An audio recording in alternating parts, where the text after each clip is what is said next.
Hey guys, this is God Harry. How are you all? Please support to subscribe this channel for watching new interesting stories. So in this video, we will see what if Harry Potter returned as a Slytherin in his final year. Here is short summary. Presumed dead in a tragic fire at age 10, Harry Potter's sudden return for his 7th year at Hogwarts leaves the wizarding world in disbelief. But the surprises don't stop there. Harry is now a Slytherin, and his presence is about to upend everything they thought they knew. But before we start, if you want more stuff like this, then be sure to subscribe and like this video. And if possible, share this video with your friends. Now let's start the story. One day, Harry Potter's life became so miserable that he wished to die. It was the evening of the 25th of December, 1990, and Harry had just crawled onto his thin mattress inside the understairs cupboard that served as a bedroom for him. He was bone-tired and in considerable pain, but no tears fell from his eyes.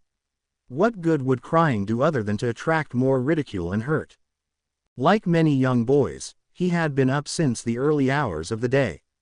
However, it was not the anticipation of what toys and gifts he was to receive that had pulled Harry from his bed at 6 o'clock that morning, for Harry had never received a Christmas present in his life.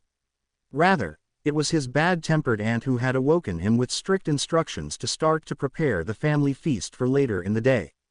While the rest of his small family had gathered in the front room to exchange gifts and celebrate the day, Harry had begun to prepare the large turkey that would be the centerpiece of the Dursleys' Christmas dinner. He had been forced to pause in the middle of his preparations to fix the family's breakfast. Despite the promise of an enormous dinner later, he was instructed to cook a full English breakfast sufficient to feed a small army for them. He was permitted one piece of toast himself before he was told to get back to work. In between preparing the vegetables for dinner and washing up the breakfast things, Harry would occasionally pause and listen to the sounds coming from the other room. His uncle Vernon had switched on the television and it sounded like he was watching a war film. No doubt his Aunt Petunia sat beside him on the sofa, probably daintily picking at the large box of chocolates she had received as a present from Vernon. Harry's cousin Dudley could be heard running in and out of the front room, yelling at the top of his voice as he tried out each of his many Christmas gifts. Harry doubted any of Dudley's new toys would last more than a week, knowing how his cousin treated them. Despite receiving no help whatsoever, Harry managed to get Christmas dinner ready for the stroke of 3 o'clock. The table was set and groaning with food, and Harry felt a small flicker of pride at having prepared such a mouth-watering meal all by himself. In hope, he had set the table for 4, but he was to be disappointed. When he had timidly began to take a seat at the table, his uncle had harshly demanded to know what he was doing and knocked him to the floor with the back of his hand. His aunt had harshly ordered him to begin the washing up, scolding him for getting so many dishes and plates dirty, even if it would have been impossible to cook a meal of that size without using them all. With his stomach growling with hunger, and the sound of crackers being pulled in the dining room echoing in his ears, he began to fill the sink with hot water. Only the hope that there might be some leftovers he could eat kept him going. He was interrupted in the middle of his chores by the Dursleys demanding he clear the dinner things away and bring in pudding, which he duly did. Once his family was safely tucking into their Christmas pudding with custard, Harry picked over the plates and bowls to find what food had been left. He was bitterly disappointed. It seemed like every dish had been emptied in a deliberate ploy to spite him. In the end, Harry's Christmas dinner comprised one squashed roast potato and a small sliver of turkey meat that had been hidden under the bird's beak bone. Eventually, he was summoned to collect the dessert bowls and clear the table. This at least meant he could finally finish the washing up. Petunia had berated him for making a mess, even though he was in the middle of cleaning up, and promised him a thrashing if her kitchen wasn't spotless by the time he had finished. Wearily, Harry continued putting away the plates and bowls, and started wiping down all the work surfaces. Knowing his aunt would inspect the kitchen meticulously, he mopped the floor, as well. In the front room, there was a comedy program on the television and Vernon and Petunia were laughing uproariously at it, no doubt aided by the bottle of sparkling white wine they had opened after dinner.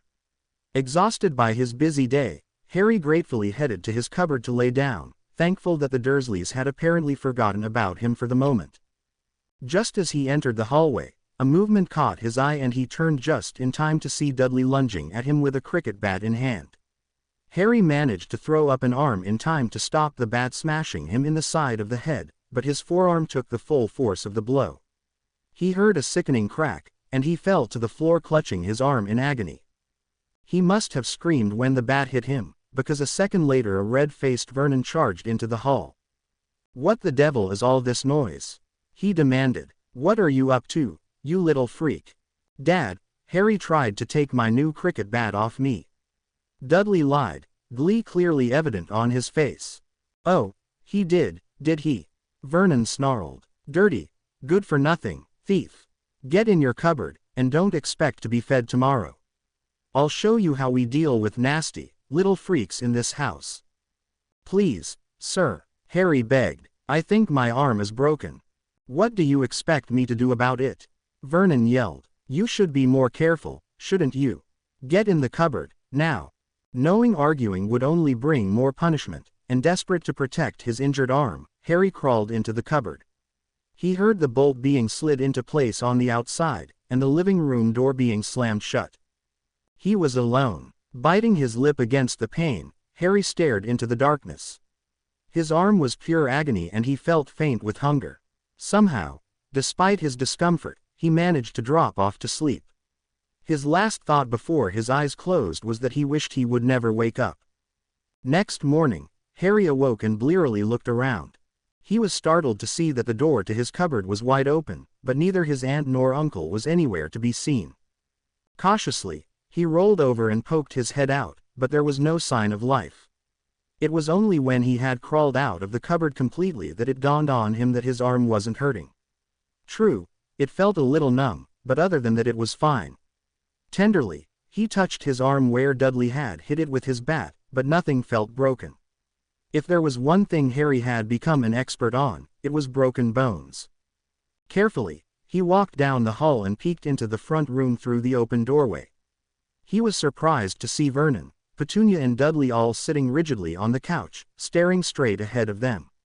Harry felt the hairs on the back of his neck start to rise.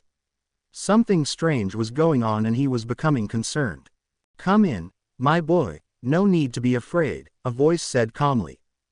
Harry jumped in surprise. The voice was rusty and had an odd accent he couldn't place. He didn't recognize the voice at all, and wondered why there was a stranger in the house. Timidly, he edged into the front room. There, sitting in Vernon's favorite chair, was a man dressed in an impeccable dark blue suit. He appeared quite old, but his features and near-shaved head gave him a fearsome appearance. Harry stared at him with a feeling of dread mounting inside of him. "I assure you, Harry, there is no reason to fear me.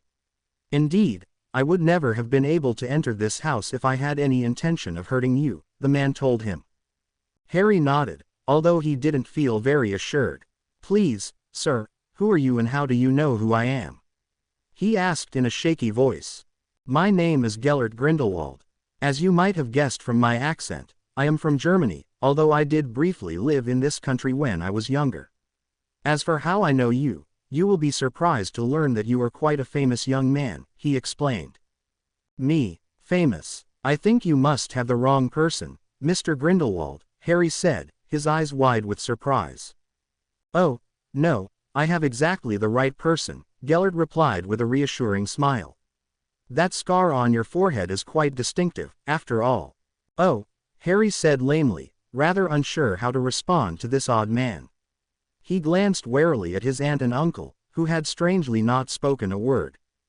"Don't worry about them, Harry," Grindelwald told him, obviously having seen where he was looking. "I have cast a magical spell on them so they have no free will. Similarly, I cast a spell on you to heal your arm. Tell me, my boy, do your guardians often lock you that tiny cupboard after breaking your bones?" Harry gawped at the man, not quite sure what to do or say next. This Grindelwald character was clearly insane, wasn't he? Even so, Harry's eyes drifted to where his hated family sat, immobile and silent, and his left hand caressed his right forearm, which showed no signs of ever being hit with Dudley's cricket bat. "Yes, Harry, magic is very real. I myself am a very powerful wizard, as was your father, while your mother was a talented witch. Do not believe the lies that your dreadful relatives have told you, your parents didn't die in some drunken car crash. They were killed fighting an evil wizard who also tried to kill you when you were just a baby," Grindelwald explained. By this point, Harry was becoming extremely alarmed and began to edge backwards out of the room. Grindelwald, seeing this, raised a small piece of wood he was holding and pointed it at Harry. A second later, Harry felt his arms and legs go totally rigid and he was unable to move a muscle. He felt himself slowly topple to the ground. Out of the corner of his eye, Harry saw Grindelwald stand and walk over to him. The man waved his little stick again, and Harry found he could once again move. He stared at the old man in surprise and fright. "As I said, Harry, you have nothing to fear from me. I did feel, however, that a practical demonstration of magic was in order for you to believe me. Do you accept that magic is real now?" he asked. Not trusting himself to speak, Harry nodded. Grindelwald just chuckled. "I think the world has just markedly changed for you, hasn't it? Fear not, young Harry, magic is a wonderful thing and you should be grateful that you have the ability to wield it," Grindelwald smiled. "What do you mean?" Harry spluttered. "I can't do magic. I strongly suspect that you have already performed acts of magic many times without realizing it," the man disagreed. "However, I can assure you that you are indeed magical. I can almost feel the power rolling off you. That power needs to be harnessed and controlled, however, and for that you will require training. That is why I am here, Harry, to offer to train you and turn you into a great wizard." "But," Harry stammered, "but, my aunt and uncle will never allow that. They've said loads of times that magic isn't real. That was only their petty fear and jealousy speaking. Besides, they have no say in the matter. For you to become my apprentice you will need to leave this place and come and live with me. Your lessons will take up most of your waking hours and you need to be in an environment where you can cast spells and charms freely. In short, I'm offering to take you from this place and give you a proper home where you can learn and flourish. I promise that the place I will take you will have a decent bed for you, and you will get 3 square meals a day."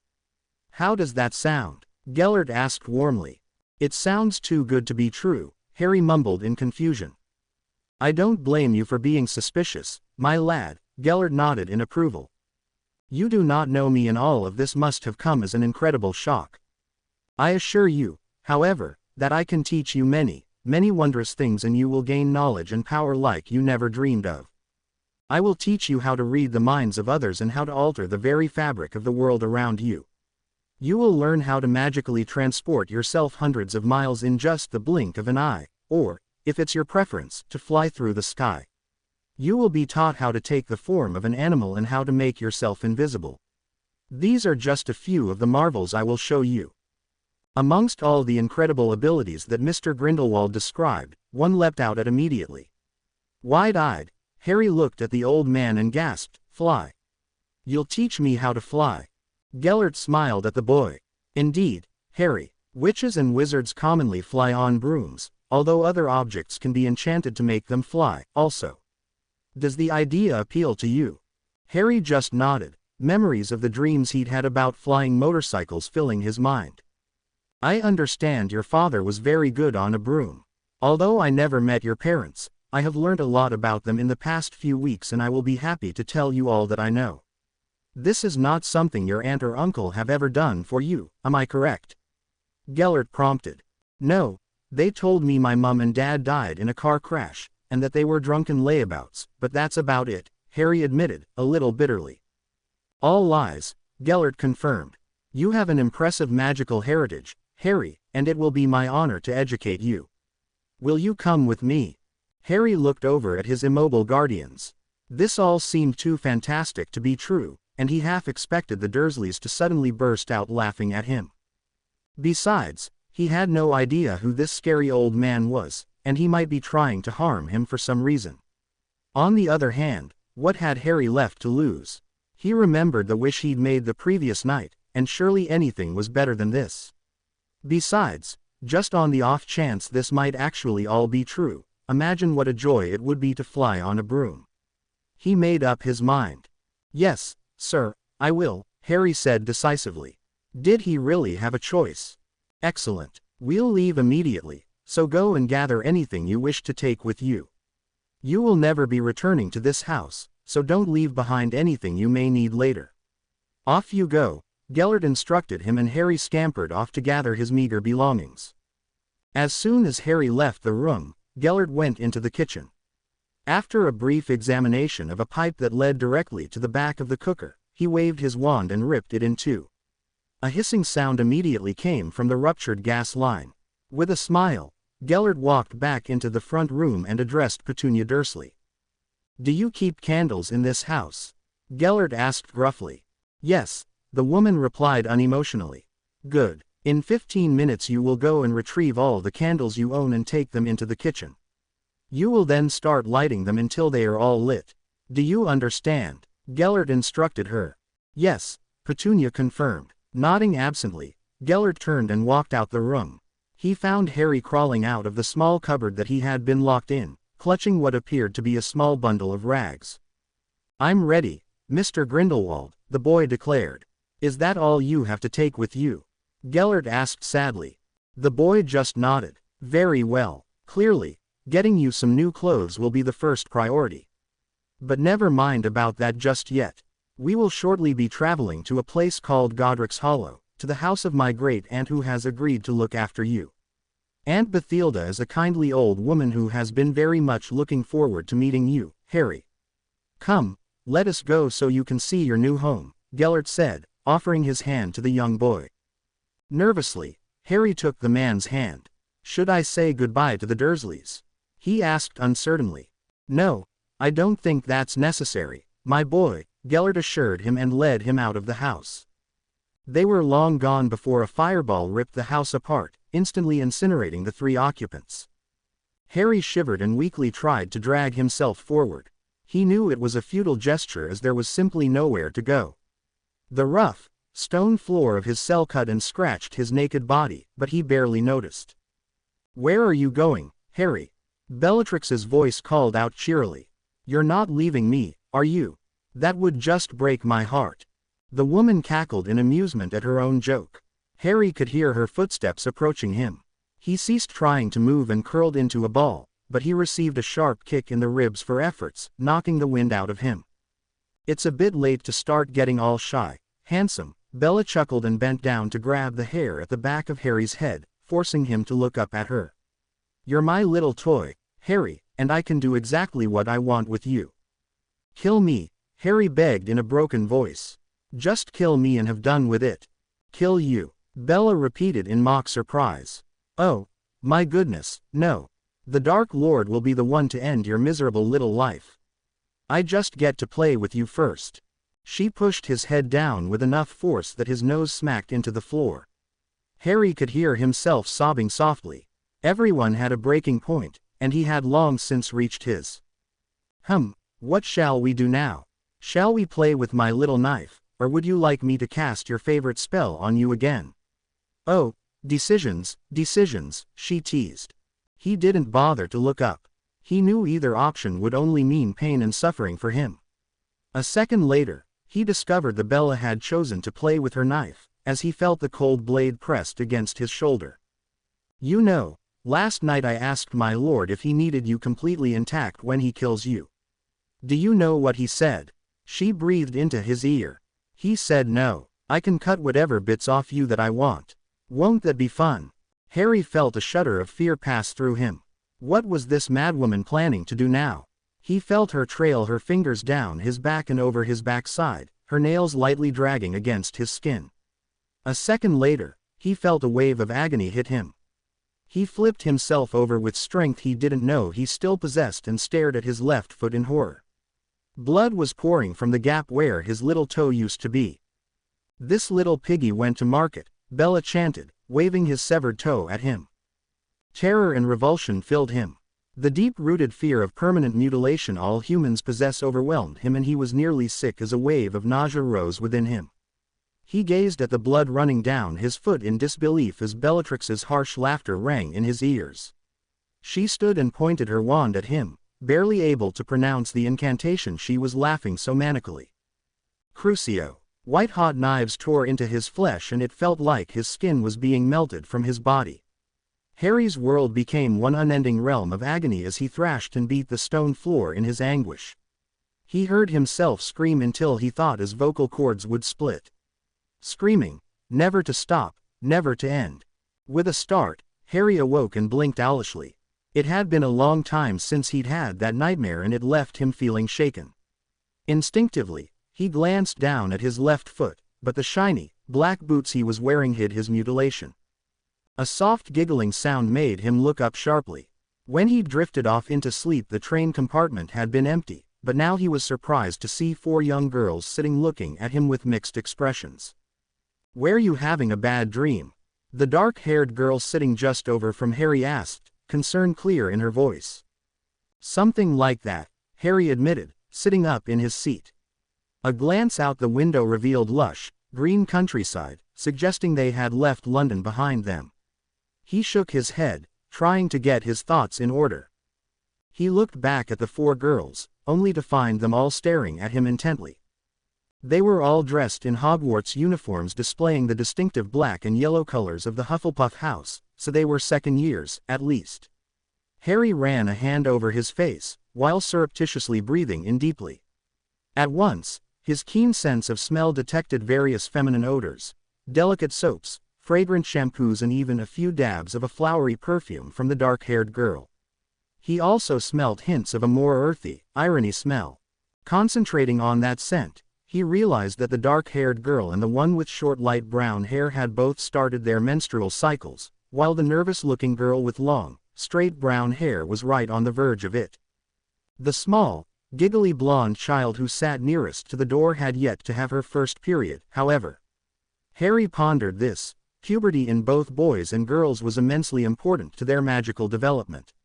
It was the reason most children didn't begin their magical training until 11, when puberty had at least begun to start.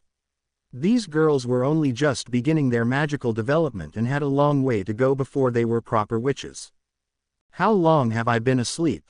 Harry asked the girls, offering them a pleasant smile. 3 of the girls instantly burst into giggles. The dark-haired girl who had previously spoken just turned a spectacular shade of red and hurriedly looked at her feet. Harry suppressed a grin. He knew a crush when he saw one. We just passed Birmingham a while back," the short-haired girl replied with a bright smile. "Who are you? I've never seen you at Hogwarts before." "I'm just starting this year," Harry supplied. Deciding that engaging the young girls in conversation would be a good way of learning more about Hogwarts, he began to elaborate. "I've been homeschooled up to this point, and actually took the German equivalent of the OWL examinations as my guardian was from that country. Sadly, he died last year, so I decided I'd come to Hogwarts to take my NEWTs." "Oh, how old are you, then?" the dark-haired girl asked, looking up at him with wide eyes. "I was 17 last July," he replied. "By the way, my name is Harry." "I thought you looked too old to still be going to school," the girl admitted shyly. "My name is Michelle, and this is my best friend Imogen. Over there is Karis and Hannah. We're all second-year Hufflepuffs. And a very pretty group of Hufflepuffs you are, too," Harry told them and was rewarded with more giggling and some very red cheeks. Getting these girls to talk should be easy, he decided. "So, what's Hogwarts like, then?" "It's brilliant," Hannah piped up, her blonde curls bobbling as she bounced in her seat. "We get to do magic every day and our head of house is wonderful." "It's okay," the quieter and more reserved Karis supplied. "Most of the teachers are great, but there are a few that aren't so good." "Yeah, like Snape," Michelle spat. "He's head of Slytherin and he's a right nasty git." "All Slytherins are like that," Karis agreed. "They're all a bunch of bullies." "Really?" Harry asked in mock surprise. In truth, he was already aware of Slytherin's reputation and particularly that of its malicious head of house. It was partly his desire to confront the man that had convinced Harry to attend Hogwarts in the first place. Still, it always paid to gather whatever information was available before walking into any new situation. "Oh, yes," Michelle declared hotly. "They're all horrible. Half of them have parents who are Death Eaters and I bet most of them end up serving you-know-who in the end. The 7th years are the worst of the bunch. There are some real evil gits in that year. Pansy Parkinson is the worst," Hannah decided, her normal bubbliness subdued for the moment. She's just cruel. Yes, particularly to anyone who isn't a pure blood, Karis noted. I'm only a half-blood, so they pick on me a lot. What are you, Harry? I'm like you, a half-blood, Harry confirmed. Blood purity is just a fantasy, anyway. There's absolutely no evidence that being a pure blood makes you magically stronger. Besides, there aren't enough witches or wizards in Britain for them to sustain the magical population that way, not without them marrying their close relatives. Ugh, imagine you having to marry your brother, Imogen, Michelle said, pulling a face. Oh, that's disgusting, Imogen declared. I feel sick just thinking about it. What are the other houses like? Harry asked, grinning at the girls' banter. Well, the Gryffindors are all right. We Hufflepuffs get along with them pretty well, I guess. The Ravenclaws are a bit snooty, though. They tend to look down on us like we're all thick or something, Michelle explained. Yeah, what a load of rubbish that is.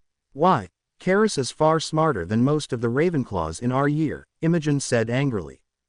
What house do you think you'll be in, Harry? Michelle asked shyly. Harry smiled at the girl warmly. In a few years, little Michelle would be stunningly beautiful, he thought. It was a shame she wasn't a little older, as she held the promise of developing into a vibrant and potentially exciting witch. I expect I'll become a Slytherin, Harry announced casually. The smiles dropped from the faces of the four girls instantly. But why would you want to go there? Michelle demanded, sounding heartbroken. Didn't you hear us tell you that they're all nasty bullies? Yes, and I hate bullies, Harry explained. When I was much younger, I lived with my aunt and uncle, and my cousin used to bully me all the time. Since then, bullying isn't something I will tolerate. If I'm going to stamp that sort of thing out, I'll need to be in Slytherin to do it, won't I? Oh, Harry, you can't do that. Michelle wailed. They're a really nasty bunch in that house, and they'll all gang up on you. You might end up getting really hurt. Yeah, and Snape protects all of those gits, too, so they wouldn't get in trouble for attacking you, or anything, Hannah added. Can I let you all into a secret? Harry asked in a conspiratory tone. The girls nodded eagerly. I'm really good at fighting. If any of them try and attack me, they'll end up regretting it. But, you'd be on your own, Karis objected. They'd outnumber you. You'd be better off trying to get into Hufflepuff, Michelle decided. We could help you then. Thank you, Michelle, Harry said, favoring the girl with a genuine smile. She ducked her head and flushed red again, while Imogen tittered beside her. But you girls don't need to worry about me. I know how to look after myself. The four girls all exchanged nervous glances. You don't really think you can do anything about the bullying, do you? Karis asked hesitantly. I probably can't stamp it out completely, but I might be able to do something about the ringleaders, Harry acknowledged. The girls looked at each other uncertainly. That type only picks on those weaker than them. Trust me, if you four stand together, you'll soon find that those Slytherins will decide that you're not worth the trouble of upsetting. Weakness only encourages them. Be strong and they'll leave you alone, he said decisively. Did your cousin leave you alone when you stood up to him? Karis asked tentatively. I actually left my uncle's care before I'd realized this, he explained, but I've encountered his sort many times since. If those types aren't stopped when they're young, they grow up thinking they can just get whatever they want by intimidation and violence. It's best to discourage that sort of behavior early. Out of the corner of his eye, Harry saw Karis shrug, clearly unconvinced. He decided to let the matter drop. After all, chastising Slytherins was not the reason he was going to Hogwarts this year, although if a few sons and daughters of Death Eaters got in his way, well, he wasn't exactly known for turning the other cheek. Mercy was a quality that had long been driven from him. So, tell me more about the school, he asked kindly. Well, the food is great. Hannah began enthusiastically. Harry sat back and listened to his new friends as they happily described Hogwarts. You can leave your trunk on the train, Harry, Imogen informed him knowledgeably. The elves will bring it up later. Harry nodded. There were many items in his trunk that he wouldn't want falling into the wrong hands, but there were enough locking charms and security devices that he felt reasonably confident in leaving it unattended for the moment. The trip had passed reasonably quickly, and the four girls had proved useful sources of information about Hogwarts. Indeed, they had seemed to be competing to see who could tell him the most. Clearly having a handsome young man paying attention to them had turned their heads. It wasn't with false modesty that Harry thought of himself as handsome. He knew he was good-looking, although it wasn't something he tended to flaunt. His guardian had often told him he could achieve more through his good looks and a bit of charm than with the more blunt tactics he usually favored, and Harry had to admit that over time he'd come to understand that the old man was probably right. Aunt Bathy, too, had repeatedly told him his piercing green eyes and wild, untamed hair would drive young witches wild, bless her soul. Merlin, he missed that dear old woman. It's your first year, so you'll get to travel to the castle in the boats. Hannah declared brightly, shaking him out of his musings. Don't be silly, Hannah, Michelle practically spat. Harry's far too big to go in the boats. I guess I'll just tag along with you girls until someone tells me differently, Harry said, smiling reassuringly at Michelle. The small girl blushed prettily and smiled shyly back. The girls ushered him off the train and onto the crowded platform of Hogsmeade Station. The mass of bodies were all shuffling towards the exit, situated just beyond the station buildings, so Harry let the girls lead him in that direction. They had just passed the door to the ticket office when a sharp, clear voice called out. Mr. Potter. A female voice with a distinct Scottish burr said forcefully. Harry turned and saw a tall, severe-looking witch with black hair tucked into her pointed hat. She had a prim expression on her face, although her eyes seemed to be examining him in minute detail. Yes, Harry said, stopping and turning to face the witch. The four girls also stopped with shocked expression on their faces. Harry suppressed a grin. He'd purposely not mentioned his surname and clearly they had just realized who they had been talking to all this time. My name is Professor McGonagall and I am the Deputy Headmistress of Hogwarts.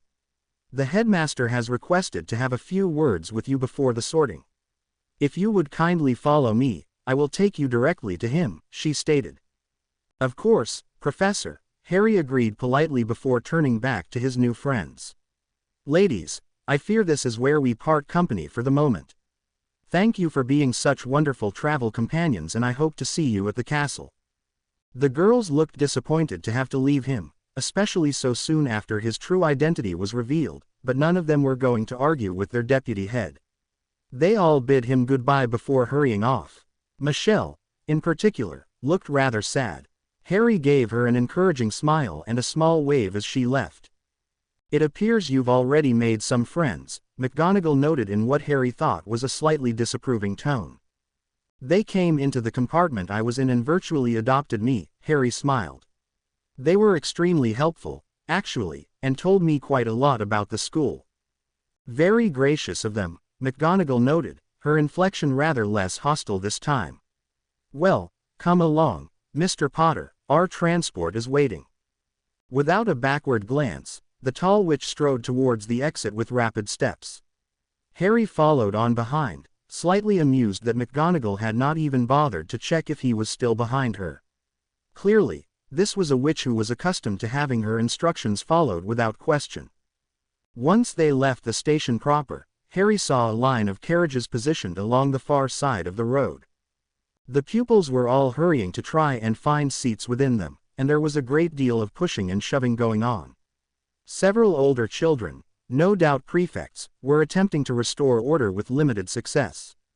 Harry could only smile at the chaotic scene and briefly felt a pang of regret that he was never given the opportunity to experience Hogwarts in more carefree days. Not that he really had a choice in the matter, but still. McGonagall led him away from the crush and they headed towards a solitary carriage situated well away from the others. She opened the door to the carriage and held it open, pointedly looking at Harry. With a gracious nod of his head, Harry stepped inside, but not before he noticed that a Thestral was pulling it. A slight tightening of her eyes suggested McGonagall had noticed his reaction. Very little escaped this witch's notice, he surmised. Once they were both seated, the carriage began to move without any visible instruction from McGonagall to do so. She sat opposite him, her back ramrod straight and her face unreadable. Harry took the opportunity to breathe deeply and take in her scent, an almost automatic reaction for him after all this time. What he discovered surprised him. At first all he could smell were McGonagall's freshly laundered clothes and a hint of her scented soap, but underneath he caught a distinctly animalist aroma, almost feline in nature. His eyes widened before he quickly hid his surprise.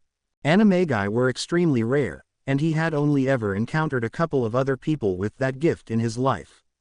To find another sitting right opposite from him was both shocking and troublesome. If she detected he was also an animagus, that would eliminate a huge advantage for him. Unfortunately, it appeared the confined quarters of the carriage had allowed the stern witch to capture his scent, too, judging by the look of disbelief that appeared on McGonagall's features. "Mr. Potter, am I correct in believing that you have inherited some of your father's talents?" she asked carefully, her eyes watching him calculatedly. "While I have no memories of my father, I do believe I've inherited many of his skills." "Yes," Harry hedged carefully.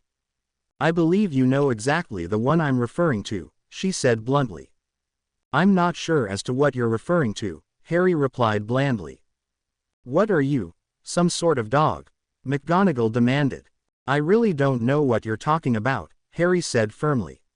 "I know you can't be suggesting that I'm an animagus, because that would require me to be registered with the Ministry, which I can assure you I'm not."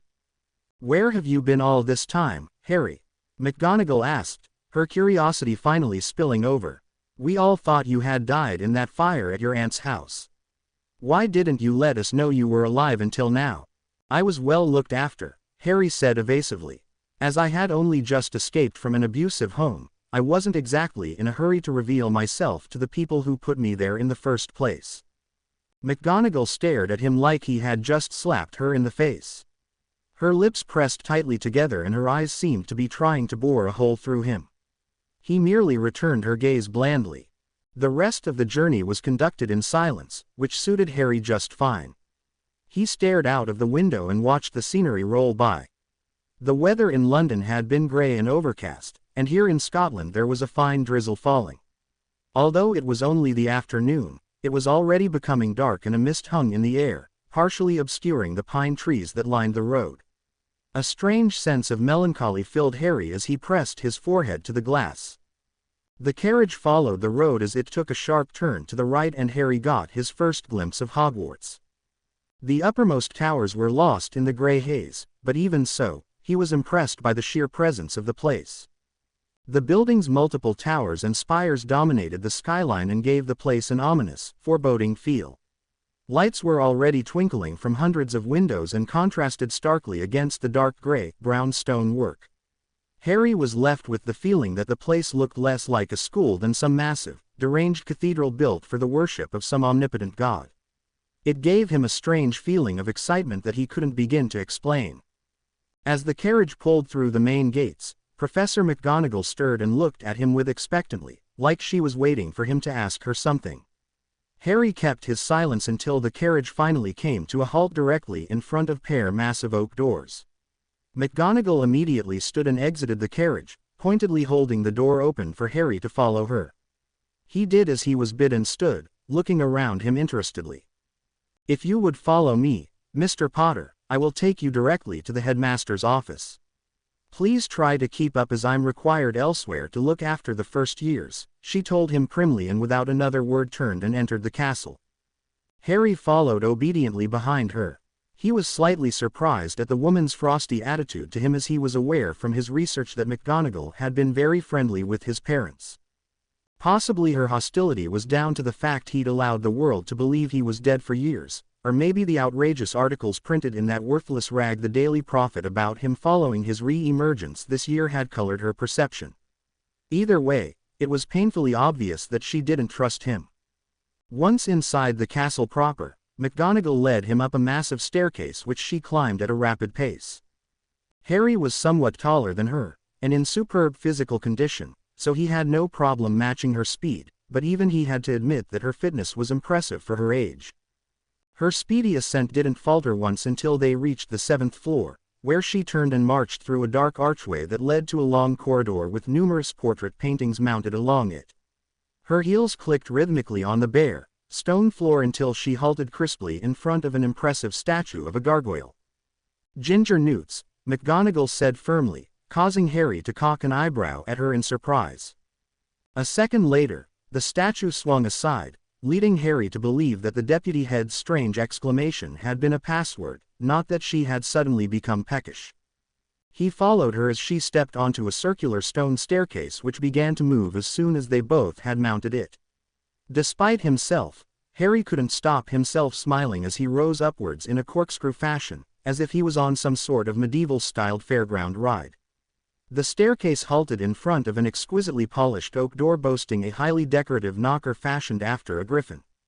McGonagall knocked once and the door swung open, seemingly by itself. Harry was presented with a large, beautiful circular room. Several windows were set into the walls and through the furthest one Harry could just make out the imposing sight of the mountains that surrounded the school. Numerous candles and lamps were already lit, giving the room a warm glow. More portraits, this time apparently of previous headmasters, glared at him as he walked into the room. Harry's eyes drifted over to a number of spindly-legged tables upon which sat a curious collection of metal devices, some of which emitted puffs of white smoke while others made whirring or ticking noises. He could hazard a guess to most of the devices' uses, but some were beyond his knowledge. Finally, Harry turned and faced the large, claw-footed desk that dominated the room. Behind it sat an old man with a long white beard who was watching him intently through bright, blue eyes. He wore rich purple-colored robes which were decorated with intricate silver markings.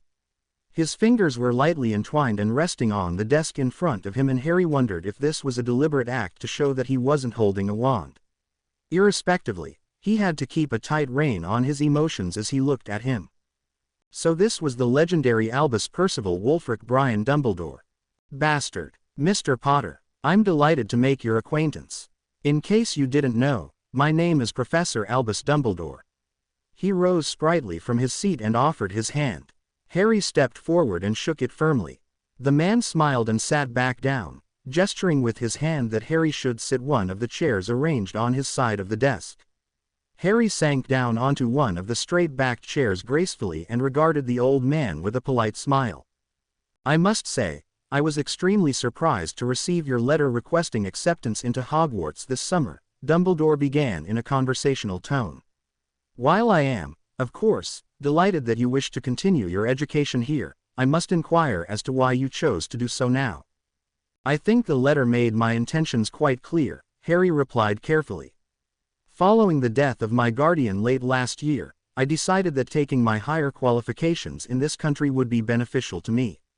As you will have seen from the certificates I sent, I took the equivalent to the OWL exams in German the year before last, but I felt that having actual NEWT level qualifications would be of more use to me later in life. Ah, your guardian, Dumbledore pondered. I wonder if you could provide me with a few details in that regard. You see, most people in this country thought you dead until this year, and I'm most curious about the circumstances that led to the death of your previous guardians, Vernon and Petunia Dursley. I understand that my uncle and aunt died in a tragic gas explosion, Harry said blandly. I really can't tell you anything about that as I'd already left their care by that point. I should mention that they were most happy to see the back of me, and had hated looking after anyone with a magical heritage and ability. Personally, I believe that as I'd been forced to do most of the cooking and cleaning for them, when they suddenly found they had to look after themselves they simply forgot how to use a gas cooker and left the damn thing on. That would certainly fit with what I remember of their intelligence levels. You don't seem very upset that they're dead, Dumbledore noted sternly. I'm not, Harry replied calmly, his smile not faltering once. What do you mean? You were forced to do most of the cooking. Why, you must have only been 10 years old, McGonagall said in an outraged tone from her position behind him. Harry turned in his seat to look at her. Yes, I was 10 when I left Privet Drive, he confirmed, and by that point I'd been cooking and cleaning for the Dursleys for several years. If I was lucky, they occasionally even allowed me to eat some of the food I cooked. Still, the playful beatings and all that delightful verbal abuse more than made up for any lack of sustenance. McGonagall stared at him in horror. While I am deeply distressed to learn that your relatives didn't treat you well, Harry, the fact remains that they were your legal guardians and you could not just up and leave them without agreement from the correct authorities, Dumbledore said forcefully. Who exactly was this guardian you mentioned? I can't tell you, Harry said regretfully. Come, Harry. Removing you from your aunt's home was a potentially criminal act, and I must insist that you provide me with more details, Dumbledore replied strictly. I see we need to set some ground rules here, Harry began. Firstly, I don't recall giving you permission to address me by my Christian name. I am legally an adult in the wizarding world, not to mention the last remaining member of an ancient and respected family. I would appreciate if you addressed me as Mr. Potter during this conversation. Secondly, I fail to see why you feel you can insist on asking me anything about my family. I'm fully aware that you are Chief Warlock of the Wizengamot, but today you are acting in your capacity as Headmaster of Hogwarts. I have already answered all the Ministry's questions regarding my disappearance, entirely to their satisfaction. I also believe I have already supplied you with all the information required to gain admittance to your school, so you have no basis for demanding anything further. My apologizes for my presumptuousness, Mr. Potter, Dumbledore apologized formally. However, as befitting my role as headmaster, I have to be satisfied as to the character of anyone I permit to attend Hogwarts. With that in mind, and taking into account some of the stories that have been circulating about you in the press recently, I feel I have no alternative other than to demand further background information from you. Then we have a problem, Harry admitted. You see, I gave an unbreakable vow not to reveal the identity of my guardian to anyone. I could give you a name, but I would instantly lose all my magical powers, which rather defies the point of me trying to enter Hogwarts in the first place, don't you think? For a second, Dumbledore looked frustrated, but then he looked at Harry directly with a penetrating stare. Harry resisted the urge to sneer at the man. Everything he'd been told about Albus Dumbledore appeared to be true. He was an infernal meddler who couldn't stand to think that someone knew something he didn't. Somehow, he'd appointed himself as custodian of the wizarding world's greatest secrets, and believed that only he had the wisdom and knowledge to decide how that information should be used. What a stinking pile of hippogriff shit. Almost contemptuously, Harry blocked the old man's legilimency assault on him. Dumbledore would need to use his wand to have any chance of breaking through his defenses, and that would be illegal for him to attempt. Being Chief Warlock didn't give him any special legal powers, not outside of the Wizengamot, anyway. Headmaster, I need to look after the first years, McGonagall interrupted impatiently. Can we please sort Potter so I can take the hat? Dumbledore reluctantly tore his gaze away from Harry, and regarded his deputy with a faint smile. Of course, Minerva, he replied graciously. Please do carry on. McGonagall walked swiftly round the desk and picked up a battered and extremely dirty hat. She turned to Harry expectantly. Mr. Potter, this is the sorting hat which, she began. Will sort me into one of the 4 school houses. Yes, I know the story, Harry interrupted. Please, I know you're a busy woman, do continue. With a disapproving look, McGonagall strode over to where Harry was sitting and placed the hat on his head. Harry relaxed back into his seat. After several minutes of silence, Harry began to frown. I know you're sentient, he thought clearly. Are you going to actually do something, or are we going to sit here all day? You'll have to forgive me, Potter, the hat's voice said in Harry's mind. I'm rather used to looking into the minds of 11-year-old children. You are rather a fascinating subject in comparison. I don't doubt that, Harry agreed. Still, if you don't sort me quickly, I suspect that McGonagall will explode. She's getting rather impatient, you know. She can wait, the hat snapped. Frankly, I'm wondering if you should even be allowed into this school. You're clearly not here to learn. But you can see why I am here, though, can't you? You know that I won't allow anyone, or anything for that matter, to get in my way, Harry countered. Indeed, and I can also see what will happen if I refuse you entry, the hat noted bitterly. Well, I would have thought that you would choose to do what's best for the school in that case. Just let me in, let me do what I have to do, and I'll just walk out of the front gates. Everyone will be happy, Harry reasoned. But it's not that simple, is it? The hat pointed out. We both know what will happen if you encounter the sons and daughters of the Dark Lord's supporters here. You would delight in the slaughter of any relative of Bellatrix Lestrange, for instance. Can I in all good faith accept you into Hogwarts knowing you have an agenda of death and destruction? It's a problem partly of your own making, anyway, Harry retorted. This ridiculous system of sorting has just created a cesspool of intolerance that has been a breeding ground for racist attitudes. If you'd separated the pure-blood extremists and left them as minorities in other houses, we wouldn't have half the problems we have today. I can only act as my creators intended, the Hat argued. The founders were dedicated people, and is it so wrong for them to want witches and wizards who closest match their personalities to carry on in their name? Yes, when one of those founders was a mad, racist bastard, Harry snapped. Salazar Slytherin should be mocked and derided, not emulated. Do you know what effect his teachings have on our society? Do you even care what happens beyond these four walls? I can only do what I was created to do, the Hat repeated.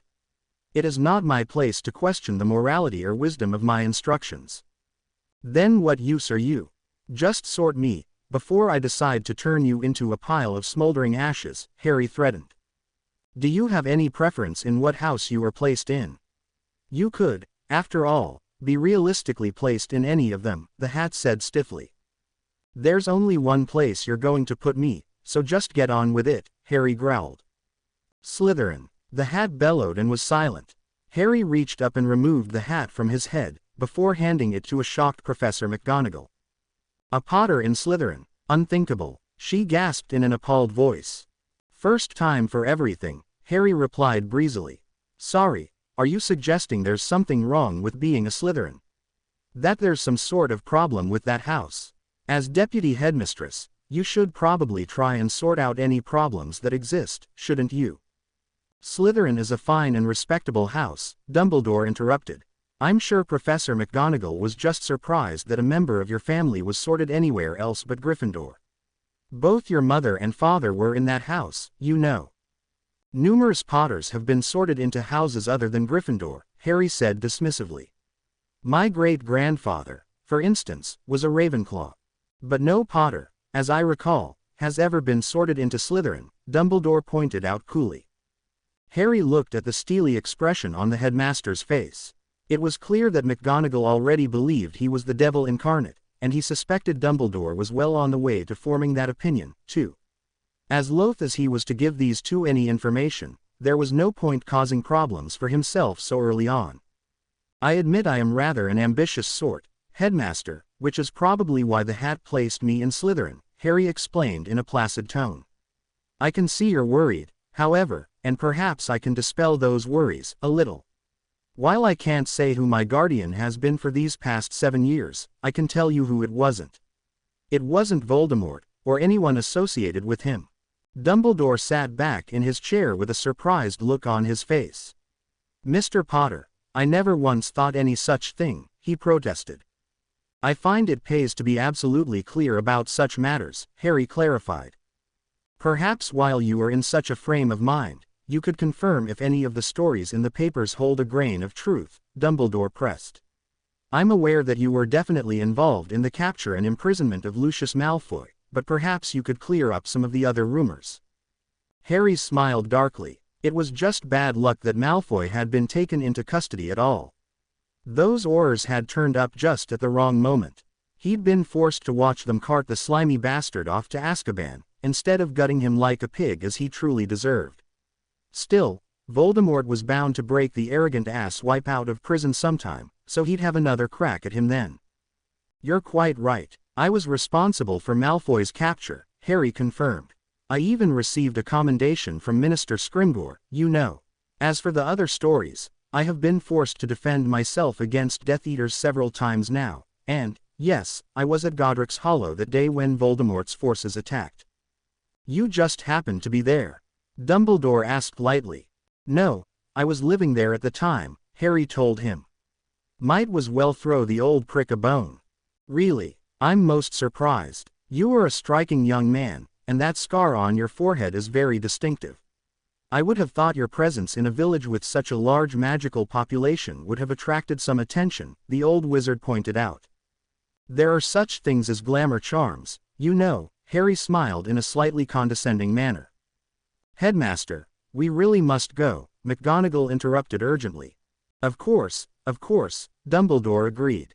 Mr. Potter, perhaps you would accompany me to the Great Hall, where you will be able to meet your new housemates. Your coming here was a complete secret, so naturally most of the school is aware of it. I suspect your placement will cause some controversy, however.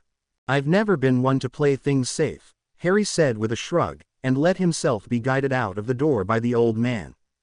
Harry allowed himself to be led out of the headmaster's office and down the stairs. Conversation was thankfully kept to a minimum and consisted mostly of everyday chit-chat that two strangers standing in a queue in a shop might share. Even so, Harry was on the lookout for hidden subtext and meaning in the headmaster's bland questions. The man was a master of subtle interrogation, and Harry was wary. They entered the great hall to find it already packed with pupils, all noisily reacquainting themselves with their fellow students. Harry found himself rather disappointed by the hall, which he had been told was quite spectacular. The enchanted ceiling just seemed a cheap gimmick to him, and the grandeur of the room diminished by the presence of so many juveniles mindlessly chattering away. It was safe to say, Harry wasn't greatly looking forward to his time at Hogwarts.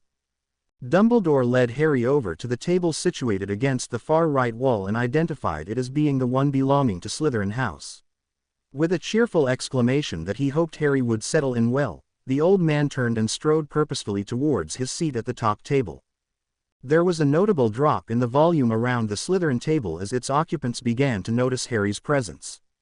Walking slowly up the length of the table, Harry took the opportunity to observe his new housemates. He caught sight of many half-familiar faces, obviously relatives of Death Eaters or other such undesirables.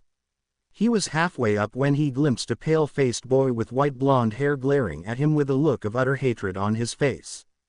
Harry suppressed a smirk. He was fairly certain that this was the son of Lucius Malfoy. Clearly, the apple hadn't fallen far from the tree with that one, but it remained to be seen if the boy inherited any of his father's talents. Although he hated the senior Malfoy with all his heart, Harry would never deny that the man was a dangerous foe. The younger Malfoy appeared to have gathered himself a cluster of hangers-on, judging from the sycophantic behavior of those closest to him. Harry noted the dark stares coming from the two burly boys situated to one side of Malfoy and the hard-faced girl who sat practically in his lap. A dark-skinned boy with a prominent scar on his cheek just gave him a withering look, while a small, weedy-looking youth sneered at him evilly. What a delightful bunch. Deciding now was not the time to cause a scene, Harry kept walking towards the end of the table. This end was not so heavily populated, no doubt due to its proximity to the teacher's table. Spotting a gap near the end, Harry sat himself down, while cautiously keeping an eye on Malfoy's merry bunch of toadies. "There are other seats, you know," a female voice said in a flat, unfriendly tone. Harry turned his head, for the first time noticing the girl he had taken the seat opposite to. She was small, almost petite, but could never have been mistaken for a little girl. She had fiery red hair pulled back into a severe ponytail. Her skin was pale, which highlighted the dusting of freckles across her nose and upper cheeks. Her large, brown eyes were calculating, and not particularly welcoming. She possessed a distinctive scent of wild flowers and thundery weather. All in all, Harry had to admit the girl was bloody gorgeous. If all the Slytherin girls looked like her, maybe his time here at Hogwarts wouldn't be so bad, after all. Shame she looked like she wanted to hex him. True, but most of the other free places are close to the Malfoy boy, and I'd rather not be anywhere near him if I can possibly help it. I suspect his presence would spoil my appetite, Harry replied in a polite voice.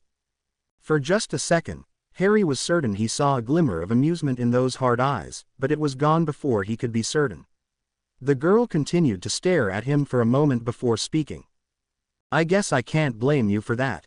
Draco Malfoy is enough to turn even the strongest stomach. I suspect that putting his darling father in Azkaban means the two of you aren't going to be bosom buddies, then." She nodded calmly. "I highly doubt it," Harry said with a grin. "Will that fact put us on opposing sides?" "I'm not on anybody's side, apart from my own," the girl responded. "If you're not part of Malfoy's little clique, it's best to keep your head down and mind your own business.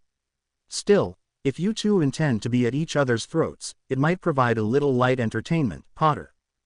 Harry nodded, not surprised that the girl knew who he was. After all, That stupid lightning bolt scar on his forehead did make it rather obvious, even if the damn thing wasn't real.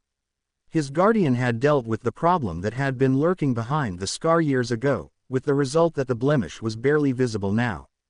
However, fame was a tool he could use to his own advantage, so a little muggle makeup had helped make him more recognizable. Harry was about to ask the girl another question, but he was interrupted by the entry into the Hall of the First Years, led by Professor McGonagall. As he watched their progress through across the hall, he happened to glance over at the table one over from the Slytherins, and his eyes briefly locked with a startled Michelle's. He gave her a quick wink, and she broke into a smile. His attention was diverted by the first of the new arrivals being called forward. Harry watched with detachment as each of the children was sorted into their respective houses, thus labeling them for the rest of their lives. He almost snorted with disgust as the members of each house clapped and cheered each new arrival, delighting at the stereotyping of the young, impressionable minds. Bloody sheep, the lot of them. He turned away, only to find the red-headed girl staring at him with a frown. Clearly he had allowed his disgust to show on his face. He schooled his features into a more neutral expression, and returned her questioning gaze impassively. "Welcome, one and all, to new faces and old hands alike," Dumbledore's voice boomed out, signifying the end of the sorting. "There is a time for speeches, but this is not it. Tuck in, everyone." No sooner had the headmaster finished speaking, than the table filled with plates of food, seemingly out of thin air. There was an explosion of activity as all the occupants of the table immediately began to grab food off the platters, as if afraid that it might vanish at any moment. Sighing at their lack of decorum, which seemed unbefitting of a group of pure bloods, Harry picked up a fork and served himself some chicken beef, followed by several spoonfuls of mixed vegetables. He began to eat with a dignity that most of his housemates apparently completely lacked. He'd just eaten his first mouthful when a blonde-haired girl slipped into the seat next to the redhead. She smiled at Harry warmly. "Hello, Mr. Potter," she began sweetly. "As I'm sure Ginevra here won't have done so, may I be first to welcome you to Slytherin? I'm sure you'll be very happy here amongst all the blood supremacists, traitorous backstabbers and assorted evil assholes." Harry snorted with laughter despite himself. "Thank you for that warm welcome," Harry responded, "and you would be?" "Davis. Tracy Davis," she replied, holding out her hand to shake. Harry offered the girl a warm smile as he shook her hand. She was undeniably attractive, with bright blue eyes and long, curly blonde hair. She wore slightly too much makeup for Harry's taste, and her blouse was unbuttoned sufficiently to allow her impressive cleavage to gain even more attention than it normally would. Despite her slightly slutty appearance, the intense and calculating gleam in her eyes suggested an intelligence that was at odds with the image she presented. Her perfume was rather subtle, too. "Well, you obviously know who I am. I gather my appearance here today wasn't a complete secret," he noted, watching her intently. He was getting the feeling that no one here was going to be exactly as they presented themselves. "No, most of us knew you were coming before you stepped onto the Hogwarts Express this morning," she confirmed cheerily. "I very much doubt, however, that any of us were expecting you to be wearing green and silver.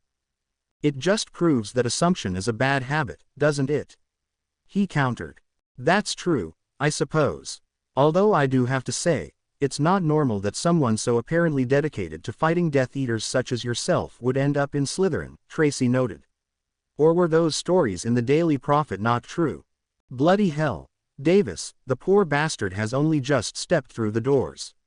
You don't waste much time trying to interrogate him, do you?" snorted the redhead that Tracy had identified as Ginevra.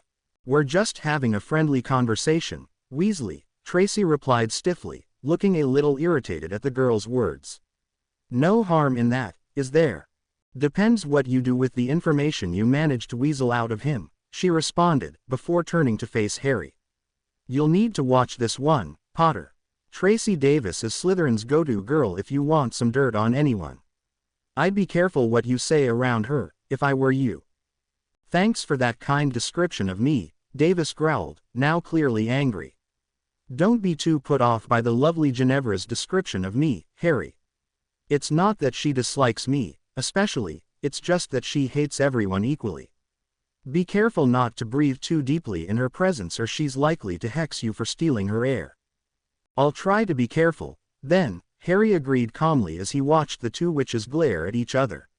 So, you're the person I go to if I want information, are you? The blonde turned her attention back to him, her smile immediately returning. Absolutely, although nothing for nothing, she said sweetly, before picking up a serving spoon and scooping several helpings of roast potatoes onto Harry's plate. She then reached over and picked up one of the carrots already on his plate, and began to nibble on it in a rather suggestive manner. Eat up, Potter, she said in a sultry voice, we can't have a big, strong boy like you wasting away, can we? Harry ignored the girl's actions. So, what exactly will this information cost me? He asked. More information, of course, Davis shrugged as if her answer was obvious. Knowledge is power in Slytherin, and that's what I trade in. Harry frowned. While what the girl said was true, information was only useful if you had a purpose for it, otherwise anything you gathered was just so many useless facts. If Davis wasn't after money, which had been his first thought, what was she after? So, what's in this for you? Harry asked bluntly. If I give you information about myself, which is obviously what you're after, and you give me information on my new housemates, what's the benefit to you? Weasley snorted at Harry's direct questions, her face showing outright amusement for the first time. Go on, Davis, you might as well tell him. He's got you worked out already, she laughed. Davis scowled. I'm a half-blood, she said simply. If the blonde girl's statement was meant to immediately explain her actions, it was rather lost on him. Clearly, being a half-blood meant something significant within Slytherin, probably something detrimental if the number of junior Death Eaters he had already seen was anything to go by. Why would trading information be so important to someone of a lowly status in her own house? Unless, I take it half-bloods are not treated well within Slytherin, Harry began cautiously. Oh, we're treated like dirt, Davis confirmed. You're a half-blood, too, aren't you, Potter? Yes, I am, Harry agreed. So, I take it this information gathering service you provide is very useful to all the pure bloods around. Got it in one, Davis smiled tightly. If you're not part of a powerful pure blood family, or don't have a ton of galleons to splash about, life can be pretty miserable in this place, assuming you survive at all. If you're not in with the in crowd, you'd better find a reason for them to leave you alone. Take sweet, little Ginevra, here. She's from a family of blood traders who have been sorted into Gryffindor for generations. She found that being the exception to that rule came at a heavy price, so she realized she needed to use her natural talents if she wanted to survive. Weasley here is one of the most vicious duelists I've ever seen. Basically, she keeps her head down and makes sure that it's simply not worth anyone having a go at her, not if they don't want to be hexed from here to Diagon Alley, that is. Me, I was never that powerful, so I had to find another way of making myself untouchable. Now the pure bloods leave me alone, simply because I'm too useful to them. I don't remember saying that you could talk about me, Weasley growled dangerously. Yeah, well, you were happy enough to blab about me, so I thought I could return the favor, Davis retorted sarcastically before addressing Harry again. This doesn't mean that I won't give information to you, Potter, for the right price. The fact that I'm completely neutral is what makes me so valuable. I'll deal with anyone. She smiled at him and, very deliberately, picked a piece of chicken off his plate and popped it into her mouth. Harry pondered her words and her food-stealing activities. Davis was obviously a smart girl and she could prove very useful to him, even if she was rather annoying. Why didn't she just get her own food if she was, oh, wait. He resisted grinning as he realized what the girl was up to. I'm sure we can trade information in the future, Harry confirmed with a smile. You don't have to try and confuse me by breaking social conventions, either. I understand this food-stealing bit is just a ploy to distract me, as is that low-cut blouse of yours. Sorry, Davis, I'm sure your beeps are lovely, but I'm not going to blurt anything out just because you wave them in my face. Weasley broke out into peals of laughter, while Davis just looked annoyed. Well, it looks like I shouldn't underestimate you, Potter.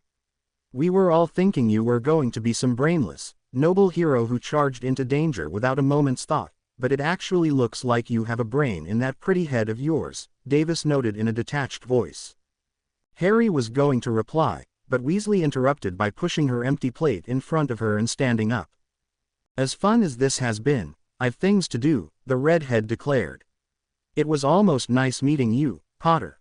I would say that I was looking forward to hearing whatever other little secrets you have, but I don't think you'll last the night here. One word of advice. Malfoy hates you. He's been boasting about how he's going to get even with you for getting his father imprisoned. If you've any sense, you'll leave Hogwarts immediately. See you later, Davis. With that, Weasley walked off without a glance. Harry's eyes watched her as she left. Oh, trust me, Potter, you can forget about that, Davis snorted. Harry turned to look at her. What do you mean? He demanded. Weasley, you can forget about trying to get in her knickers. No bloke has ever succeeded in that feat, and the last one who tried ended up scarred for life afterwards, literally. Nah, if you're looking for female company, you'd be better off trying elsewhere, she told him earnestly. I really wasn't thinking along those lines, Harry replied, which was only a slight lie. I was just thinking there must be more to her story than you told me. I mean, that's one very dangerous young woman. I thought she was going to curse you right in front of everybody when you started talking about her history. Yeah, and the sad thing is that I get on better with Ginevra than anyone else in this house. We're just two girls trying to survive in this shit pool called Slytherin, Davis said regretfully. Still, you have more important things to worry about than her. What Weasley said was right. Malfoy will be coming after you tonight. Unless you have some amazing trick up your sleeve, I'd suggest faking an illness so you can stay in the hospital wing tonight. Not really my style, Harry replied dismissively. Then I hope you know what you're getting into. Malfoy never fights fair, you know. He'll probably get all of his horrid little entourage involved, including Crabbe and Goyle, and their nasty pieces of work, Davis informed him sagely. Should you be telling me all this? Harry asked in amusement. What happened to nothing for nothing? I like you, Davis replied lightly. Besides, if you do come out of this alive, you'll owe me, and I like the thought of that.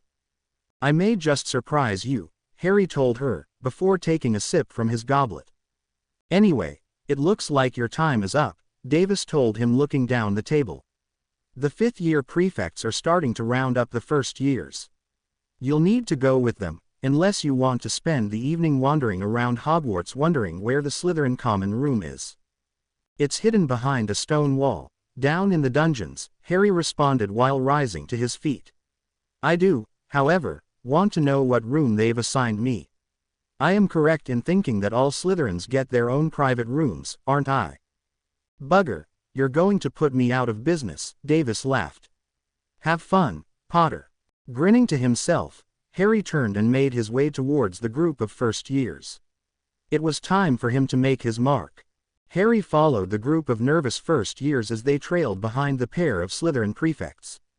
Although he hadn't said anything to anyone, he'd already memorized the layout of the castle from the extensive set of plans his Aunt Bathy had left at the house. She'd been planning a book on Hogwarts, but had only got as far as gathering reference material before she died.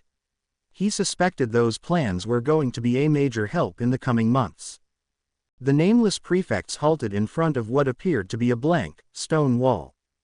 Right, this is the entrance to the Slytherin common room, the male one explained forcefully. Currently, the password is set as Glumbumble, although we change it weekly.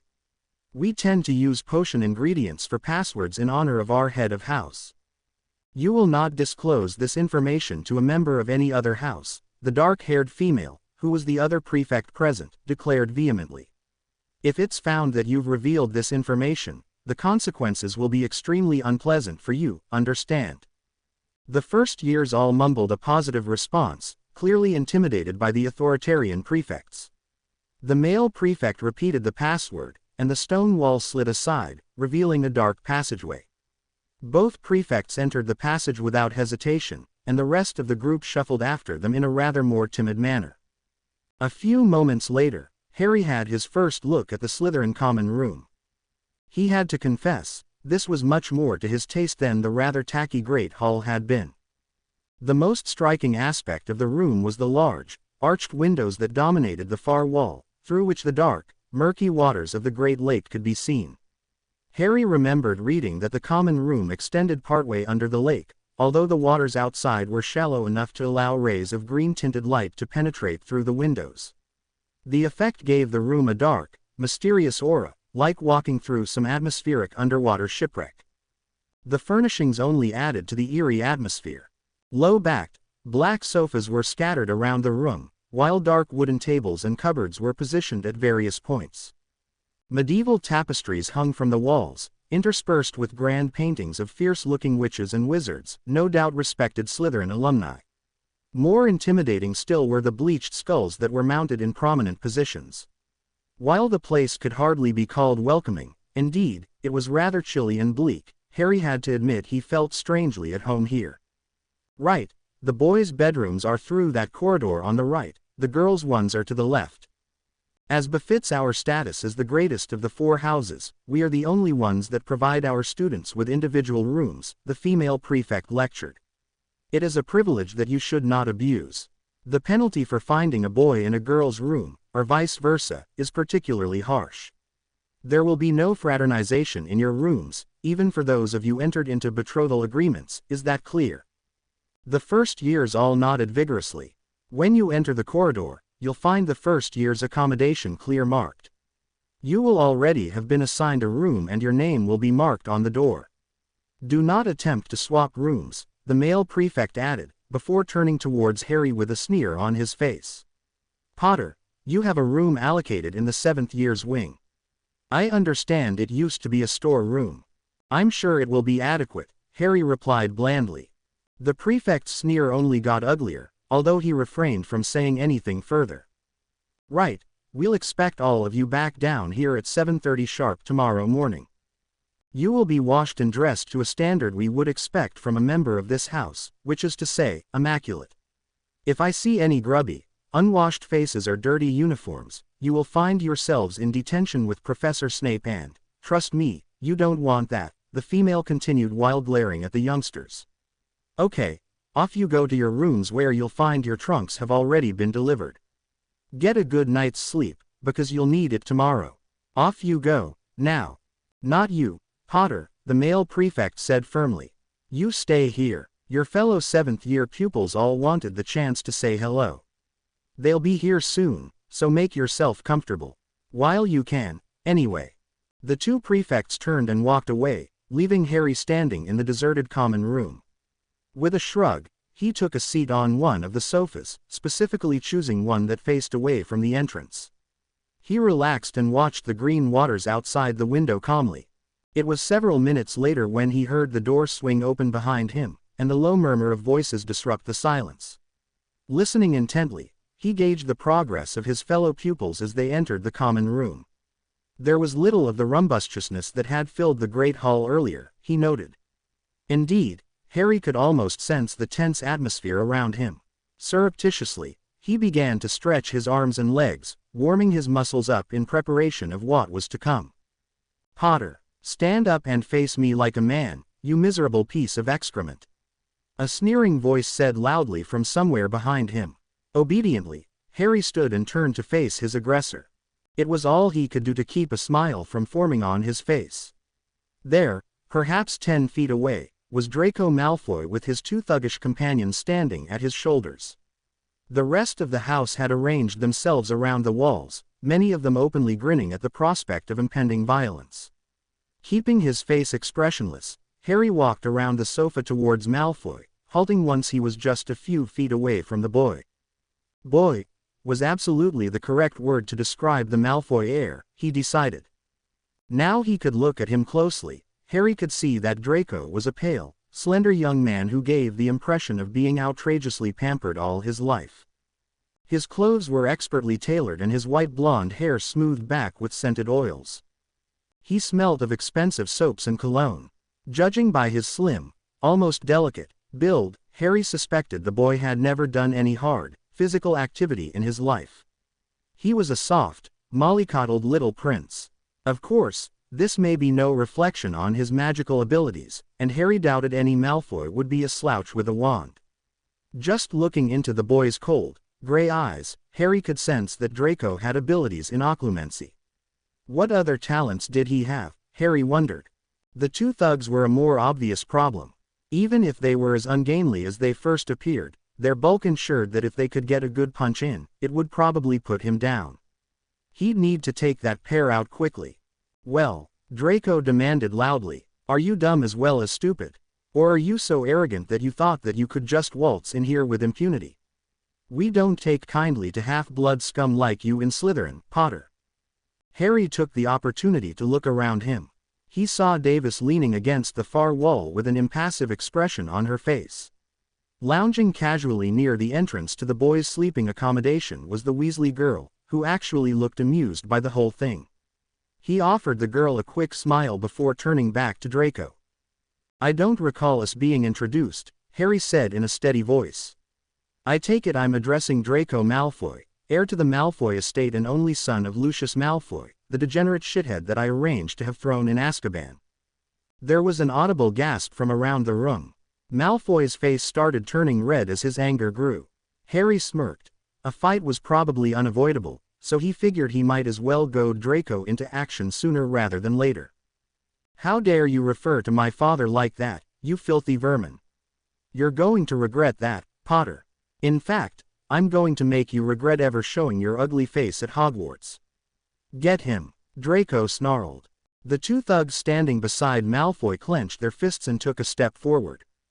A stab of fear rose within Harry in anticipation of the coming confrontation. A foolish person would have suggested that only a coward feels fear before entering any sort of fight, but Harry knew better. Fear was the body's natural response to danger. It heightened the senses and sent adrenaline into the system, increasing blood flow to the muscles and oxygen to the lungs. As long as you didn't allow your fear to dissolve into panic, it was an essential tool in any fight. Bracing himself for action, Harry took a deep breath. As he half expected, he caught the scent of two people behind him, a boy and a girl. The boy smelt of a spicy aftershave and shoe polish, while the girl's scent was dominated by an overpowering perfume that turned Harry's stomach. As the two thugs stepped closer, Harry detected the boy behind him coming closer. Letting out a primal yell, Harry kicked backwards with his right leg as hard as he could. He was gratified when his foot made contact with soft tissue, and a startled grunt sounded from behind him. After taking a split second to regain his balance, Harry took a half step forward and kicked the fatter of the two thugs squarely in the groin. The boy gave an agonized scream, and fell to his knees, clutching himself. While a far from noble tactic, when you were fighting in close quarters and were heavily outnumbered, you had no choice other than to put your opponents down as fast as you could, by any means. Harry turned and saw that the girl, who turned out to be the hard-faced female he'd seen fawning over Malfoy earlier, had drawn her wand and was pointing it at him. Ducking down, he grabbed the scar-faced, dark-skinned boy who he had kicked in the stomach, and shoved him in the girl's direction. The boy stumbled into her, knocking them both over. Knowing that he'd been immobile for far too long, Harry threw himself into a forward roll, just in time to see a bolt of purple light streak over his head. Harry scrambled to his feet with lightning speed, to find himself face to face with Malfoy, who was attempting to cast another spell at him. Harry grabbed the front of the boy's robes, and rammed his forehead into Draco's face. Malfoy went down hard, blood cascading from his nose. The taller thug, who bore an uncanny resemblance to a gorilla, had by now managed to close the gap between them and grabbed Harry by his robes. He raised his fist to deliver a knockout punch, but Harry was faster. With the rigid fingers of his right hand, he jabbed the boy in the throat. The thuggish brute instantly let go of Harry, and clutched his neck while making choking noises. A second later, Harry's elbow made contact with the side of the boy's head, knocking him out. Without wasting a second, Harry leapt back towards the girl and the dark-skinned boy, who had just about managed to untangle themselves and were starting to scramble to their feet. Harry kicked the girl hard in the stomach, and she emitted a high-pitched squeal of pain, and fell back clutching her mid-drift in agony. The dark-skinned boy just stared at Harry in complete shock, until Harry's fist connected squarely with his face. The boy crumpled to the floor and didn't get back up. Taking a breath, Harry quickly took stock of his foes. Malfoy was on his knees with his hands pressed to his face, blood dripping between his fingers. One of the thugs was rolling on the floor, his hands pressed between his legs, whimpering, while the other was out cold. The dark-skinned boy was also unconscious, while the girl had risen to her hands and knees, and was vomiting on the floor.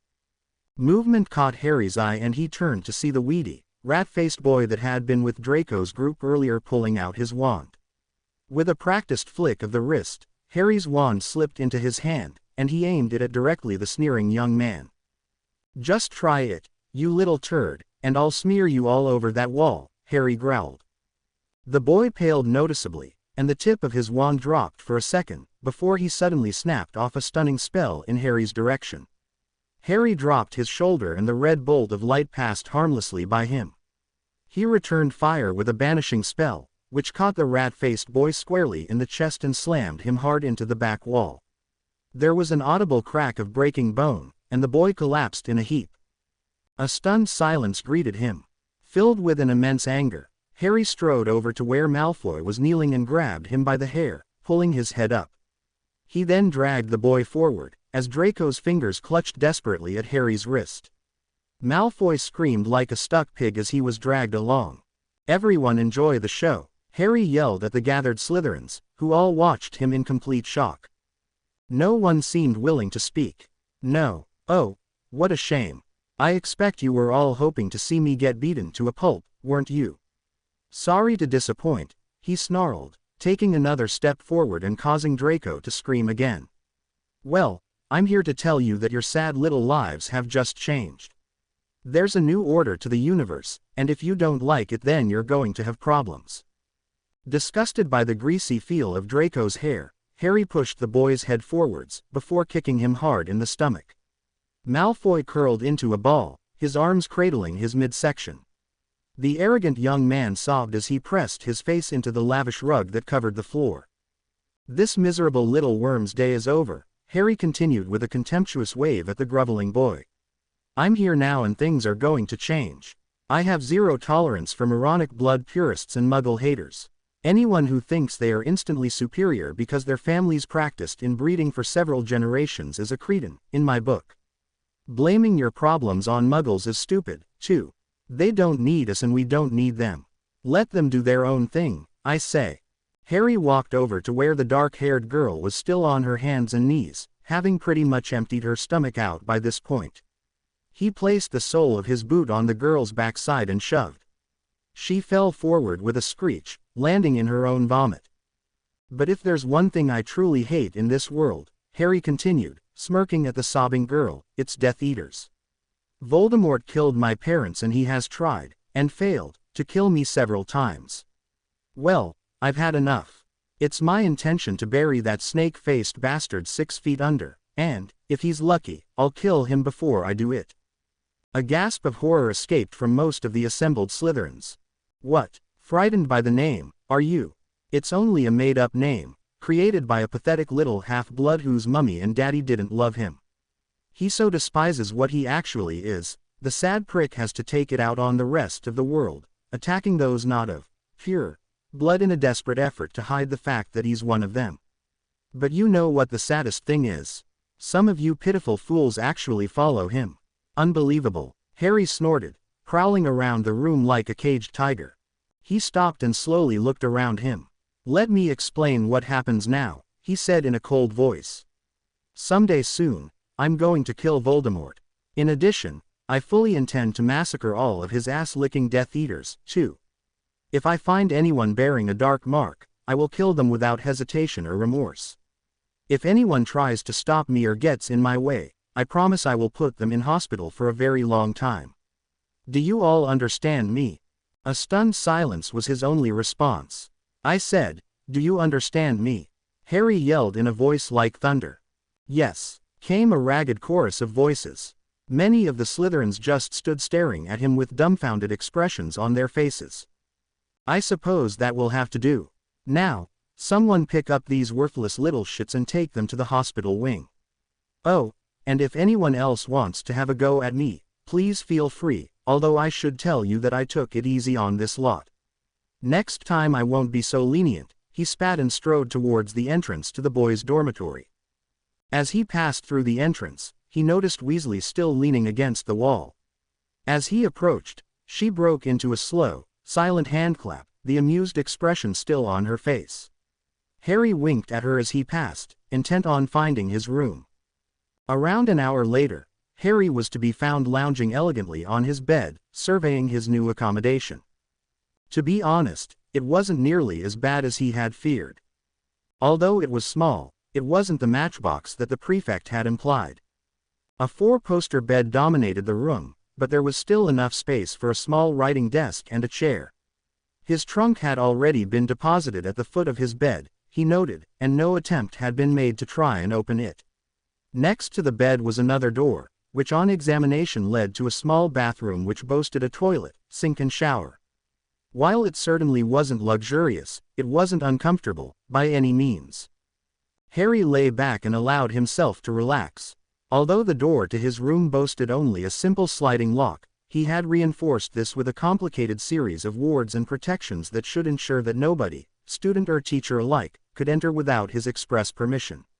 A simple blood magic ritual would guarantee that anyone who tried would bitterly regret it, assuming they survived, that is. Thinking back over his day, Harry realized that things here at Hogwarts were both simpler and more complicated than he had feared. This was a school divided, he realized, and a potential powder keg.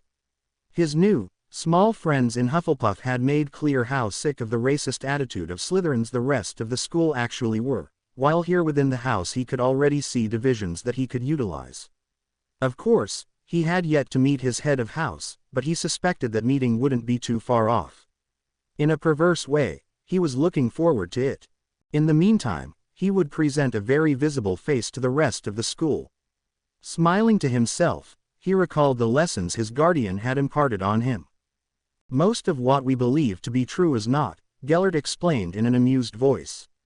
Everyone has an image we like to present to the world, and frequently this has little to do with the person we actually are. So, everyone is a liar.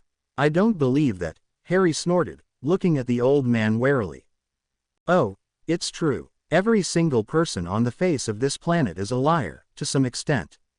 The trouble is, most of us don't realize we are lying, Gellert continued. Take me, for instance. For years, I lived under the self-imposed belief that witches and wizards needed to take over the world, and lead the poor, misguided muggles into a new era of prosperity. It was utter rubbish, my boy. I was merely looking for excuses to justify what I was doing. I was lying to myself. But you realized that in the end, didn't you? Harry pressed. That's when you gave up searching for the Deathly Hallows and stopped trying to take over the world. Well, not immediately. To tell you the truth, at first, I just accepted that I wanted total control. I was honest enough to realize that I wanted to be king of the world. An all-powerful, magical emperor, to whom everybody bent their knee. That's what I wanted to be, Gellert admitted before sighing deeply. Only later did I come to understand how foolish my dream was. One man cannot rule the world. The very idea is preposterous. All men have free will and an inbuilt desire for freedom. The only way one man will ever rule entirely will be if he kills every other living being on the planet. Even Voldemort, with all his insane dreams of power, knows this. He seeks to subjugate the Muggles by turning the entire magical population against them. He, in turn, will rule the witches and wizards through fear and intimidation. Divide and conquer, my boy. But, in the end, even that idea won't work for long. Why not? Harry asked in fascination. Because Voldemort cannot impress his will on everyone. It only takes one person to start a revolution, and the people who you subjugate the hardest will always be the ones to rise up and destroy you. That is a clear lesson from history. Just ask your aunt, Gellert said with a wink. Besides, wanting to rule the world is just childish. Childish, Harry repeated in surprise. How can wanting to rule over everybody and everything be childish? Because it's an impossible dream, Gellert responded gently. Can you stop the tides turning, or the rain from falling? No, of course you can't. Neither can you control the thoughts and actions of 7 billion people completely, nor, in my opinion, do you actually need to. Some of the most powerful men in history have been virtually unknown to the general public. They have worked in secret, molding the world to their desires and reaping the rewards from their positions in the shadows. Contrarily, others have used fame and public opinion to get what they want, effectively using the population's own beliefs and assumptions for their own benefit. Either way is better than just trying to take over and force your will on others, which will just create anger, bitterness and hatred of you.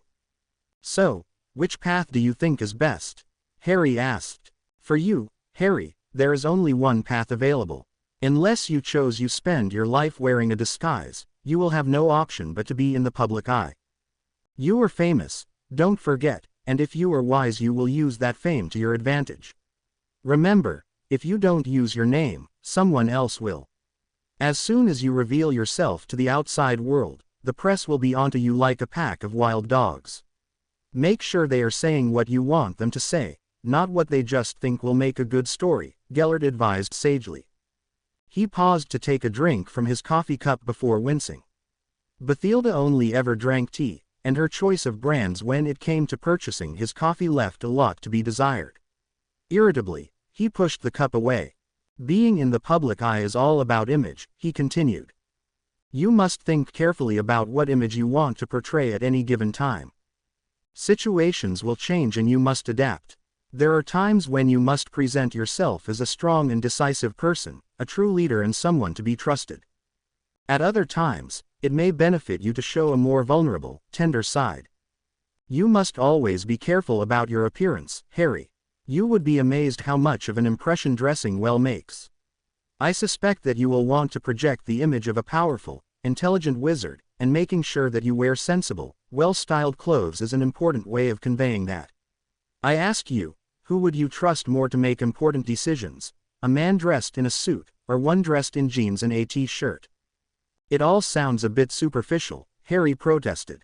Surely most people would see through what someone was wearing and just choose the person who was best for the job, wouldn't they? Oh, my poor naive child. You credit the general public with far too much intelligence.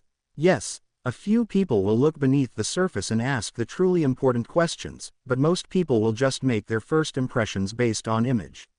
You never get a second chance to convey a first impression, so always be sure to grab that opportunity. Harry smiled, thinking back to those involved conversations he used to have with his guardian. Gellert had a world of experience, and never once tried to hide his terrible past. It was based on the old man's knowledge and wisdom that Harry had laid out his plan of action. Handling the ministry had been easy. While Scrimgeour's predecessor, Fudge, had been an incompetent idiot who relied totally on either Dumbledore or Lucius Malfoy to tell him what to do, the present minister was more of his own man. This didn't mean, however, that he couldn't be manipulated.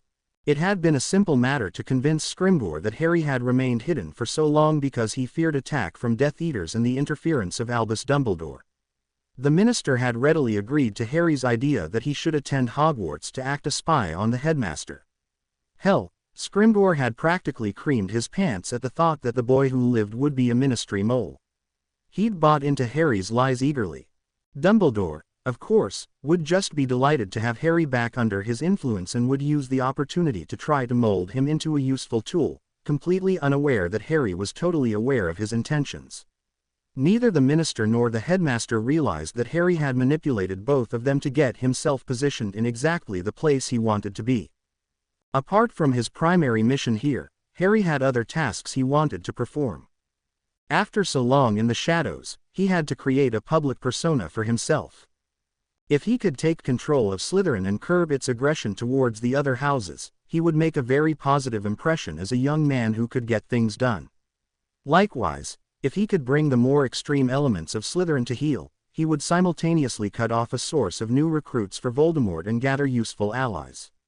If that meant a few sons and daughters of Death Eaters happened to end up having unfortunate accidents, well, so be it. Harry rolled off his bed and entered the small bathroom area. He looked at his reflection in the thankfully non-magical mirror and smiled. With the index finger of his right hand, he reached up and ran his finger along the length of his famous scar. The makeup wiped off on his finger, leaving only a thin, barely noticeable lightning bolt-shaped line on his forehead. Muggle makeup was so much better than glamour charms, which could be easily detected, and was a necessary addition. After all, it wouldn't do for Albus Dumbledore to learn that Harry's guardian had known exactly what that scar represented, and unlike the meddling headmaster of Hogwarts, had done something about it. Next morning, Harry casually made his way down to the common room. A brief examination of the charms he had cast on his door revealed someone had attempted to enter his room the previous night, but had failed miserably. As none of the nastier traps had been sprung, Harry assumed whoever it had been had at least had the common sense to cast a few detection spells on door before trying to gain entry. Lucky for them.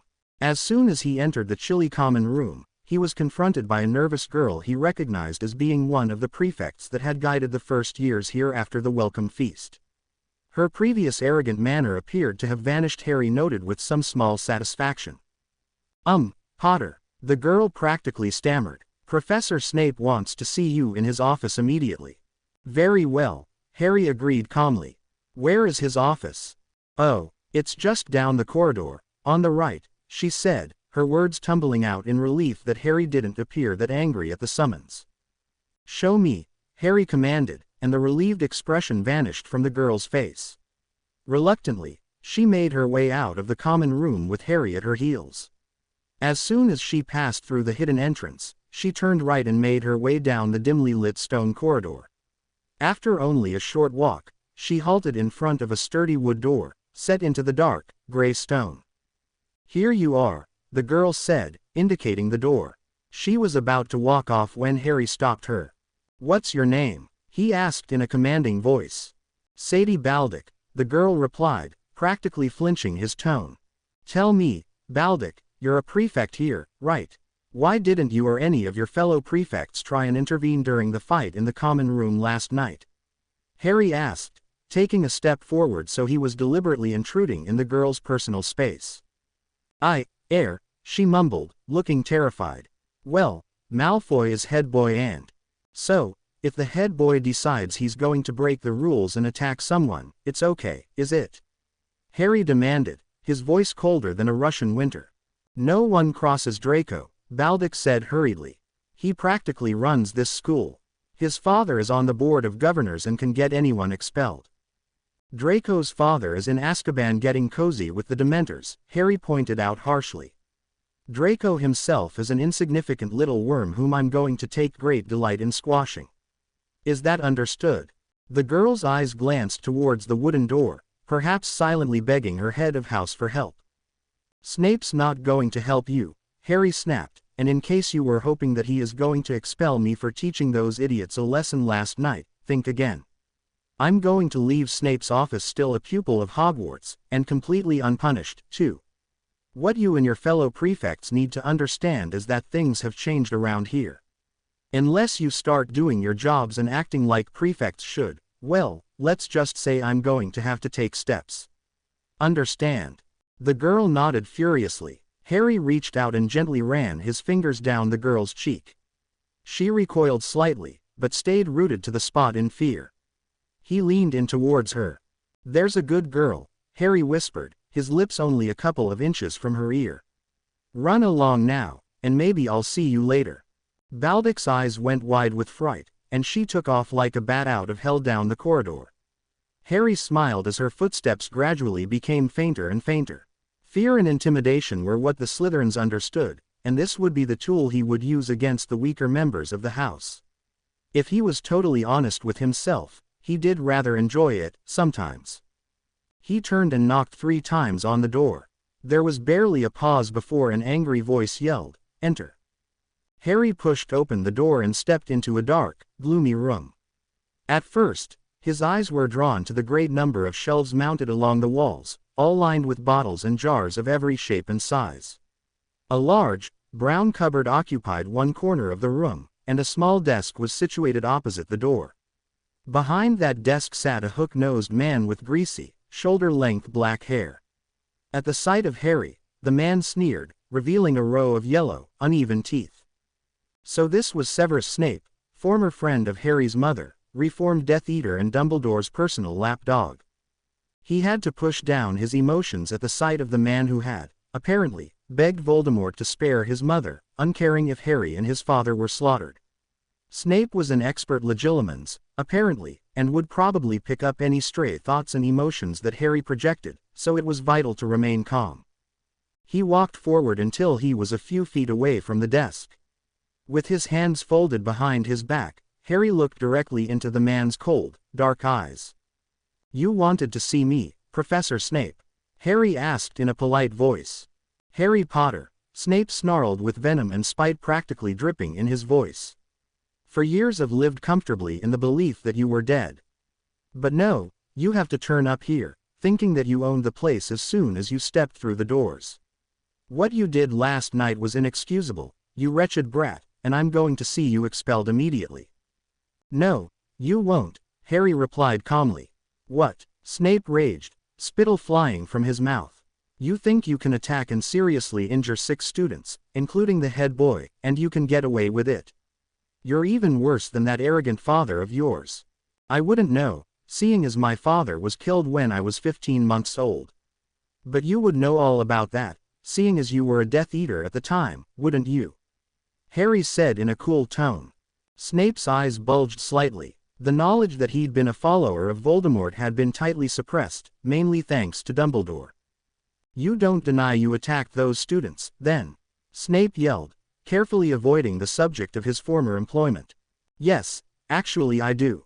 They attacked me first, so I was merely defending myself.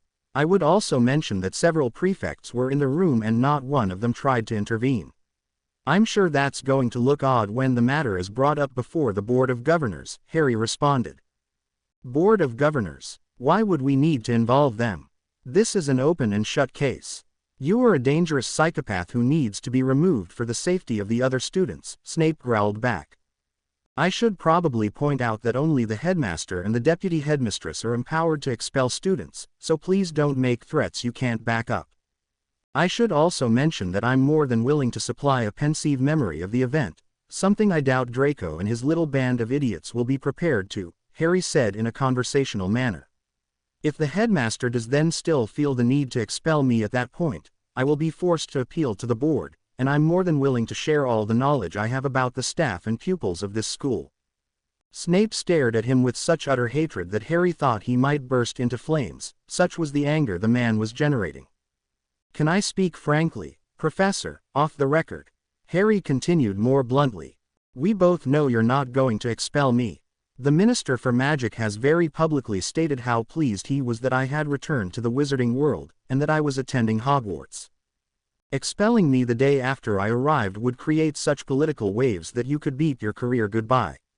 Secondly, we also both know that there is no way in hell that Dumbledore will allow me to be expelled. I'm quite aware that he's known I've been alive all this time, and that he's been searching for me. Now that I'm back within his sphere of influence, there's no way he's going to let me just vanish again. So, let's be realistic here, What are you doing at this school, Potter?" Snape ground out. His knuckles were white as he clenched his fists in rage. "What I assumed every other pupil comes here to do. Learn," Harry replied, a little anger creeping into his voice.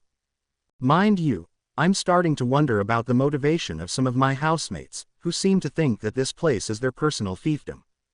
Within hours of stepping foot into this school, I was attacked by Draco Malfoy, that inbred piece of crap whose murderous bastard of a father I helped to get locked up.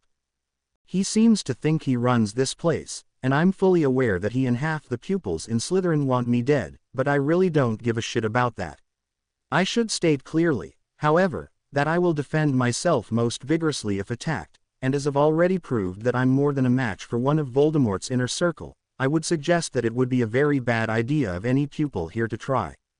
I will not permit you to act in any manner you see fit," Snape began, but Harry cut him off. "You know as well as I do that Draco and his gang attacked me. Tell all the junior Death Eaters here to leave me alone, and I promise that I won't put any more of them in the hospital wing," Harry said sharply.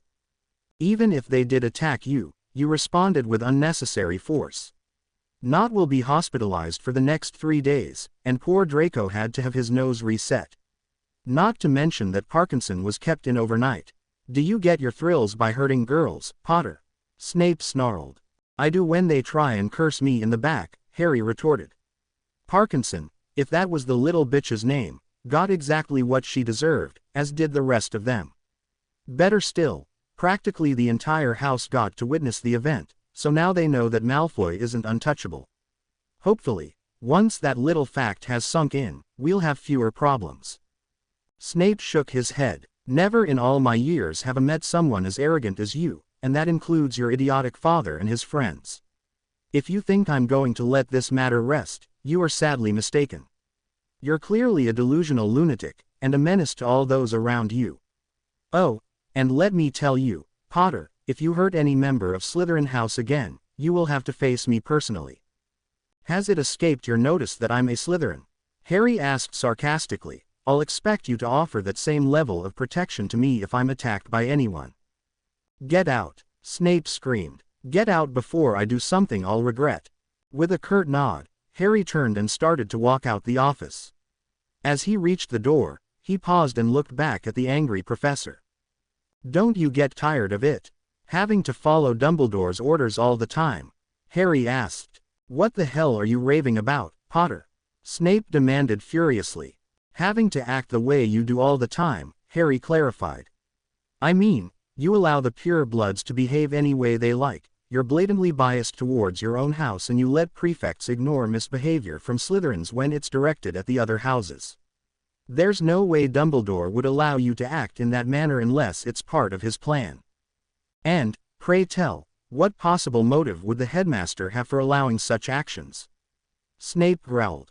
Isn't it obvious? He's ensuring that the other houses will never support Voldemort.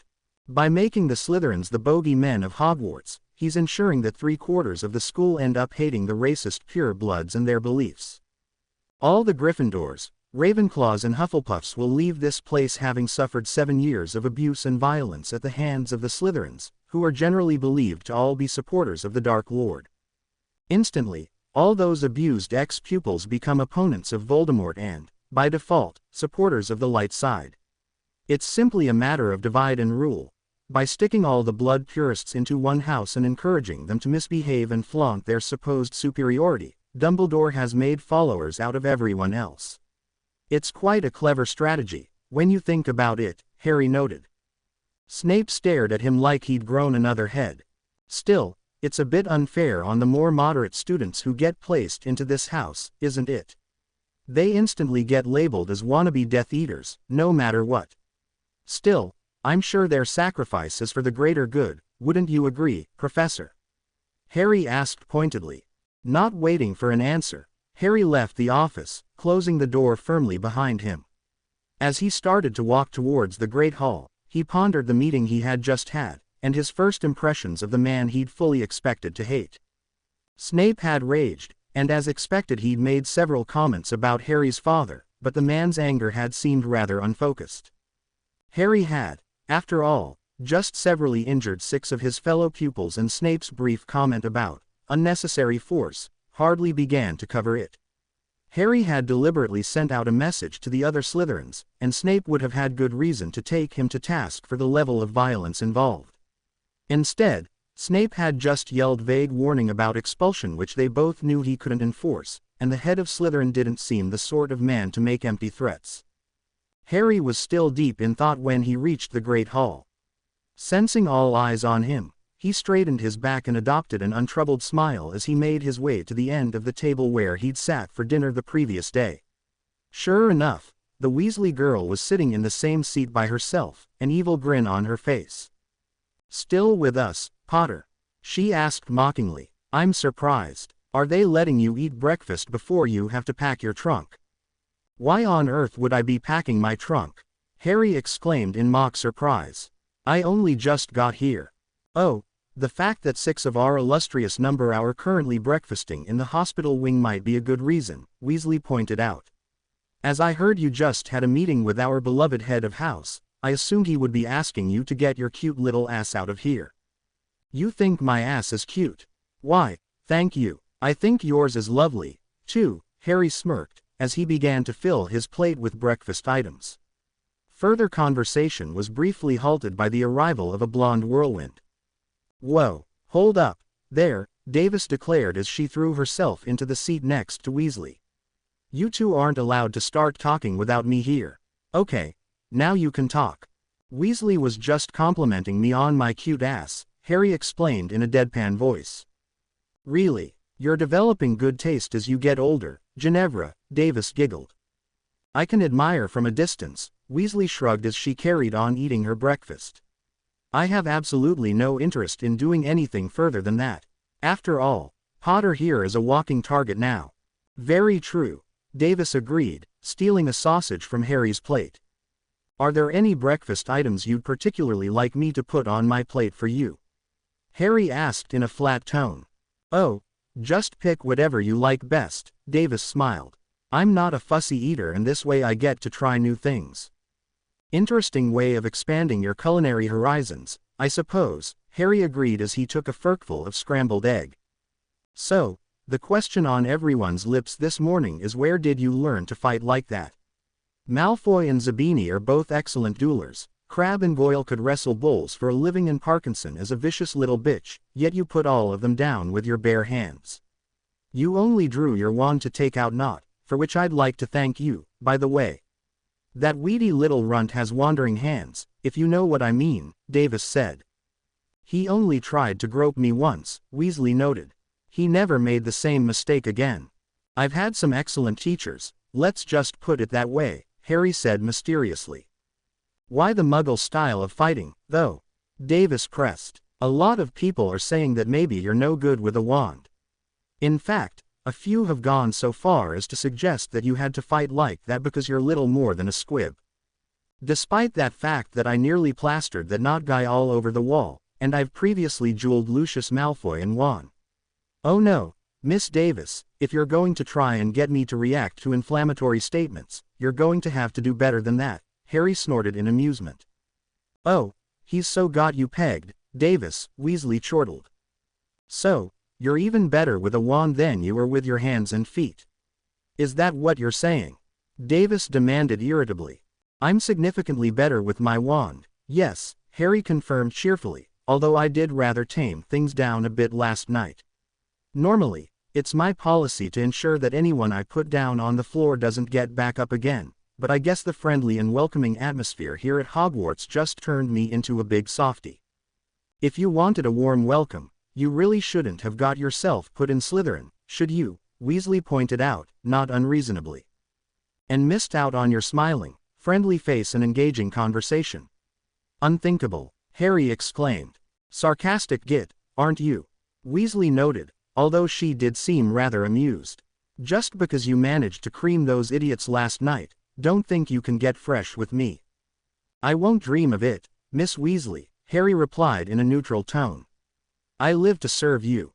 Good, you can serve me by buggering off someplace else. As I said, Malfoy and all his little followers will be coming after you now and I'd rather not get caught in the crossfire, she informed him archly. Charming, isn't she? Davis noted with a smile. Relax, Potter, Ginevra is always this cranky on the first day of school. Then I look forward to taking classes with her. That should be educational, Harry replied with the faintest of smiles. Oh, bad luck. The lovely Miss Weasley is only a sixth year, Davis said in a tragic voice. You'll just have to put up with me, instead. That's not a terrible prospect, I suppose, Harry noted. Although I am disappointed that you abandoned your tactics of wearing your blouse unbuttoned to distract me. What can I say? It's bloody cold in that common room, and that strategy didn't seem to be working. Anyway, she grasped her chest with both hands. Oh, I never thought I'd see the day when these puppies wouldn't reduce a boy to a slobbering wreck. Perhaps he prefers boys, Weasley suggested with a leer. Is that it? Do you like a bit of meat up your seat? What a charming way of putting it, Harry observed blandly. No, Weasley, I can confirm that I'm 100%. Oh, really? Got a girlfriend hidden away somewhere? Davis asked, her eyes suddenly alight with curiosity. No, not anymore, Harry confirmed quietly. What, you do surprise me, Weasley scoffed. A famous bloke like you, I'd have thought you'd have girls dropping their knickers for you left, right and center. What happened to your last girlfriend, then? You dump her so you could play the field when you got here. No, the Death Eaters killed her, actually, Harry said coldly. He stood, and without another word walked out of the hall. I think you pushed a bit too hard there, Ginevra, Davis noted as she watched him disappear. Yeah, a bit, Weasley agreed, before continuing to eat her breakfast. Harry stormed out of the great hall, his insides twisting with rage. He knew he was overreacting, but he couldn't help himself. The Weasley girl had just been winding him up, he understood, but it had just hit a raw nerve with him. It had only been 4 months since Voldemort and his cronies had attacked Godric's Hollow, seemingly at random, and he had lost 2 of the most important people in his life, his guardian Gellert and his girlfriend Melinda. He'd still been reeling at the death of his friend and mentor when he'd stumbled on Melinda's body, lying bloody and battered in the street. It had sent him on a wild killing spree that had only ended with the arrival of the Aurors and the capture of Lucius Malfoy. A familiar feeling of guilt rose within him. Guilt that he'd not been there to save Melinda and that his entire relationship with her had been based on lies. Never once had she seen him as he truly looked. To her he was a sandy-haired boy with blue eyes. She'd also never known his real name, either. He'd been known as James Bagshot, a distant relative of Bathilda whom she'd taken in following the death of his parents. The fact he'd never been totally honest with his dark-haired girlfriend had never sat well with him, but he'd had no choice if he'd wanted to continue seeing her. Now she was gone, and he'd never be able to tell her. Trying to calm himself, Harry decided he might as well head to his first class. As luck would have it, this was Transfiguration, the classroom for which was situated on the ground floor, just on the other side of the middle courtyard. He took a sharp turn and headed in that direction. As he suspected, he was the first to arrive. Fortunately, the classroom door was unlocked, so he entered and took a seat towards the back. He began to regulate his breathing and tried to let his rage slip away. It was a hard task, as once raised, the images of Melinda's broken body kept intruding into his mind. He slammed his fist on the wooden desk in front of him. Desperately, he tried to control his emotions and push down his mounting anger. Turn the anger into something productive, he repeatedly told himself. Hate equals energy. Pain equals motivation. Remorse equals strength. Regret equals revenge. With effort, he managed to get his feelings under control and lock them away, for now. He would let them surface again when they were required. His emergency supply of hatred, ready to be tapped into should a suitable situation present itself. Shame the little Malfoy bastard wasn't here, he would have provided a fitting target for his wrath. Harry's thoughts were interrupted by the arrival of Professor McGonagall into the room. She looked rather startled that a pupil should already be present, but said nothing. Instead, she made her way to the front of the room and took a seat behind her desk in preparation for the class. Harry could feel her eyes boring into him, an expression of disappointment and mistrust faintly evident on her face. Soon, other pupils began to file into the room. The class was to be taken jointly with the Hufflepuffs, and it was members of that house that arrived first. Without exception, they eyed Harry warily and took seats as far away from him as possible. Clearly, the rumors about him had started to spread. The first Slytherin to appear was an elegant-looking blonde girl who swept into the room like she owned the place. She barely gave Harry a glance, and sat a few desks away from him. Next was a large, square-jawed girl with black hair and a fearsome scowl on her face. She glared at him, before taking a seat directly behind the blonde. Tracy Davis appeared shortly afterwards, and sat next to the blonde. She briefly glanced at Harry with an apologetic look on her face, before turning to face the front. We appear to be missing a number of people, McGonagall noted, looking around with a frown. Miss Bulstrode, where are the rest of your housemates? Potter put them in the hospital wing, the large girl spat accusingly. What? McGonagall exclaimed, shock evident on her face. There was a slight disagreement last night, Harry supplied in a calm voice. I spoke to Professor Snape this morning about it, and he's handling the matter. Are you telling me that you hospitalized 5 of your housemates, Potter? McGonagall asked in a dangerous tone. 6, actually, Professor, the blonde supplied. Theodore Nott was hurt, too. He doesn't take this class, so you wouldn't have noticed that he was missing as well. Explain. McGonagall snapped at Harry, her voice trembling in rage. Last night 6 of my housemates attacked me as I was sitting quietly in the Slytherin common room. As the leader was Draco Malfoy, I assume the attack was in revenge for me putting his father in Azkaban. I restrained them with the minimum of force, Harry explained. As I said to Professor Snape, I'm more than happy to supply a pensive memory of the incident. Minimum force, snorted Bulstrode. You kicked the crap out of them. They're all still in the hospital wing. You hospitalized 6 pupils, McGonagall demanded furiously. I assure you that I was just defending myself, Harry insisted. As it was 6 against 1, I felt I had no choice other than to ensure that each of my aggressors was incapacitated. I do have to say, I'm shocked that I should have been subjected to such a terrible assault mere hours after entering the school. I shall be forced to write to the Board of Governors about this, I fear.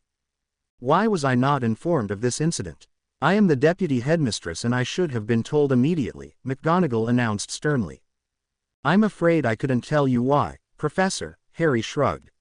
I assume it would be up to Professor Snape to alert you to any problems. For a second, McGonagall looked like she was going to rage at him. However, she obviously thought better of it and instead stormed back to her desk. She turned and faced the class. Today we will be studying conjuration in all its many forms, McGonagall started to lecture. Harry leaned back in his chair, barely listening to the stern witch. He did, however, notice the Hufflepuffs eyeing him with a mixture of fear and loathing. It was, he suspected, going to be a very long day. Who's there? A rusty voice called out. I know someone's out there. Show yourselves. Harry padded up to the iron bars. His golden eyes, subtly tinted with green, were able to pierce the darkness easily. Dimly, he could see a wretched, filthy man peering out of the small cell at him. What the? You're not a true animal. You're an animagus, I can tell. The man rasped as he stumbled forward to grip the bars of his cell tightly.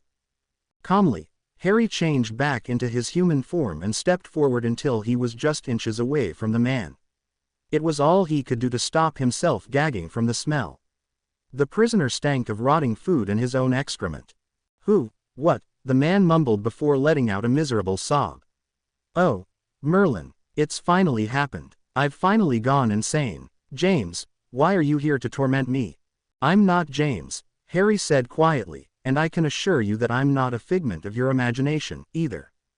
Then who the hell are you? The man growled. Why do you look like a young James Potter? Is this some sort of evil joke? I can't help looking like my father, Harry explained gently. Harry, but you can't be. My God, it is you. What are you doing here? How did you even get into this place? The man demanded. How I got here is a bit complicated. As for why I'm here, well, I'm here to break you out of this hellhole, Harry told him. Stand back for a second, and I'll get you out of this cell. With his eyes wide in amazement, the filthy man shuffled backwards a few feet. Harry reached into his robes, and removed a small box which he opened. Inside the box was a lump of orange, plasticine-like material which Harry pressed against the keyhole of the cell door. He then took a small, match-like object and pressed it into the material. Taking his wand, he cast a silencing charm at the door, before removing a lighter from his pocket and using it to light the end of the match-like object. He then scurried back. Stand as far away from the door as you can, Black, Harry told him urgently. Harry watched in fascination as the plastic explosive detonated without any apparent sound. It was made even stranger by the fact he could feel the force of the explosion through the floor. He grinned as the lock on the cell door shattered to pieces. Yanking the door open, Harry hurried in and grabbed the stunned prisoner's arm, dragging him out of the cell. As soon as they were out, Harry turned to the man. Black, I'm going to need you to transform into your animagus form. You then need to follow me, as I've got a secure route out of here, he instructed the man. But even if we get out of the prison, how do we get off the island? It's a bloody long way to swim, you know, Black pointed out in a shaky voice. There's a disillusioned boat waiting outside. My guardian is waiting there for us, and he'll take you to a secure place for you to hide, Harry explained. For a moment, Black stared at him in disbelief, before he let out a soft chuckle. "It sounds like you've got everything planned out," chortled quietly. "A fine godfather I am, needing to be rescued by my 13-year-old godson." "I've always been precocious," Harry admitted with a smile. "Now, quickly, transform into Padfoot, before the Dementors return." There was a slight blur, and where there had been a man moments before, there now stood a large, black dog. A second later, Harry also transformed and looked over at the dog, who was staring at him expectantly. With a flick of his tail, Harry took off at a furious pace, the dog close on his heels. "Mr. Potter, can you please remain behind, if you would? I need to talk to you," McGonagall called out. Harry sighed. He'd been hoping to make a rapid escape, but clearly the stern Scottish witch had other ideas. He sank back into his seat as the other pupils started to file out of the classroom. He couldn't help but notice the rather smug looks on the faces of most of the Hufflepuffs. The class, as Harry had expected, had been an hour of complete boredom.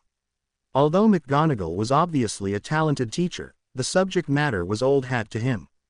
He'd been performing conjuration spells such as they had practiced today since he was 12, and Gellert had chosen a lot more practical items for him to conjure than the pincushions and butterflies that McGonagall favored. Once the last pupil left, shutting the door behind them, Harry looked expectantly at the witch.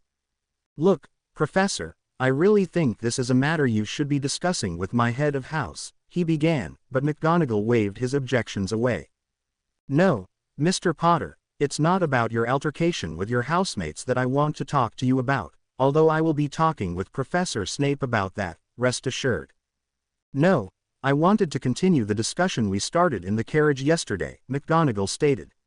"I have taken the liberty of contacting the Ministry and, as you stated, you are not registered as an animagus with them. The fact remains, however, that you are indeed one. I smelled it on you yesterday and I can smell it again today. I can definitely smell a canine presence about you, Mr. Potter." Harry smirked. If the old witch was going to keep pressing this matter, he might as well have some fun with it. "Really?" he replied vaguely. "Funny, when I get a whiff of you I smell." McGonagall glared at him. "That's right, isn't it?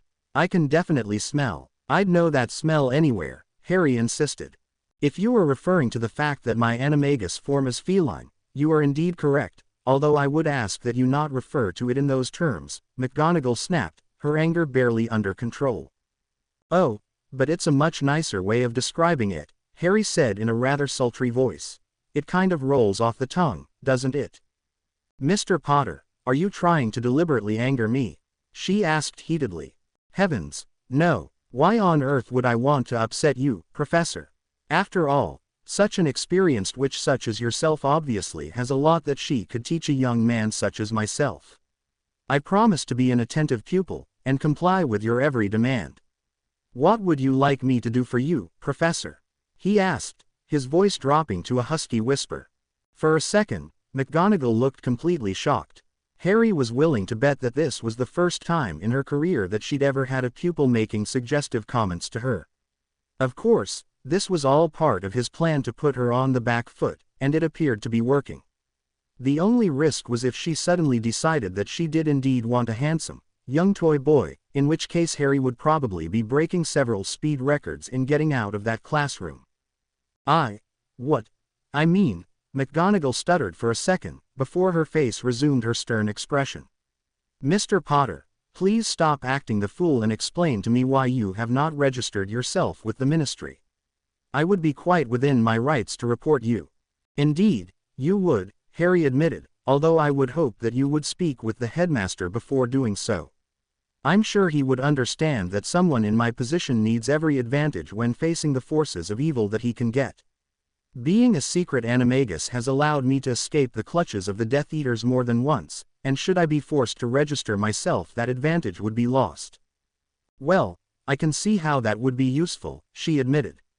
"May I see you transformed, please?" Harry stood and stepped away from the desk. He transformed immediately and regarded the witch calmly as she inspected him. "A most impressive transformation," McGonagall admitted. "You are clearly extremely skilled at this. Your form is most striking, too, although I'm a little disappointed that you didn't take after your father in your choice of animal. Harry changed back into his human form. You knew my father was an unregistered animagus? He asked. Of course, I did, McGonagall scoffed. Who do you think it was that subtly left out a few helpful textbooks for him to find, occasionally? I presume that you know the reason your father became an animagus. To help Remus Lupin each full moon, Harry confirmed, being careful not to let his ambivalence for the werewolf show. The man had been quick to condemn Sirius when he'd been accused of the murder of those muggles, and his betrayal had hurt his godfather deeply. In addition, Lupin had never once made any attempt to find Harry while he'd been living with the Dursleys, even when he'd been named in his parents' will as a guardian and they had not. That was an act of great kindness on your father's part, and of his friends, McGonagall stated firmly. There was absolutely no way the Ministry would have agreed to register 3 teenage boys as animagi, so, to enable them to provide Remus help and support, I turned a blind eye. My silence was bought on the clear understanding that their abilities weren't used for immoral or unjust uses. If I am to keep quiet about your abilities, then I will expect the same restraint from you. Do you understand? Oh, absolutely, Harry agreed readily, silently thinking that his definition of an immoral or unjust acts probably differed greatly from the old witches. Good. While I have you here, I would also like to ask why you didn't appear to be exerting yourself in my class today. You were clearly a talented young wizard, but you certainly didn't appear to be putting much effort into your studies. I will not accept substandard work, Mr. Potter, and I would like an explanation, she demanded in a harsh tone. Was my work substandard? Harry asked in surprise. I thought I achieved every task you set me. Indeed you did, but nothing beyond that, she retorted. Clearly, you were capable of achieving more, but you seemed happy to just put in the minimum effort. I expect my pupils to try their very best and will not accept anyone thinking they can just coast through this class. Then perhaps, Professor, you should set me rather more demanding tasks. Not engaging your pupils with challenging work is the fault of the educator, not the student, is it not? Harry asked mildly. McGonagall's eyes narrowed dangerously. Exactly why did you come to Hogwarts, Potter? She asked bluntly. As I told the headmaster, to get my NEWT qualifications, Harry replied, his tone becoming colder. You could easily have hired a private tutor and taken the exams independently without ever once setting foot in this school, McGonagall challenged. It's patently obvious that in Transfiguration at least you are above NEWT level. I don't believe that taking your exams had any bearing on your presence here. Oh, Harry said, feigning ignorance. Indeed, I believe that you have unwisely come to Hogwarts to act as a spy for the Ministry, McGonagall accused him. Really? Now, why would I do a thing like that? But, just for argument's sake, why would you think that acting for the Ministry would be an unwise course of action? He asked calmly.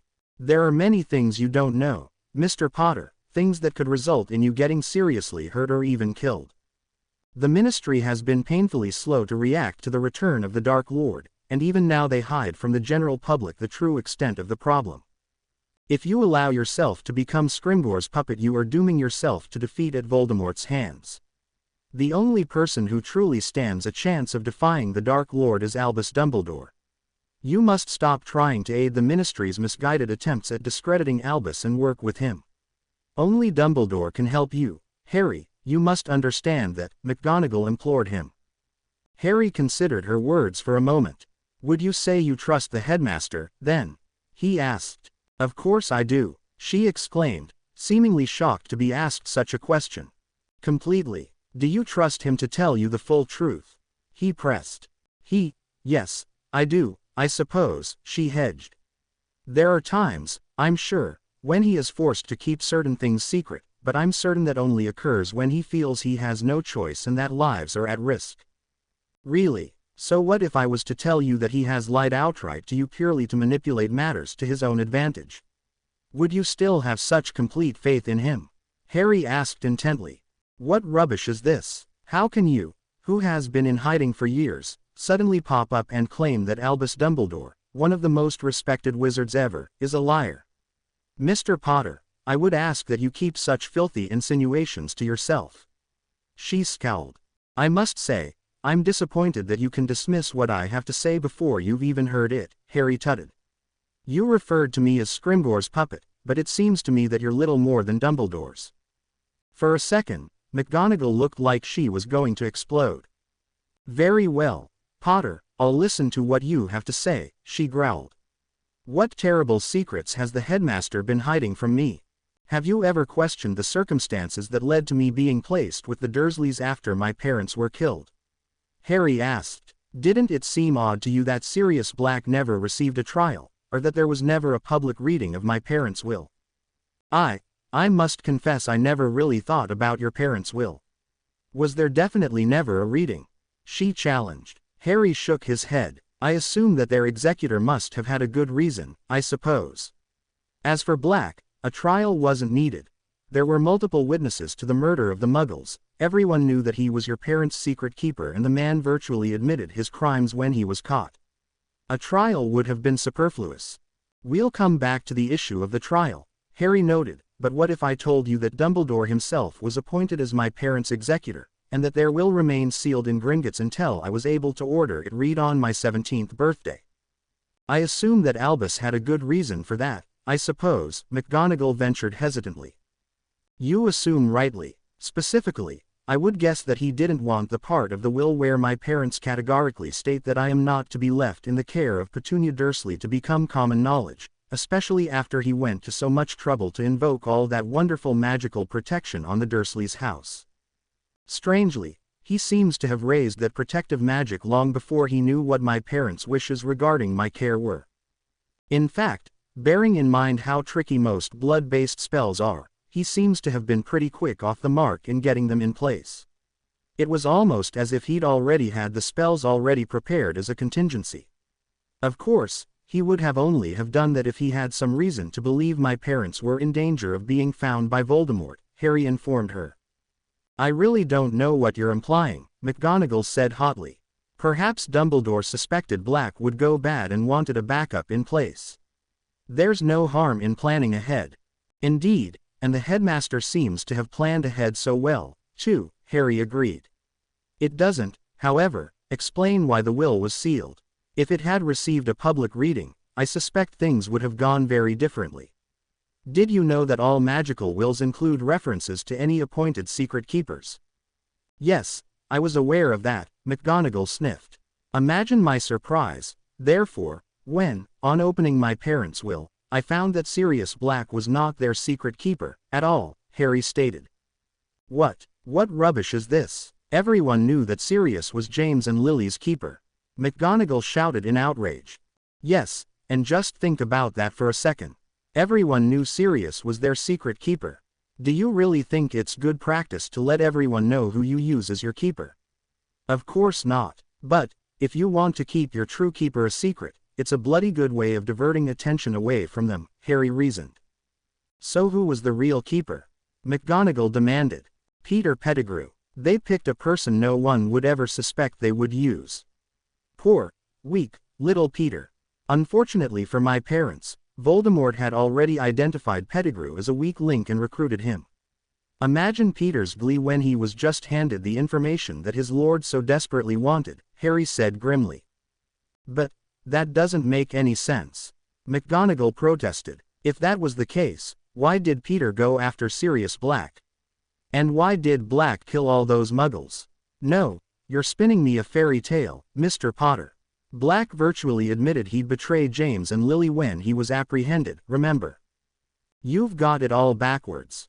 It was Sirius that went after Pettigrew, and his exact words were, "I'm sorry I let you down." James's when he was arrested, and he was referring to the fact that he'd been the one to suggest Pettigrew as secret keeper. It was Pettigrew who killed the Muggles as a distraction, allowing him to change into his animagus form and escape. You do remember what his animagus form was, don't you, Professor? He cut his own finger off, too, just so people would think he died in the explosion.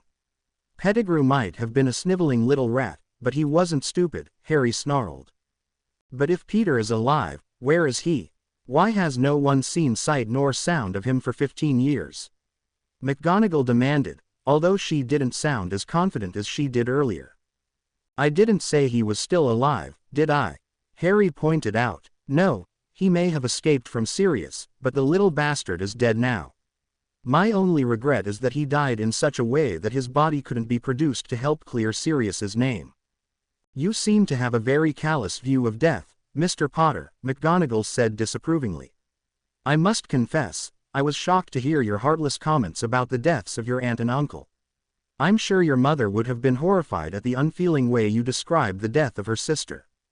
Oh, I know for a fact that Mother thought her sister got exactly what she deserved, Harry growled dangerously. And how could you possibly know that? I know that Lily didn't become a ghost, so I fail to see how she could have communicated her opinions to you, McGonagall snapped. You really would be surprised at what I know, Harry said, in a low voice. I probably know a damn sight more than is good for me, I dare say. But please, never, ever, assume that I don't know the wishes of my parents. My mother had come to loathe her sister and truly despised that fat piece of shit that she married. If she'd been alive to see firsthand how the Dursleys treated me for the 9 years I was under their roof, she'd have killed them both on the spot, assuming my father didn't do it first. Lily Potter was a kind, compassionate woman, but if you hurt someone she loved, she would turn into a vengeful demon, believe me. The war hardened both my parents, and they weren't afraid to curse those that they believed deserved justice. There's a significant difference between fighting and killing Death Eaters, and hexing your own kith and kin. Lily would never have attacked one of her own family, no matter what the justification, McGonagall protested. Probably not, but I doubt she would have stopped my father from doing it, Harry shrugged. But this is all beside the point. My parents tried to ensure that I would never be placed with the Dursleys, and their wishes were ignored and, indeed, suppressed. Sirius Black was innocent of the charges made against him, but was still imprisoned in Azkaban without a trial. In both cases, the esteemed Albus Dumbledore either willfully conspired in, or pointedly ignored, those acts of injustice. So this is why you're here. To spy for the Ministry and get your supposed revenge on the headmaster. McGonagall accused him angrily. I've told you repeatedly why I'm here, Harry countered, to get my NEWT qualifications. On that note, I should point out that our little talk has made me late for my next class. I very much doubt if I'm going to pass herbology if I never attend classes. What? Oh, I didn't realize how long we'd been talking. Here, I'll give you a note to give to Professor Sprout explaining why you're late, McGonagall promised, hurrying back to her desk to find something to write on. She returned a moment later clutching the promised note. Here, Mr. Potter, this explains why you were delayed. Don't think that this is the end of our discussions, though. Your presence at Hogwarts troubles me greatly, and there's far too much about your recent history that you haven't explained. We will talk again, she informed him sternly. I look forward to it, Harry said and turned to leave. As he reached the doorway, he paused and looked back. Yes, Mr. Potter, was there something else you wanted? McGonagall asked. Oh, no, Harry said smiling. I was just taking one last sniff. I do so love the smell of. Fortunately, Harry was out the door before McGonagall was able to draw her wand on him.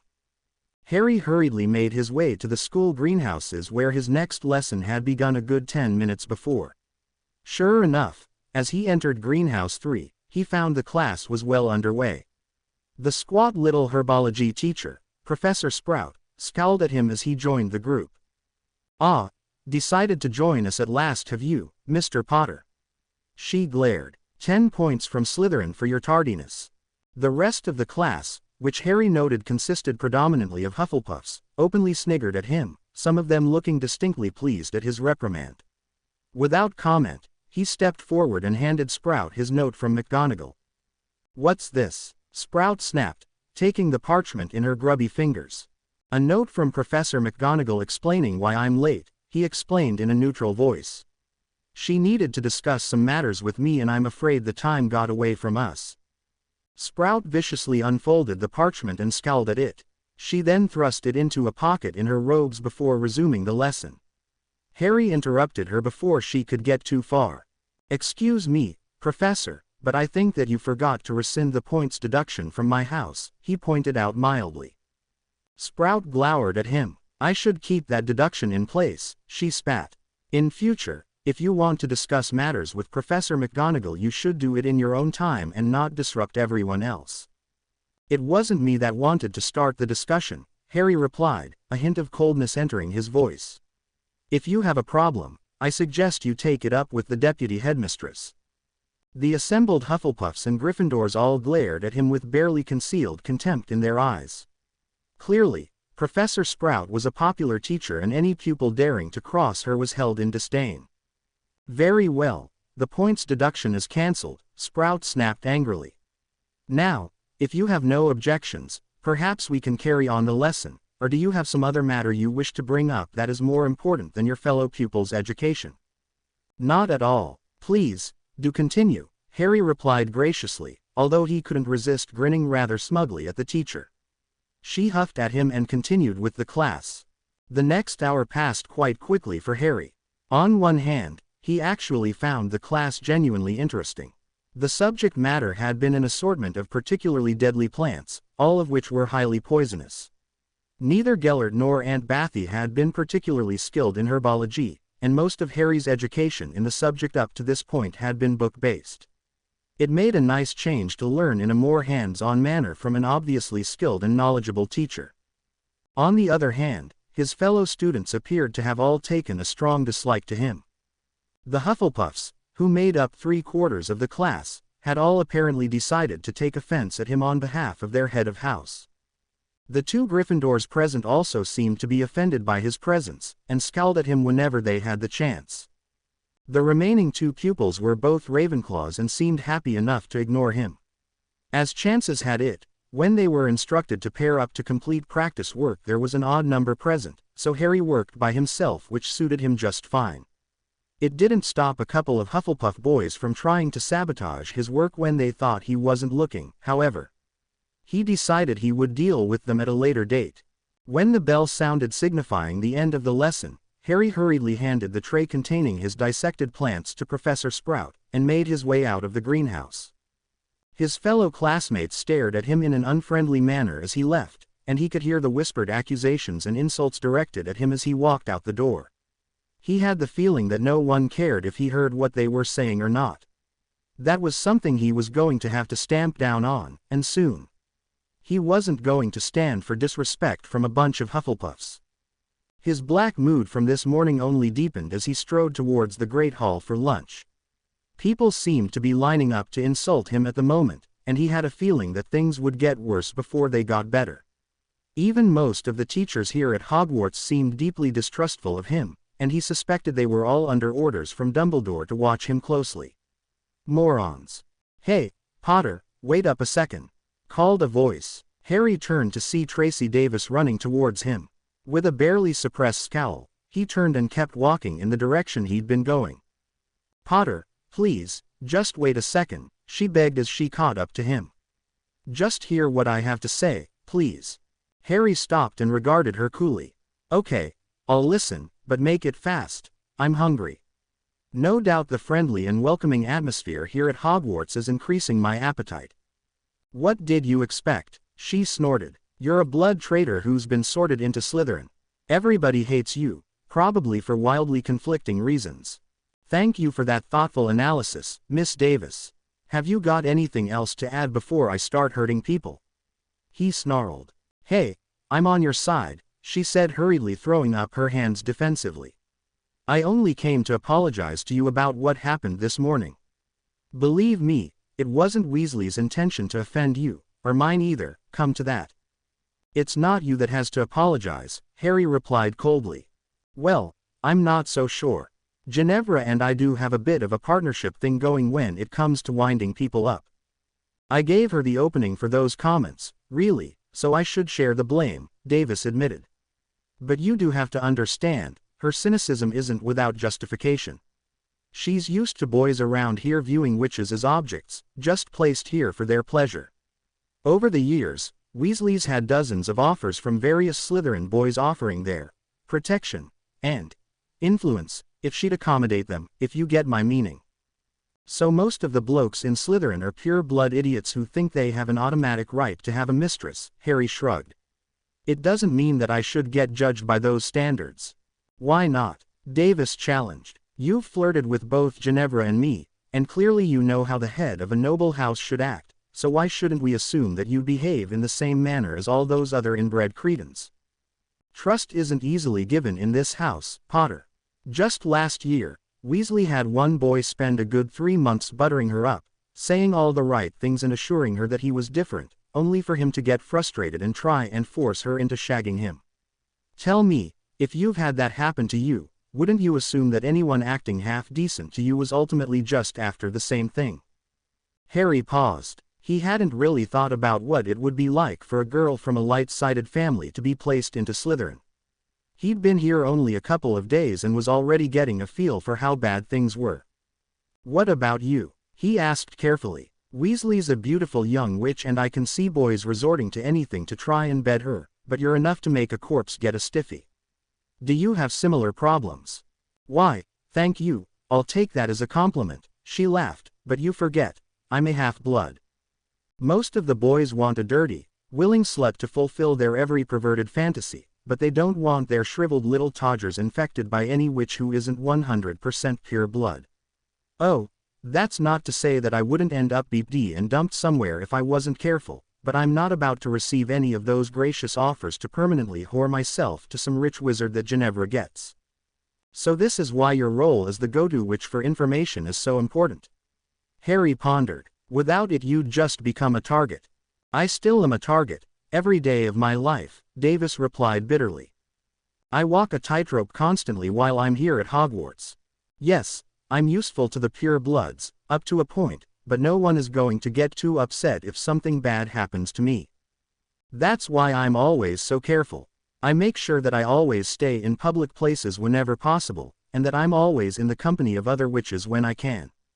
I keep my head down and don't antagonize the pure bloods, and I try and be a good little Slytherin so I at least get some protection from Professor Snape. If that all fails, I make damn sure I've got my wand handy at all times. A thought occurred to Harry. What happened to the low-life that tried to beep Weasley, then? He asked. I mean, do these scum just get away with doing these things? Normally that scum, as you correctly describe them, are careful enough not to leave witnesses that are capable or willing to kick up a fuss, and even if they do, they always back each other up and provide alibis. You'd be amazed how reluctant the DMLE is to insist that minors who belong to noble or rich families are subjected to truth potions or have them submit memories of incidents, Davis said bitterly. Malfoy and his cronies would have to beep a girl in the middle of the Great Hall during dinner for anyone to take the matter seriously. But they don't always get away scot-free. The one that attacked Ginevra, for instance, has a lovely curse scar for his troubles. Ah, the dark-skinned friend of Malfoy's, was it? Zambini, was that his name? Harry said, remembering the boy who had joined in the attack on him the previous day. Zabini, Davis corrected. Have you never heard of his mother? She's quite famous, you know. Can't say that I have, Harry admitted. Oh, yes, she's known as the Black Widow in certain circles. She's been married 7 times, and all 7 of her husbands have died in mysterious circumstances, most leaving her a pot of gold in their wills. She's either a complete jinx, or the cleverest criminal in Britain. I'm sure you can guess which one I tend to believe. Blaise is every inch his mother's son. He's a sneaky, backstabbing bastard who I wouldn't trust to tell me the time. Ginevra did the world a service by cursing him, believe me, Davis informed him. Did she get in trouble for leaving him permanently disfigured? Harry asked. Nah, he wouldn't even admit it was her that did it. It would be too much of a blow to his pride to admit a mere witch bested him. He just goes around boasting that he got the scar in a duel without mentioning any of the details. Slimly parasite, she spat. By now they had reached the entrance to the Great Hall. Before Harry could enter, Davis grabbed his arm. Look, Harry, please don't be too hard on Weasley. She's had a difficult time here at Hogwarts and she's been a good friend to me. More than once I've been saved from something extremely unpleasant by a few of her curses. If she apologizes, please accept it, Davis begged. Harry thought about it for a second.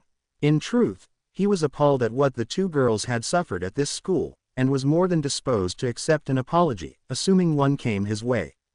Okay, Davis, he agreed. Assuming Weasley gives me a half-decent apology, I'll accept it. But both of you are going to have to learn not to judge me by the standards of the filth that pass for pupils here. Thanks, Davis said, looking relieved. They continued into the hall, and Davis guided them to the end of the Slytherin table. Unsurprisingly, Ginevra Weasley was already seated there. Harry sat down opposite the red-haired girl and began to fill his plate with food. He pretended not to see Davis give the girl a subtle nod. Potter, Weasley began, I wish to give you my unreserved apologies for the inappropriate comment I made this morning. It was not my intention to cause you distress, or insult the ancient house of Potter. Harry looked up at her in surprise. He had not expected the formal wording of the apology, but quickly realized that a pure blood such as her would know how to address a head of an ancient house. He nodded once. Weasley, I accept your apology and trust that I will not see a repetition of your rash words again in the future, he replied in a measured voice. Thank you, I will choose my words with more care, I promise, Weasley agreed, before returning her attention to her plate. So, how long did it take for Davis to convince you to apologize? Harry asked with a smirk. Most of the morning, Weasley admitted, not looking at him. I wasn't convinced it was worth my effort, but Tracy seems to think that you're actually a half-decent bloke, for some reason. Wow, your kind words are nearly overwhelming me, Harry noted sarcastically, although from what I've seen in the short time I've been here, I can understand you not thinking highly of any male Slytherin. Oh, trust me, most of the females are just as bad, too, Weasley replied, this time looking at him directly with blazing brown eyes. Most girls here are either whores or psychopaths, or a pleasant combination of the two. If you try and walk your own path, like me and Tracy here, then you're certain to be hated and singled out for abuse. Harry chewed his food thoughtfully. You seem to have done a pretty good job looking after yourself, though, he pointed out. That scar-faced friend of Malfoy's is a good example of that. Ginevra snorted. Zabini is an idiot. He thought he could just pay me a few compliments and flutter his eyelashes at me and I'd be begging him to screw me. I mean, did he really think I'd trust him with the reputation he and his murdering bitch of a mother have? I knew what he was up to immediately. Which was? Harry asked with genuine interest. He's practicing for his future career, Ginevra shrugged. His mother has made a packet by finding wealthy, single wizards and marrying them. I've never met her, but I gather most men instantly cream their undies as the mere sight of her, and she uses that to lure wealthy men to her. I gather Blaise is preparing to carry on the family business. He's planning on using his pretty boy looks to seduce any wealthy widow or heiress that takes his fancy, and then rob them blind. I shouldn't wonder if most of the poor bitches don't end up unexplainably dead, too. Of course, this means that Zabini has to hone his seduction skills, Davis continued. He might be bloody gorgeous, but he's still a teenage boy and, just like anything, he needs to practice charming witches. Ginevra here, apart from being stunningly attractive, has a reputation of being unapproachable. Our boy figured that if he could get in her knickers, he could pull anyone.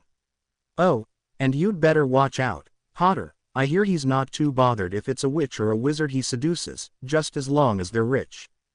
I think after the kicking I gave him, he won't want anything to do with me, Harry smirked. I take it he doesn't handle rejection well, then. Weasley shrugged. I guess not. I mean, I was actually thinking of giving him one. After all, he's a good-looking boy, but he got impatient. Besides, I knew he was just intending to use me for practice, and I didn't want him deciding that he would continue that by trying to bump me off, too. How does his mother do it? Harry asked. I mean, the Aurors must be wise to her by now. She can't just go around poisoning or cursing wizards as she pleases, can she? That would be the first thing they checked for. No one knows, Weasley admitted, and, frankly, if the Zabinis are that good at killing people without getting caught, then I don't want to make myself a target. Bit late for that, isn't it? Harry pointed out. If I wanted I could have done a lot worse to Blaise than just give him that scar, Weasley responded fiercely. At the time, he was on his knees and I had his wand in my hand, with no witnesses around. Unfortunately, if I had finished him off I would have been murder suspect number one, the way he'd been following me around for weeks beforehand. Unfortunately, My family is poor as dirt and wouldn't have been able to pay the bribes required to ensure that I didn't end up with a mouthful of veritaserum, not that those bastards would spend a canute to save me, anyway. You can't pick your family, Harry agreed sympathetically. That's the bloody truth, and I've had the added joy of having most of my assorted brothers attending Hogwarts at the same time as me. Still, at least next year I'll be free of them. Ronald is the last Weasley to uphold the honor of the family by being a Gryffindor, and he graduates at the end of the year. I might actually be able to go 5 minutes without being constantly reminded what a disgrace I am to the family, and what an evil, little bitch I am, Ginevra spat angrily. Oh, but you are an evil, little bitch, darling, Tracy teased. I know, but I don't have to be reminded all the time, do I? Weasley responded with a half grin. Did you notice that most of Malfoy's gang are out of the hospital wing? Tracy said, changing the subject. Yes, I could feel them sending killing curses at me with their eyes, Harry confirmed. I note the blonde bum boy himself is missing, though. Blonde bum boy, I must remember that one, Tracy sniggered. No, darling Draco will play up his injuries for all they're worth. He once had to spend a week in bed after getting a parchment cut. Yeah, he's a fine example of pure-blood masculinity, Weasley smirked. Quite why any witch would look twice at him, I don't know. Mind you, I always said Parkinson was a bit soft in the head. Oh, I know exactly what Parkinson sees in him, Tracy disagreed. It's all that lovely gold he has clogging up his vault at Gringotts. She's been after a marriage contract from day one.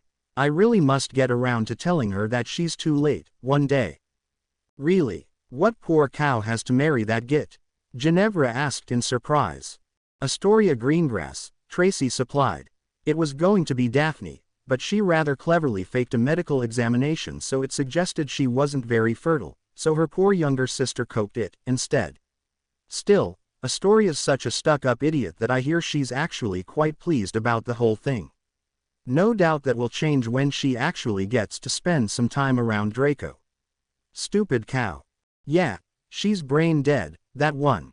She'll probably quite happy to pump out a few brats to continue the Malfoy name while swaggering around in that poncy manner of theirs.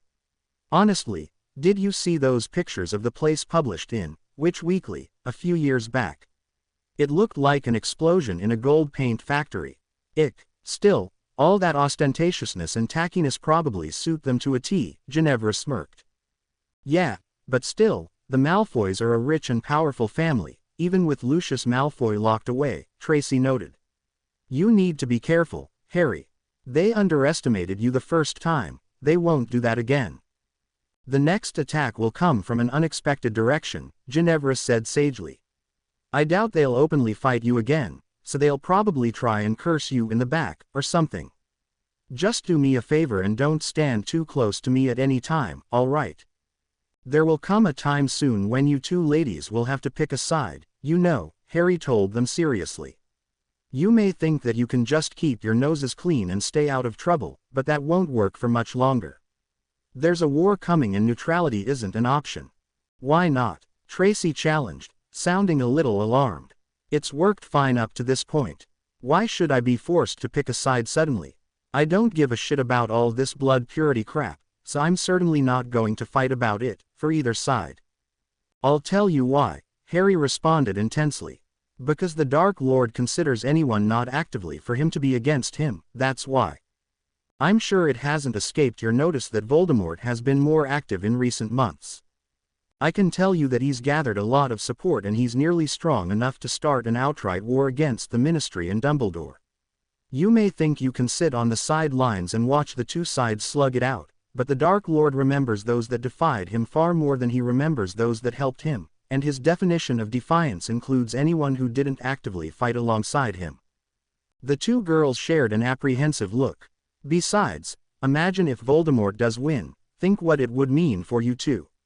A half-blood who attempted to remain neutral and a witch from a light-sided family who refused to let herself be bound to one of the Dark Lord's supporters. Do you really think he'd turn the other cheek and let you two be? Harry asked pointedly. What's the other option? Ginevra asked defiantly. Hope the Ministry will save us. Fat chance. My brother Percy joined that mob and I've seen just how incompetent they are.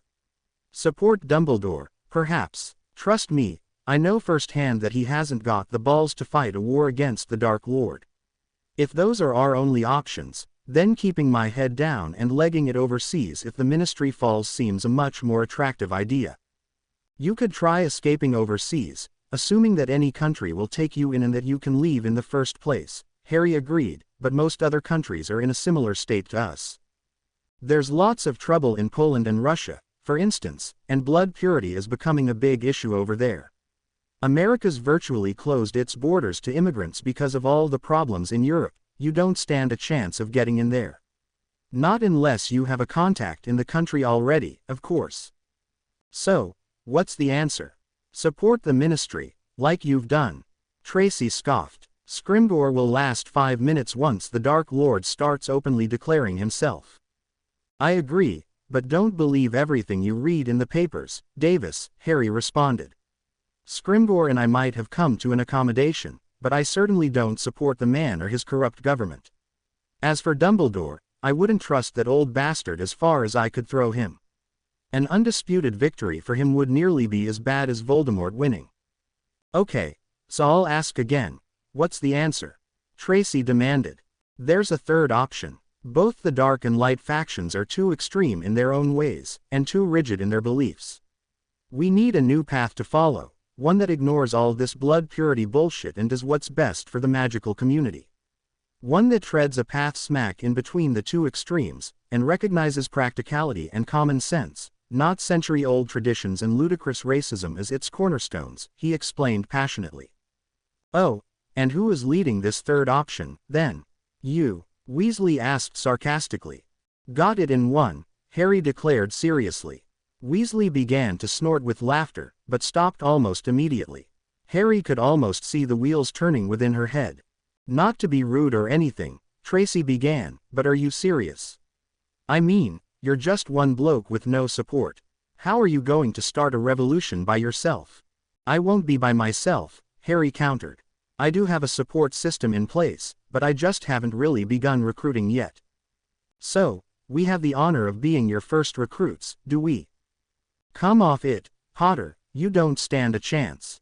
The Dark Lord has an entire army behind him, and the Ministry aren't exactly going to stand aside and let you gain power, either. That's ignoring Dumbledore, too. I get the impression he's not exactly thrilled with you ending up as a Slytherin. He won't sit about and let you gain influence without being sure you can be trusted, and judging by the way you handled Malfoy, I doubt he would approve of your methods, Tracy pointed out. You're assuming that I'm going to tackle this head-on like some Gryffindor would, Harry countered. That's not the way I work. Yes, the Dark Lord has an army and I don't. That's why I have no intention of fighting him fairly. I intend to eliminate his support slowly and methodically, before dealing with him when he's alone. If that requires me to be an assassin, then so be it. The Ministry is the same. I intend to infiltrate it slowly, gathering support quietly and operating from the shadows. Dumbledore, for all his power and influence, is a rather simple fellow. He thinks about primary causes and motivations, and seldom considers that people may have ulterior reasons for their actions. It was why Voldemort was able to beat him so easily in the First War. Harry ignored the fact that both girls had cringed when he used the name Voldemort, and looked at them challengingly. What would you want us to do? Weasley asked quietly. At the moment, very little, Harry confirmed. As I stated, I intend to work from the shadows and I would expect my allies to do the same. Tracy, you would need to remain visibly neutral if you are going to continue to pick up information, otherwise no one would trust you again. I would, however, want you to be selective in what information you give to the other side while being open and honest with me. Ginevra, you can't afford to be seen openly as my friend, but I do need your wand on my side. I have various objectives that I need to accomplish while here at Hogwarts, and you'd be invaluable help. Why us? Weasley asked suddenly. Why have you asked us two to help you? Isn't it obvious? Harry asked earnestly. We're the same, as three. Tracy, you're a half-blood like me, trying to make your way in a world ruled by pure bloods who look down on us and think we're inferior. Ginevra, You're from a light-sided family but was sorted into Slytherin, as a result no one trusts you anymore. You've been slandered and abused for what you're perceived to be, rather than what you actually are. We, ladies, are all in the same shitty situation and, I suspect, we all want that to change." Silence fell as the two girls considered his offer. Then, abruptly, Weasley stood and grabbed her bag. "I'll think about it," she announced quietly, before walking off briskly without as much as a backward glance. Harry almost smiled at her actions, which seemed rather typical of the girl. "Sorry, Potter, I'm not convinced," Tracy said, shaking her head. "I've fought a hard struggle to get where I am, and if there's the slightest hint that I've been helping you, my life won't be worth jack shit. I promise I won't mention this conversation to anyone, and I'll give you an unbreakable vow on that if you want, but please don't expect me to become your supporter, because it won't happen." "Fair enough," Harry said, hiding his disappointment. "I'm sure I don't have to tell you what will happen if you do talk to anyone about this. Yeah, I was there when you demolished Draco and his friends, remember? Look, I really like you, Harry, and I think your goals are just, but I just can't believe that you have the power to change anything. I know that you defeated you-know-who when you were a toddler, but I'm sure he's not going to make the same mistake, whatever that was, again. As much as I hate to say it, I think you're doomed," she said sadly, before grabbing his hand and squeezing it. "I'm sorry." Then she stood and was gone in the blink of an eye. Harry sighed. He suspected that he'd made his move to recruit the girls far too soon, and blown his chance.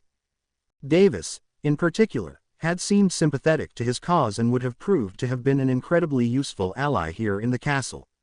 Weasley was more of an unknown factor, and he was intrigued that she hadn't actually turned him down yet, although she would be more of an asset for the future when he had to take the fight to the Death Eaters.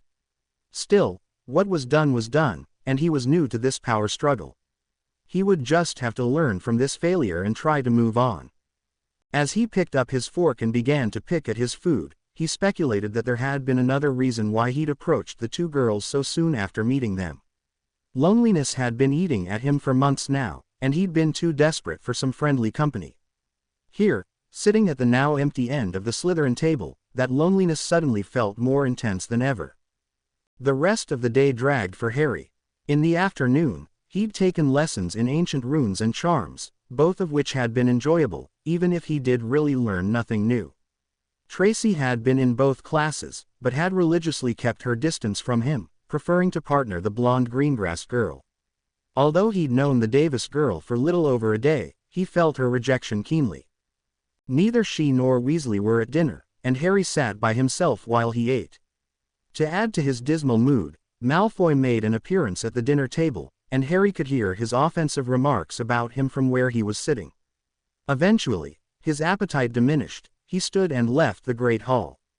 He walked out of the school and headed towards the Forbidden Forest, barely aware that he was doing so. It was a fairly warm September evening, and to Harry's keen ears and eyes the forest appeared bustling with life.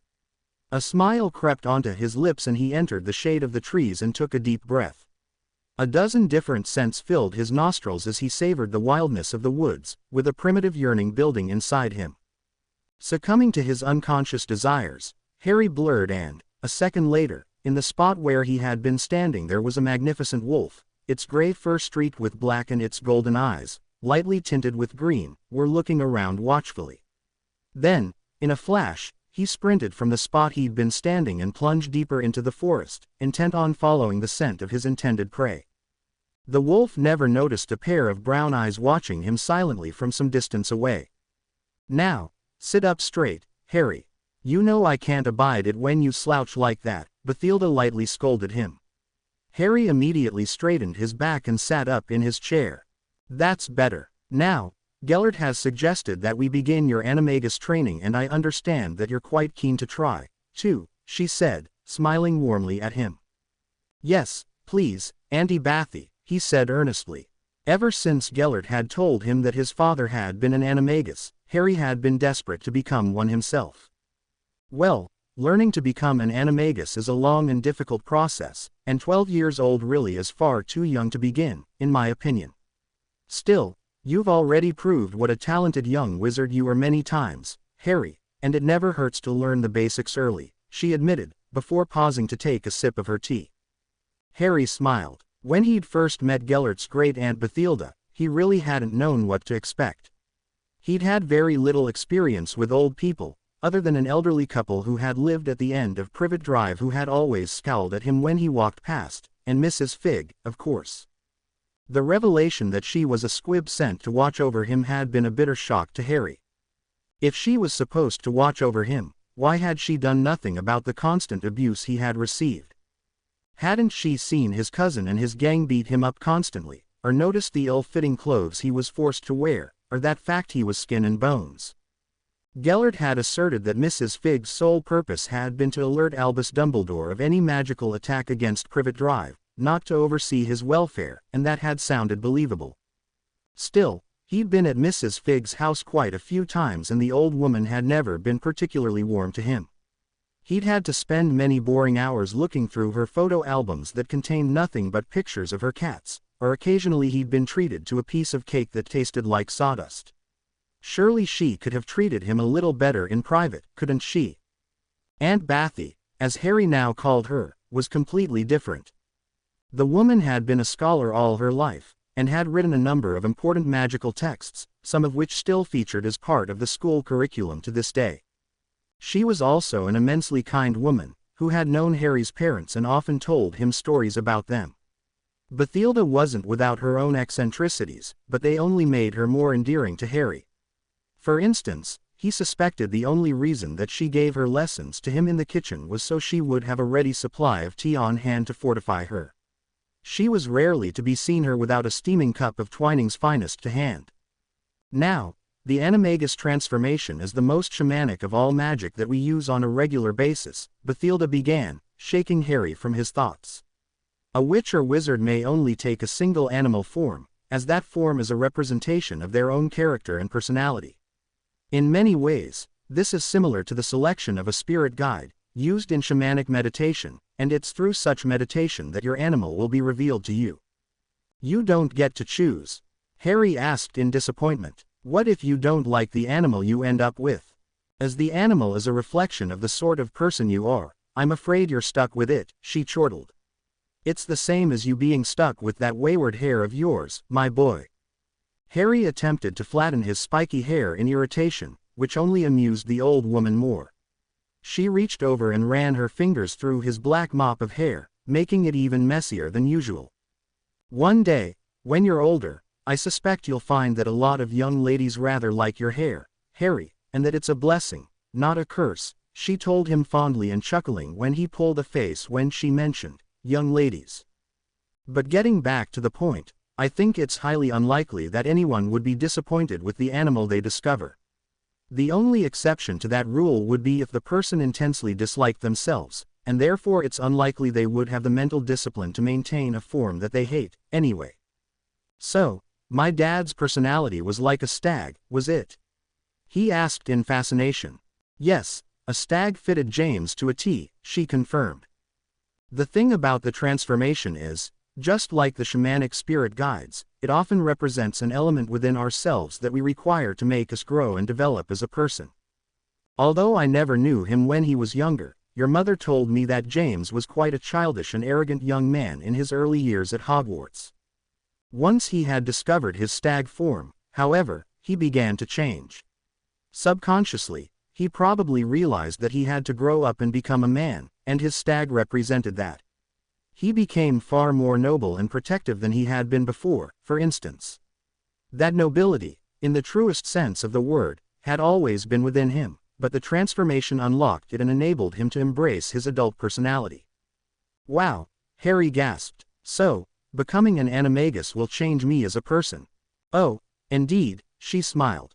Invariable, it helps a person become what they were truly meant to be. That's not always a good thing, however. If someone is by their very nature weak or untrustworthy, that will reflect in their form, although remember, no animal is actually evil as we could understand the term. Morgan Le Fay is a good example of that. She had a carrion bird as her animagus form. A creature that survives by feasting on the dead. It doesn't make the birds evil, they have to eat to survive, after all, but it does show that the woman had some unpleasant personality traits if she took that form. I hope I don't become anything like that, Harry said fervently. I very much doubt you will, she chuckled. The animagus form will also have other, more physical, benefits, too. Someone who had a cat as their form could, for instance, become more agile and graceful, while someone who had a dog form might gain an improved sense of smell and hearing, although it does vary from person to person. Likewise, when transformed, the animagus animal might also bear character traits from that person's human form. Your animal, for instance, might have green eyes or black markings like your hair. I hope I get an animal with good eyesight, Harry muttered. I hate these glasses. We'll see, Bathilda said kindly. Now, the first thing we have to do is enter a meditative state. Close your eyes, and try to relax, Harry. Harry tried to do as she instructed, desperately forcing down his excitement at the thought of meeting his animal form. Next morning, Harry made his way up from the Slytherin common room towards the Great Hall in search of breakfast. His trip to the forest the previous night had greatly improved his mood, and he was intent on making the most of the new day.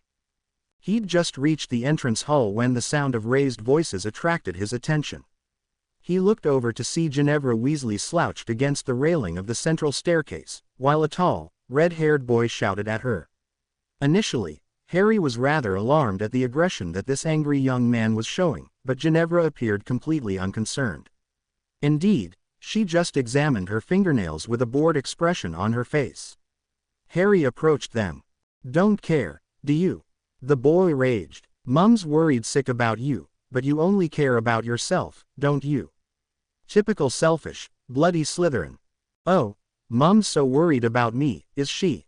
Ginevra spat, looking up suddenly in anger. Funny, all I thought she cared about was the family's reputation, not about me. In fact, I seem to remember her yelling something about me being no daughter of hers this summer. You can hardly blame her, can you? The boy yelled back. You've single-handedly blacked the Weasley name. Why don't you just run off and join your Death Eater pals and leave us in peace?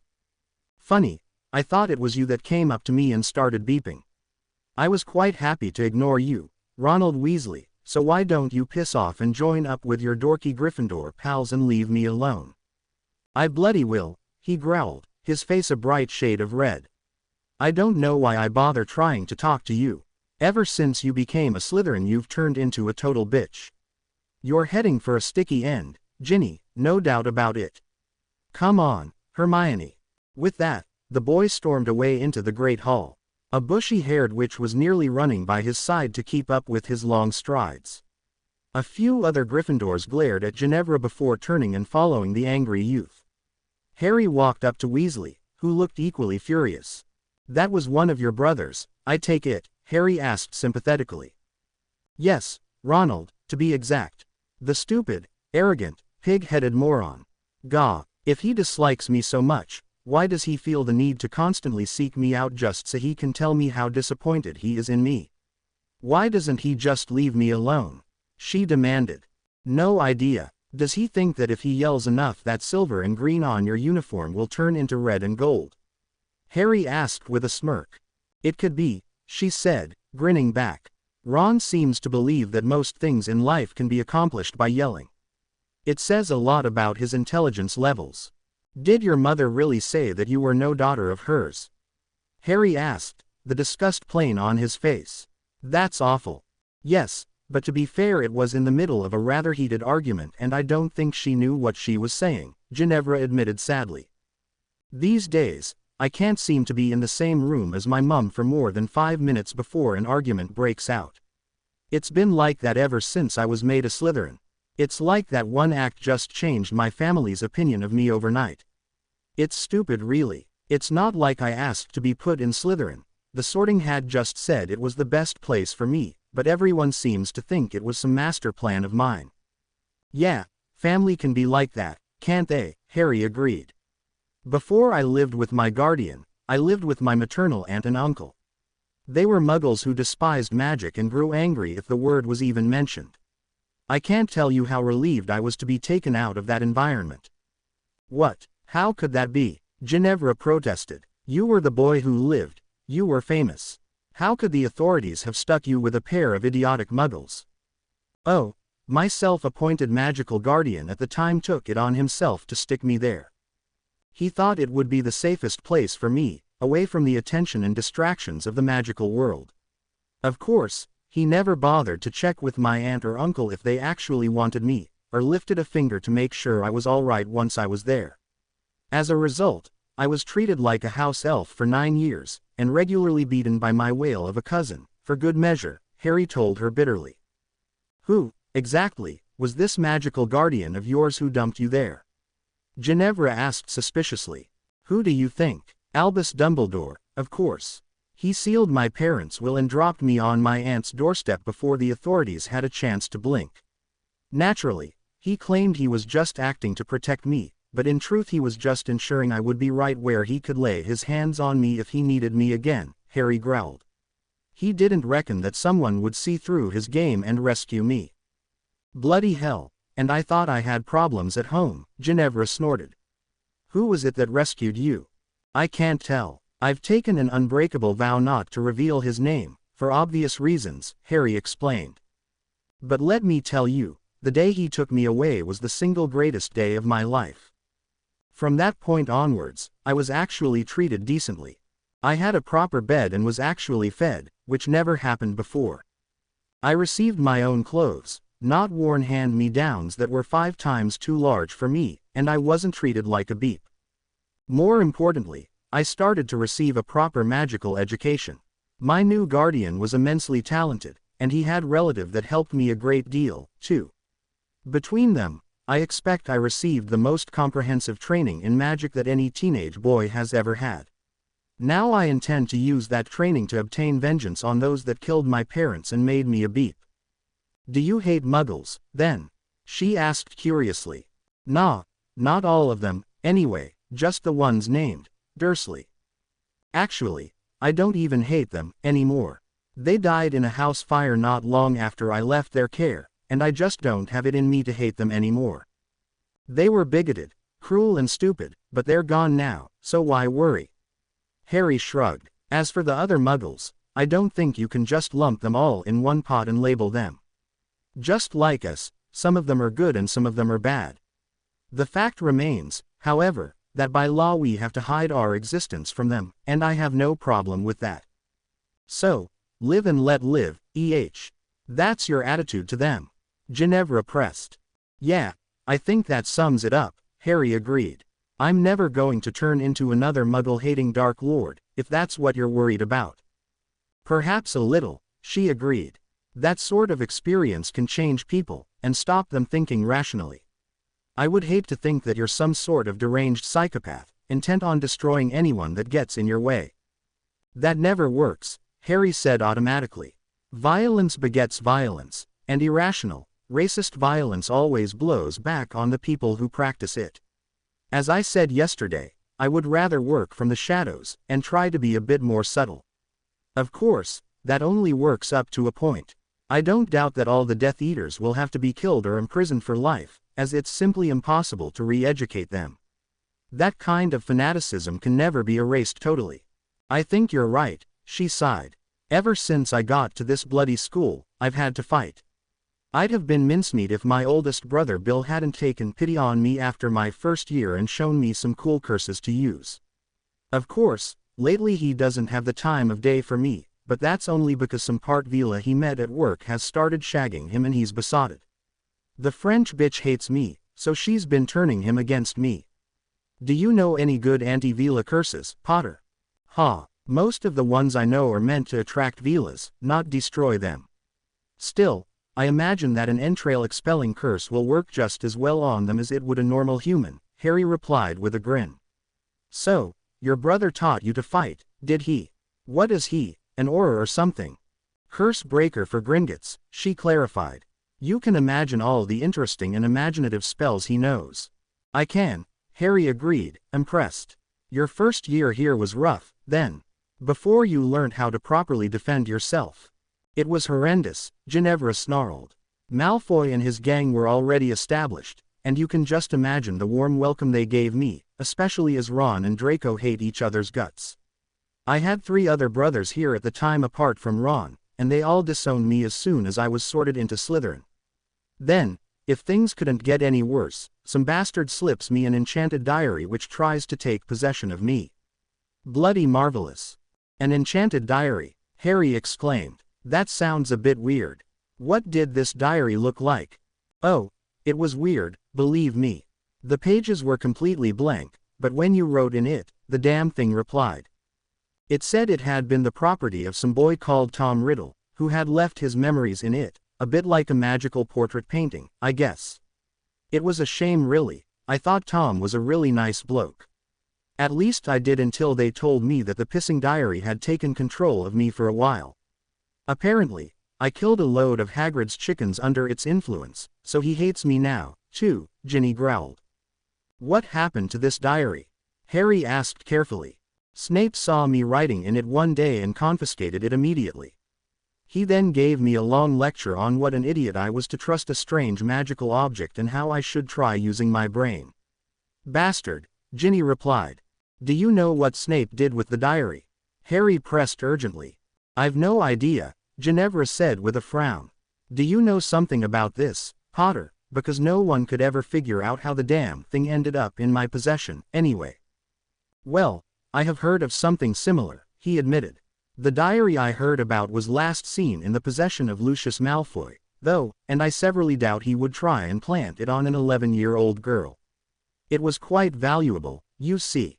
Malfoy. Bloody hell, it could have been him, you know. He got into a scrap with my dad in Diagon Alley just before I started school.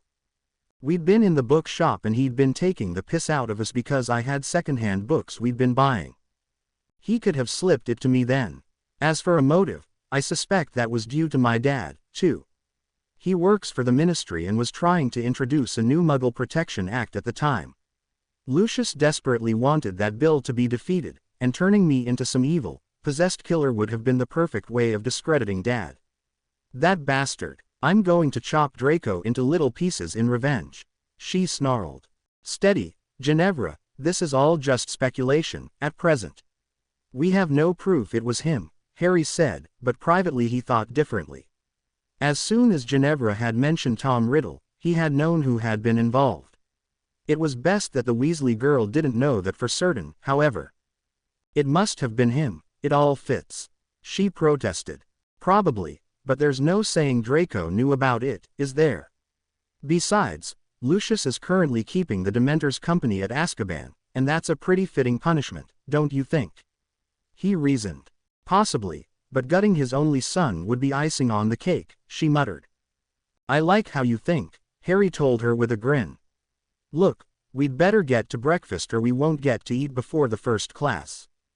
Yeah, you're right. Look, no offense or anything, but I'm going to sit with Tracy. I'm still thinking about what you said yesterday, but I need a bit more time. Besides, it probably doesn't pay to be seen with you too much, anyway, she noted.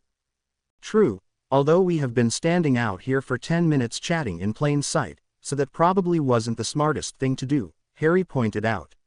Still, you can always say I was trying to chat you up and you were just laughing at me.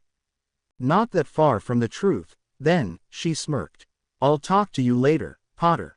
Harry stood and watched her enter the Great Hall, allowing himself the indulgence of admiring her shapely backside wiggle slightly as she walked. One thing was for sure, even if she decided not to help him, there had been a definite thawing of their relationship. Nothing like comparing how shite your respective families were to help you bond, he mused. With a small smile, he entered the hall in search of food. He might have had to sit alone again, but he did so with a lighter heart this morning. The next few days proved extremely frustrating for Harry. Although it wasn't his primary reason for being at Hogwarts, he'd hoped to be able to gather allies while he was here, but that was proving next to impossible. Apart from Weasley and Davis, virtually everyone in Slytherin House was openly hostile to him. While no one had yet had the courage to openly confront him, Harry suspected that Draco Malfoy had the whole house tightly under his control. That was something he probably couldn't change in the short term, not without escalating matters to a level he deemed unadvisable at present. The Gryffindors and the Hufflepuffs were nearly as bad. The Gryffindors had seemed to have taken the fact that he wasn't sorted into their house as a personal insult, and had unanimously decided that he must be a dark wizard. The Hufflepuffs had latched onto this idea, too, and appeared to loathe him, although what he had done to offend them so much, Harry couldn't recall. Only the Ravenclaws appeared indifferent to him. Sadly, they seemed to take this indifference seriously and had pointedly ignored him when he tried to initiate a conversation with a group of them in the library the day before. So much for that approach. Harry was also intrigued by the conversation he'd had with Ginevra, following her altercation with her brother. The diary she described sounded exactly like Tom Riddle's, and the fact that there could be two Horcruxes at Hogwarts rather than just the one he had suspected, excited him. Unfortunately, he had no idea how he could find out what had befallen the diary. It was just one more thing that he'd have to work on while he was here. He was just walking along a third-floor corridor, pondering his next move, when the sound of raised voices caught his attention. Intrigued, he followed the voices which led him down a side corridor away from the main passageway. As he turned the corner, he was shocked to see the 4 Hufflepuff girls he had befriended on the Hogwarts Express being confronted by a group of 5th and 6th year Slytherin boys. The boys had their backs to him and had failed to notice his approach. Looking over the Slytherin boys' shoulders, Harry saw little Hannah on her knees, crying, while Imogen attempted to comfort her. Both Karis and Michelle had their wands drawn and were defiantly pointing them at the sniggering Slytherins. Harry could smell the girls' fear from where he was standing. "Why don't you all just piss off and leave us alone?" Michelle was yelling. "I'll tell Professor Sprout about this, I will. Yeah, and I'll tell Professor Snape, and he'll believe us, 'cause we're pure bloods, while you lot are a bunch of mudblood skanks," a boy Harry thought was called Harper snarled. "Anyway, you're assuming we'll leave you in any condition to talk to anyone," another boy sneered. "We don't like squealers at Hogwarts, and we're going to show you what happens to those that do go running to teacher." Having heard enough, Harry pulled out his wand and silently cast Incarcerous Charms on the 3 boys standing at the back of the group. They all tumbled to the ground, bound and gagged. Unfortunately, their movement caught the eye of one of the other boys, who spun around with his wand in his hand. He paled noticeably when he saw who was standing there. "Hello, lads," Harry announced cheerfully. "What are you all up to?" The remaining 2 boys also turned around rapidly and grimaced at the sight of him. "This has nothing to do with you, Potter," Harper declared nervously. "Oh, but it is. Don't you remember what I said back in the common room on the first day of term? You know, just after I kicked in the heads of Malfoy and his gang. No, let me remind you, I told you that I had zero tolerance for blood purists and Muggle haters. Perhaps I wasn't clear enough for you. I should have mentioned that includes those that are abusive to Muggle-borns and half-bloods, too, because you lot are obviously too stupid to have taken the hint," Harry snapped. "You can't touch us," one boy yelled desperately. "Snape will have your guts for garters. Yes, just like he did after I hospitalized Malfoy." "Oh, wait, no, he didn't, did he? Maybe you stupid little shits aren't as safe as you think you are," Harry told them with an evil grin forming on his face. "Besides, we don't like squealers here at Hogwarts, remember?" The 3 boys all shared worried glances. Harry decided he needed to put his point across in a more convincing way. He took a couple of steps forward, and kicked one of the bound boys hard in the stomach. The gag around his mouth muffled his cry of pain, and the ropes wrapped tightly around him inhibited his movement, but the boy managed to curl into a ball and lay there whimpering. "Leave him alone," Harper shouted in horror. "Are you going to make me?"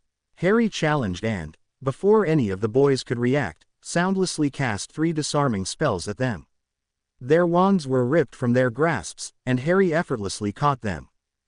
"Give those back," Harper screamed and took a step forward, but halted immediately when Harry pointed his wand at him. "Pure blood, half-blood or Muggle-born, everyone's the same without a wand, he pointed out. "So tell me, without your little pieces of wood, what makes you so superior to us mere half-bloods?" "Of course we're superior," one of the boys yelled angrily. "We pure bloods are better in every way. We're magically stronger, more intelligent and of better breeding."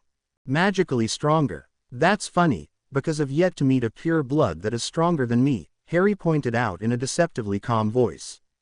More intelligent. Again, I've yet to see anyone get higher marks in class than me, not to mention that most of the Ravenclaws all seem more intelligent than you lot, and not all of them are pure bloods, by any means. Hell, that annoying muggle born in Gryffindor makes you all look like idiots, so that theory is a load of crap. Better breeding. Oh, that's a laugh. You think that interbreeding with family members makes you better? That, my friend, is an evolutionary dead end. Just because your father shagged his cousin, or maybe his sister, to give birth to you, does not make you better in any way, shape or form. You bastard! The boy yelled and sprang forward with his fists clenched. Harry almost laughed, it was so easy. He took a small side step and used the boy's momentum to smash him against the wall. He screamed, and fell to the floor with blood pouring from his nose. The boy scrambled back towards the dubious safety of his friends. You really are a bunch of stupid little shits, aren't you? Harry spat. Now, I'm going to tell you once and once only. If I catch any of you causing any trouble to anyone in this school again, I'm going to shove your meat and 2 veg into a meat grinder. Got it? Yeah, we've got it, Harper spat. Now, give us back our wands. Sure, Harry said, and snapped the boy's wand in 2 before throwing it at him. You bastard, Harper raged, staring at the broken pieces of his wand now lying on the floor. Oh, boo-hoo, Harry snorted. Maybe this will teach you to behave yourself. Remember, next time it might be your neck I snap. He then took the wand of the boy who had tried to lecture him on the superiority of pure bloods and looked at it meaningfully. No, don't, the boy shouted in alarm. That wand has been in my family for generations. My father will kill me if anything happens to it.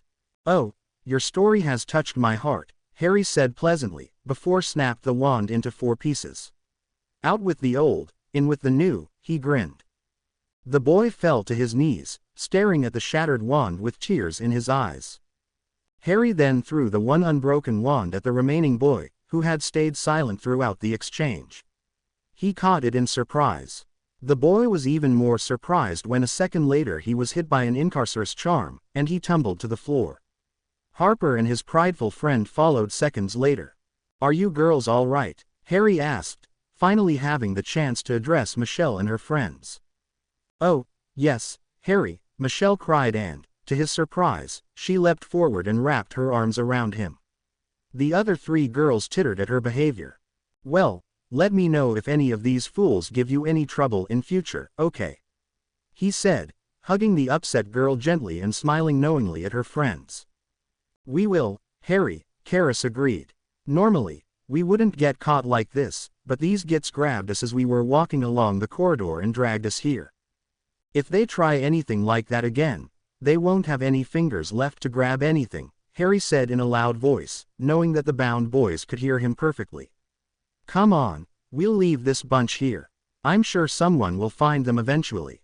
The 3 girls hurried past the incapacitated Slytherins, although Hannah did stop to blow a raspberry at Harper, and back towards the main corridor. Harry gently began to lead Michelle after them, but she tugged him back and looked up at him with a serious expression. Harry, I have to talk to you in private, she hissed. It's really important. Okay, Harry agreed warily. Meet me at the Sundial Garden at 6 tonight. Is that all right for you? Yeah, I'll see you then, she whispered, before letting Harry go and hurrying after her friends. Harry watched her leave, wondering what was so important that the young girl had to speak to him in private about.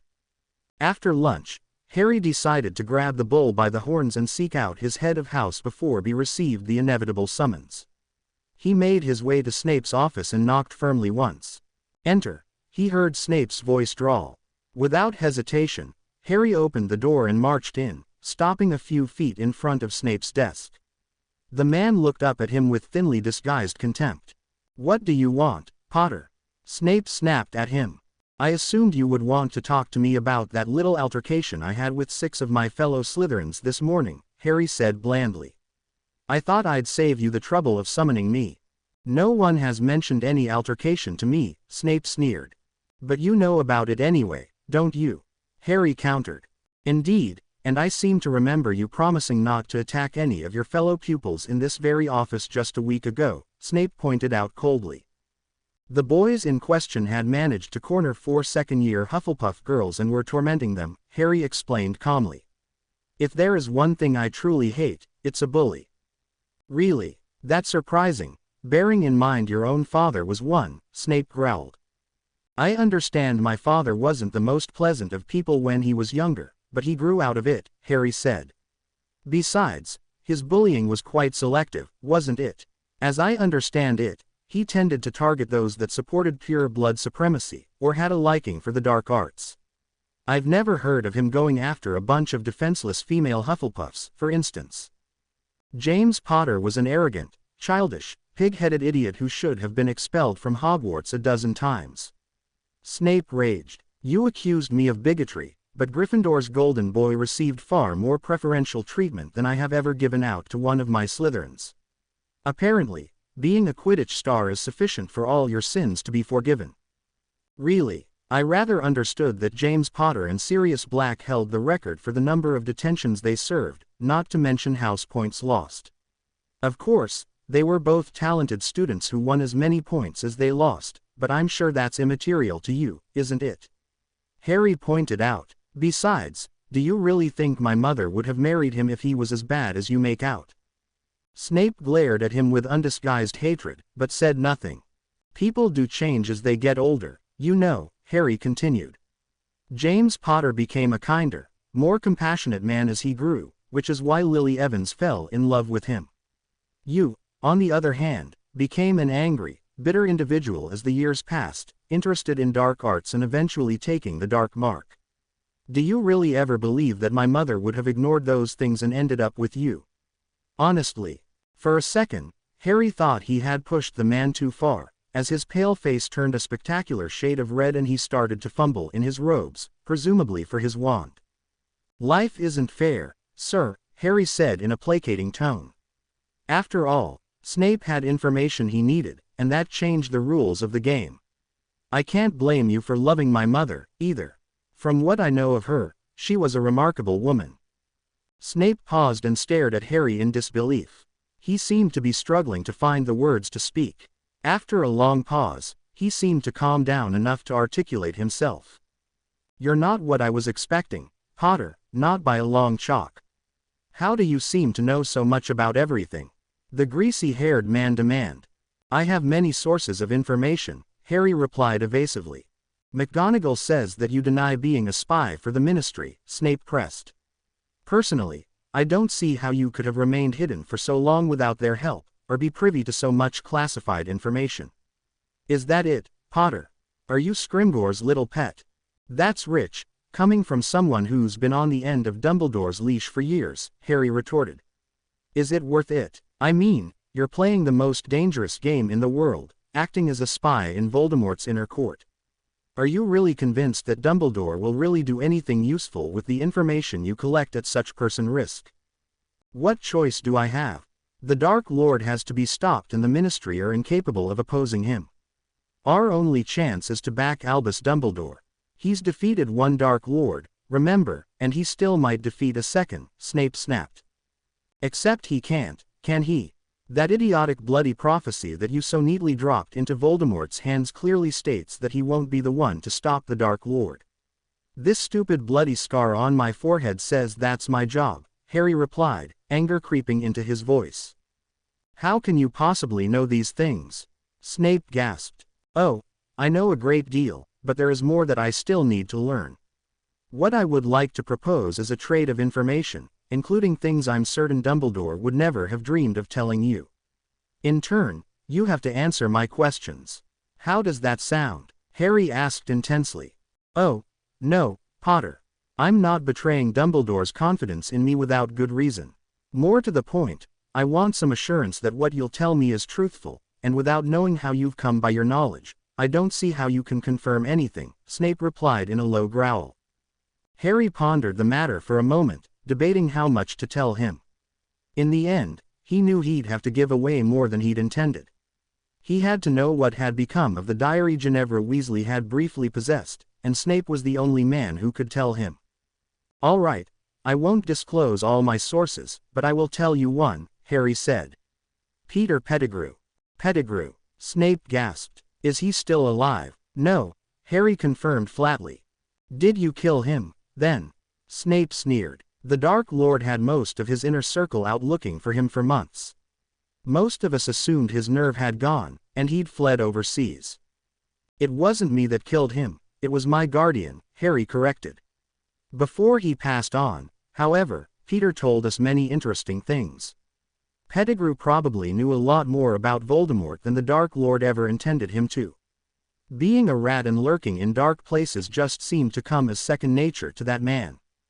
Snape's eyes narrowed. This guardian of yours, he began, he wouldn't have anything to do with that old man Lord Voldemort encountered in Godric's Hollow a few months ago, would it? Harry remaining steadfastly tight-lipped, but Snape seemed to take his silence as confirmation. That man greatly troubled the Dark Lord.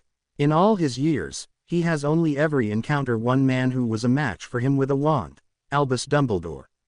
To find there was another person that rivaled that capability whom he knew nothing about was something of a shock. Snape must. Has Voldemort recovered from his injuries, then? Harry asked mildly. Yes, although it was touch and go for a while. He barely got out of that building before it exploded, Snape confirmed. The 8 Death Eaters he had with him weren't so lucky. A faint smile came to Harry's lips. Dear old Gellert would have been happy to know he'd taken so many of Voldemort's followers out with him, and even more pleased to know he'd hurt the Dark Lord so badly, too. That man was your guardian, I presume? Snape asked intently. He was, but please don't ask me for his name, because I won't give it. You can obviously see he was immensely talented, however, and I assure you he was an excellent teacher, Harry noted. Indeed, and now I find myself intrigued as to who he possibly could have been.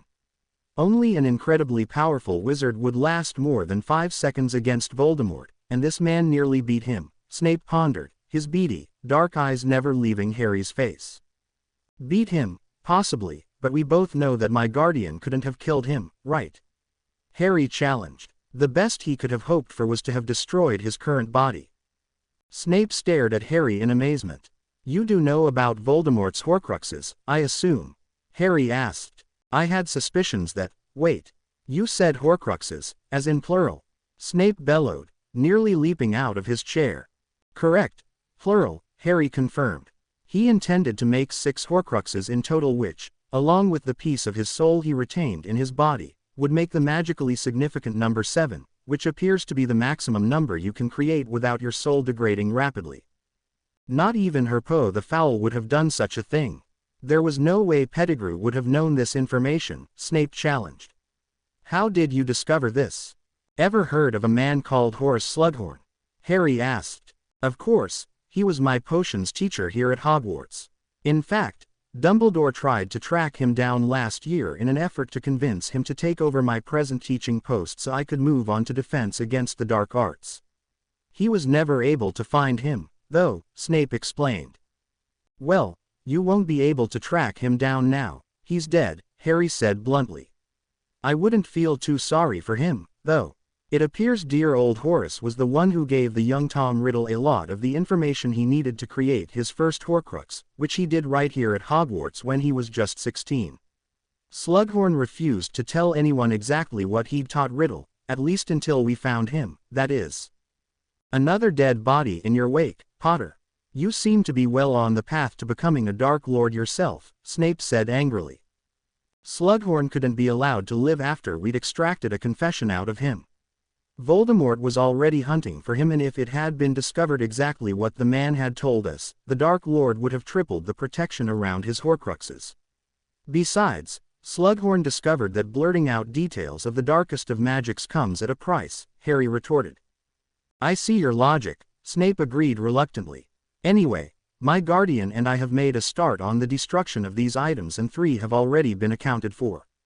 I believe 1, maybe 2, other Horcruxes are right here at Hogwarts. I'm sure it doesn't take a genius to work out why I've come to this place now, does it?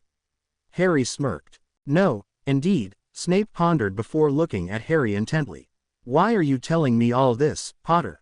Aren't you concerned that I'll just tell Dumbledore all this information, Which, if I'm not mistaken, you would not wish to see happen. You seem very keen to keep him out of the hunt for these items, for some reason. You're correct, I don't want him involved, at all, Harry confirmed.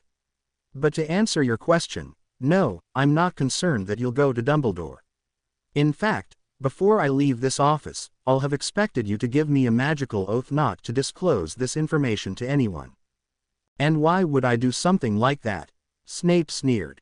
Because if you don't, I'm going to send Voldemort incontrovertible evidence that you've been acting as a spy for Dumbledore all these years.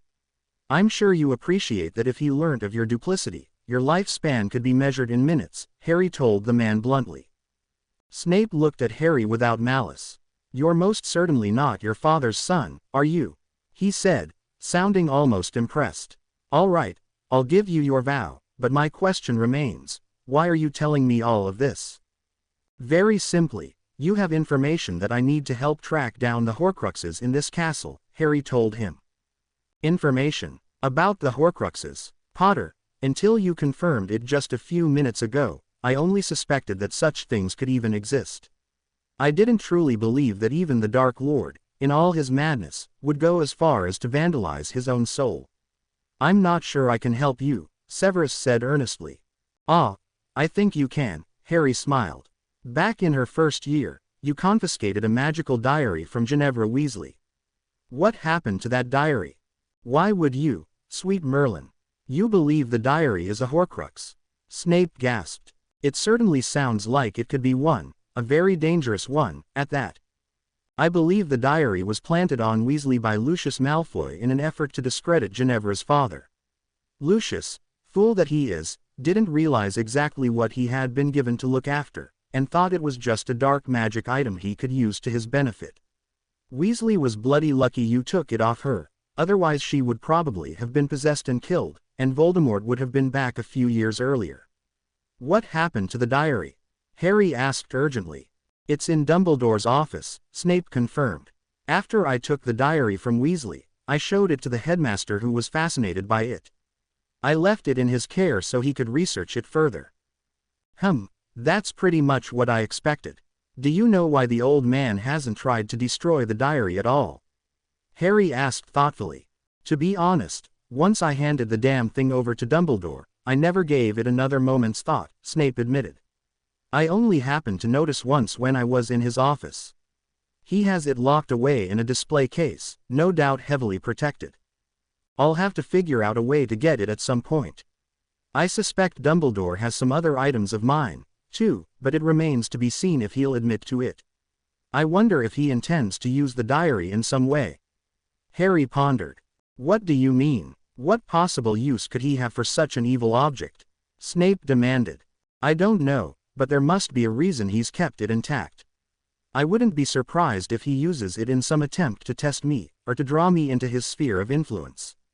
Of course, that would mean planting it on someone, just like Lucius did, but I wouldn't put it past the cunning old bastard, Harry growled. I find it hard to believe that the headmaster would stoop to such levels, Snape objected. Really, I believe he has a history of manipulating and using people. I'll have to head that off, if I can, Harry decided. One other question, do you know of any secret room or space that could be used to hide an object anywhere within Hogwarts? There are many secret rooms and passageways within the castle, Snape confirmed. In fact, there are probably dozens that even the headmaster is unaware of. That's what I was afraid of. I'll have to try questioning the resident ghosts, or perhaps the elves, to see what they know, Harry sighed, before glancing at his watch. It will soon be time for my next class. I'd like you to give that magical oath now, please. Snape pulled out his wand and gave the oath. While not as binding as an unbreakable vow, it didn't require a third person to act as a binder. Besides, Harry still held the sword of Damocles over his head, so a simple oath would suffice. Thank you, Professor, Harry said as he stood to leave. You know what we're up against now, so if you can think of anything that will be useful, I'll let you know, Snape confirmed. Don't be late for your next lesson. I've already had Professor Sprout complaining to me about your timekeeping. With a simple nod, Harry left the room. He was fairly certain that he'd just collected his first ally, admittedly an unwilling one. Feeling happier, he hurried to get to his next class on time. Severus Snape continued to stare at the door long after it had closed. As he had stated, Potter was nothing like he had been expecting. He'd fully expected to hate the boy before he'd even met him, and he was pleased to say that he'd been correct in that assumption, even if his hate was for rather unexpected reasons. The boy's comments about Lily Evans had cut him to the quick, even if he had to reluctantly admit they were probably true. He'd long harbored the hope that Lily would see that idiot of a husband in his true light and leave him. When Harry had been born, that hope had dwindled into nothing. Lily was not the sort of person to abandon a son, or ever deprive a child of a proper family. Even if she had come to hate James Potter, she would have remained with him out of a sense of obligation to her son. Of course, that was ignoring the fact that Lily and James appeared to have been perfectly happy together, damn them. Now, Harry Potter had appeared from nowhere, and within the space of a single week had managed to turn Severus's world upside down. Minerva had already confided that some of the things the boy had said sat very uneasily with her, and had led her to question her relationship with Albus Dumbledore. Following the short conversation he'd just had, Severus found himself in a similar position. Why had Dumbledore kept him, his most important spy, in the dark about the Horcruxes? If he'd known about them, he could have tried to gather information on them. It caused Severus to start replaying many previous conversations he'd had with the headmaster in his mind. There were many times when Albus had asked him strange, seemingly random, questions about events and people. Was the old man trying to interrogate him, without him even knowing?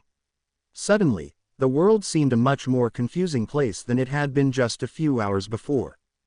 Severus knew he would also have to decide what he was going to do about Potter. Oh, he hated the boy without question. He hated his handsome looks, so reminiscent of his father. He hated the fact that whenever he looked at him he saw Lily's beautiful green eyes staring back at him. He hated him for the skill and knowledge he possessed, and his damn cocksure attitude. But despite all that, Severus would not make the mistake of underestimating the boy. Potter clearly knew how the game should be played and, from what Severus could tell, was a powerful wizard. He was beginning to suspect that if anyone was going to take the Dark Lord down, it was more likely that it would be Potter rather than Dumbledore who succeeded. As disgusted as he was by the idea, it appeared that he would have no choice other than to work with the boy. After all, it wasn't the first time that he'd been forced into an uneasy alliance, and it probably wouldn't be the last. Sighing bitterly, Severus stood and made his way out of the office. He had a lesson scheduled, and he needed time to think. The snow was lying patchily on the pine needle-covered floor of the forest, but it still made things difficult for Harry. Carefully, he slunk forward, avoiding the large piles, and letting his ears and nose do all the work. The crisp February air carried scents much further than normal, and he could occasionally catch the odor of his prey. He paused, knowing Gellert, who was trailing him in a disillusioned state, would also halt.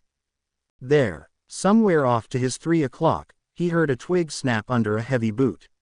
His ears sprang up and he held his tail high, knowing that it would alert his guardian to the fact he had located their foes. Then, moving forward at a slow pace, he headed in the direction he had heard the sound. The group proved to be further away than he had thought, a dip in the ground having carried the sound. As he caught sight of them, he went flat onto his belly and peered at them through the undergrowth. As they had expected, there were 5 of them, all dressed in the black robes and gruesome masks of Death Eaters. They were trudging along a narrow forest track, apparently oblivious to any danger. "Remember, we need to identify the bodies," he heard Gellert whisper from behind him. "Avoid head shots, and do try not to burn them to a crisp this time." Barely aware he was doing it, Harry transformed back into his human form. "That was an accident," he hissed. "Even so, be more careful," Gellert insisted. "I'll take the 3 in the lead and you take the remaining 2. Nodding, Harry changed back into his wolf form and sprinted away. He widened the distance between him and his guardian so that when they did begin to attack the Death Eaters they would hopefully catch them in a crossfire. As soon as he had set off, Harry had begun to count silently in his head. As soon as he reached 10, he dropped down again and transfigured. Drawing his wand, he took aim at the last Death Eater in line, now no more than 50 yards away. Suddenly, a bright bolt of purple light shot out of nowhere and struck the lead Death Eater. He was literally blown off his feet, and landed in a mangled heap of twisted limbs. Before his body had hit the ground, a second beam of light was heading towards the next Death Eater, who had no chance to avoid it. Harry had not been idle, either.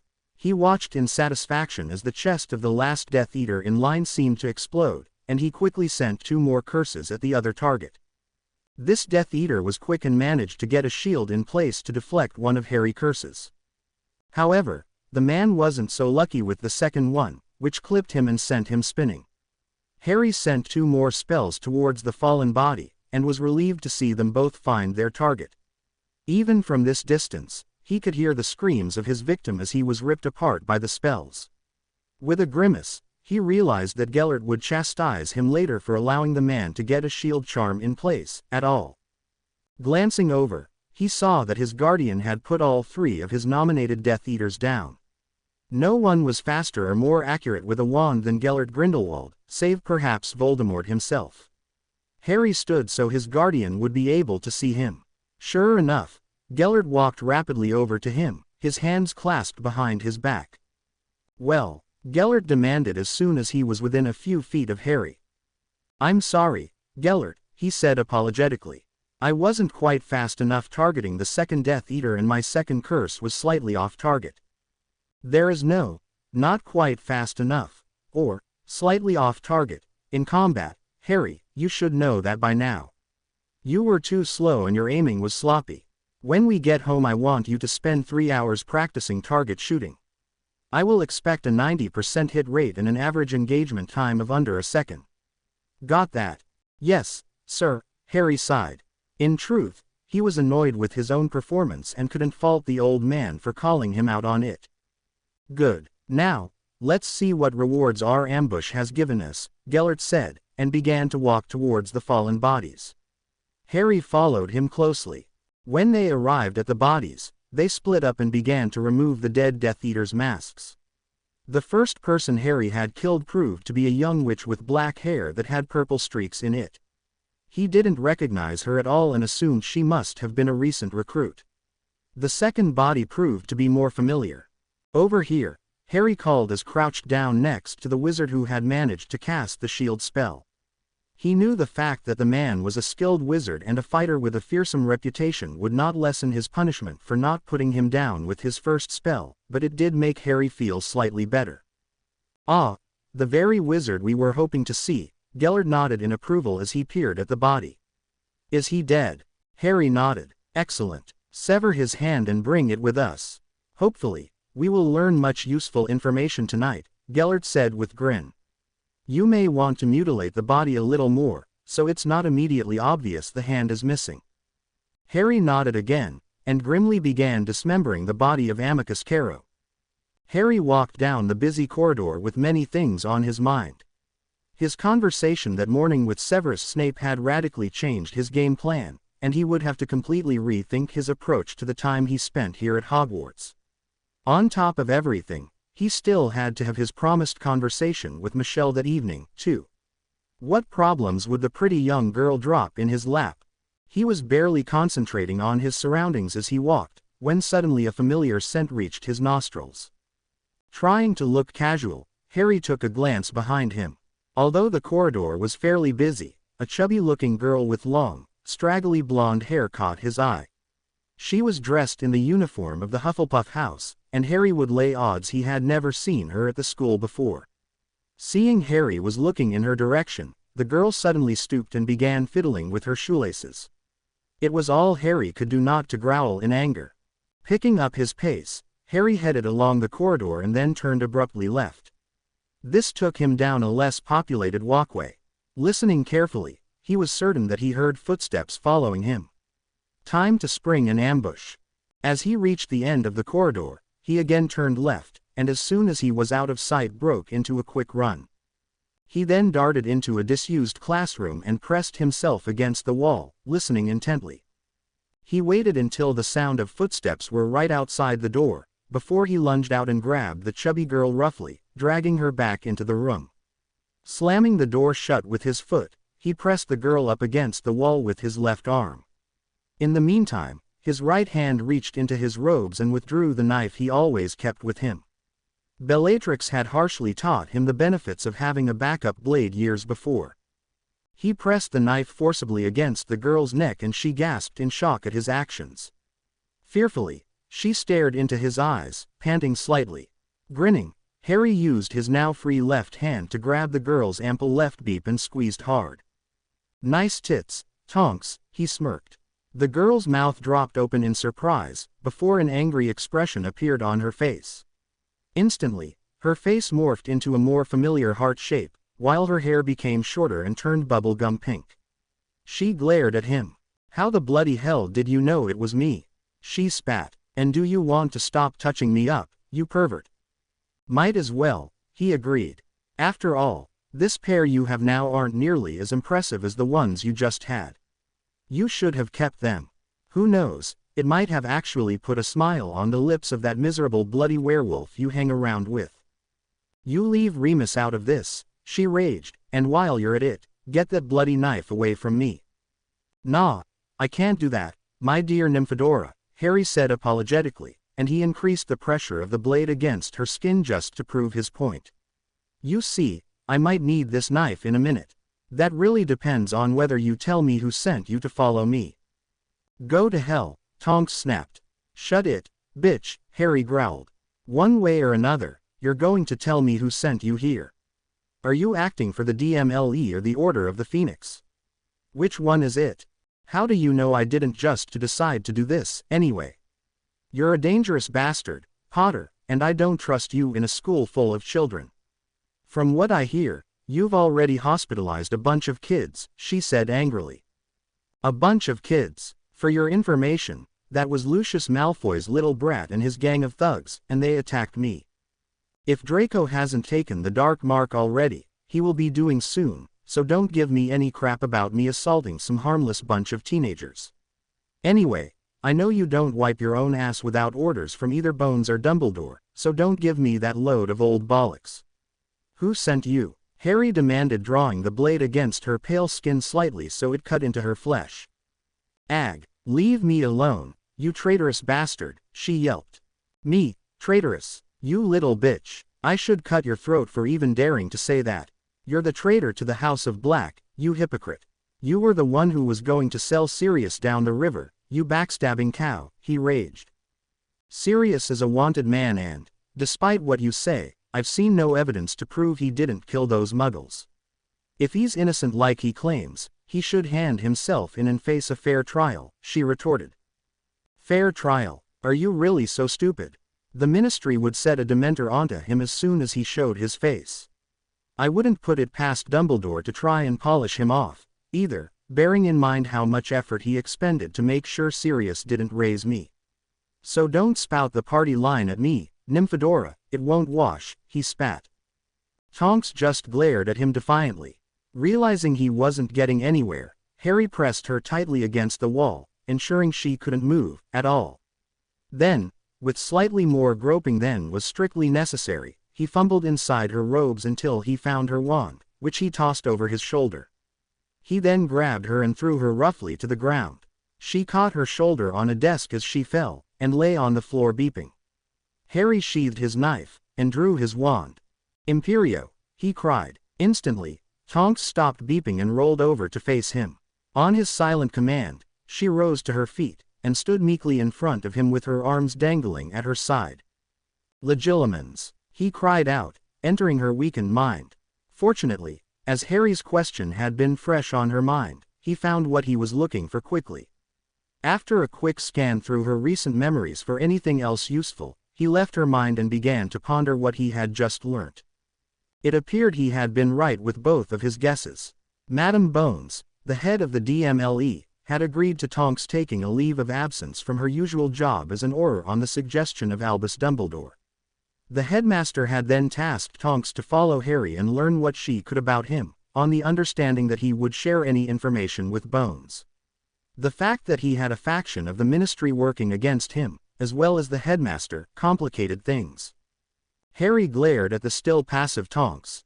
She truly was a traitorous bitch, and had been quite prepared to hand her cousin into the ministry, and certain death, just because Albus Bloody Dumbledore had suggested it was the best course of action for everybody.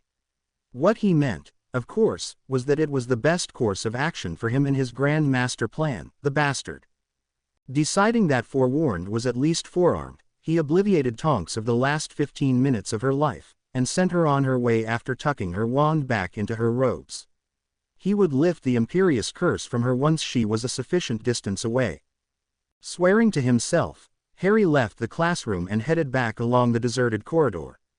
Things were already getting complicated, and he'd only been here a week. He was beginning to regret not leaving with Sirius when he had the chance. It was nearly 6 o'clock, and Harry had just made his way across the wooden bridge and was approaching the circle of stones that was known to all as the Sundial Garden. The sun was already low on the horizon, and autumn was already making its presence known. The dim light and falling temperatures suited a clandestine meeting perfectly. He strode to the center of the circle and looked around. There was no sign of Michelle yet, and Harry wondered if the young girl would, in fact, make an appearance. Almost the second that thought went through his head, Harry heard footsteps approaching. He turned and saw the pretty young girl running towards him. "Harry, I'm so glad you came," she squealed. "I have too." "Not here," Harry interrupted. "Let's head over to the gatehouse. We'll be hidden from prying eyes there." "Okay," she agreed nervously, and followed him to the small, stone gatehouse that divided the garden from the rest of the grounds. Once under cover, Harry turned expectantly to the small girl. "What did you need to speak to me so urgently about?" he asked kindly. "Have those Slytherin boys been giving you trouble again?" "No, nothing like that," she said. "I just had to warn you about all the horrible rumors that are being spread about you." "Rumors? What sort of rumors?" Harry asked interestedly. "There's this girl in our house called Susan Bones, and she's been spreading all sorts of filthy lies about you," Michelle said angrily. "She's been telling everyone that you're a dark and evil wizard, and you shouldn't even be allowed at Hogwarts. She claimed you've killed loads of people and are really in league with you-know-who. Me and the girls have tried to tell everyone that you're not like that, but no one will listen to us. Bones and all her friends have convinced everyone in Hufflepuff that you're not to be trusted, but I know you're not like that.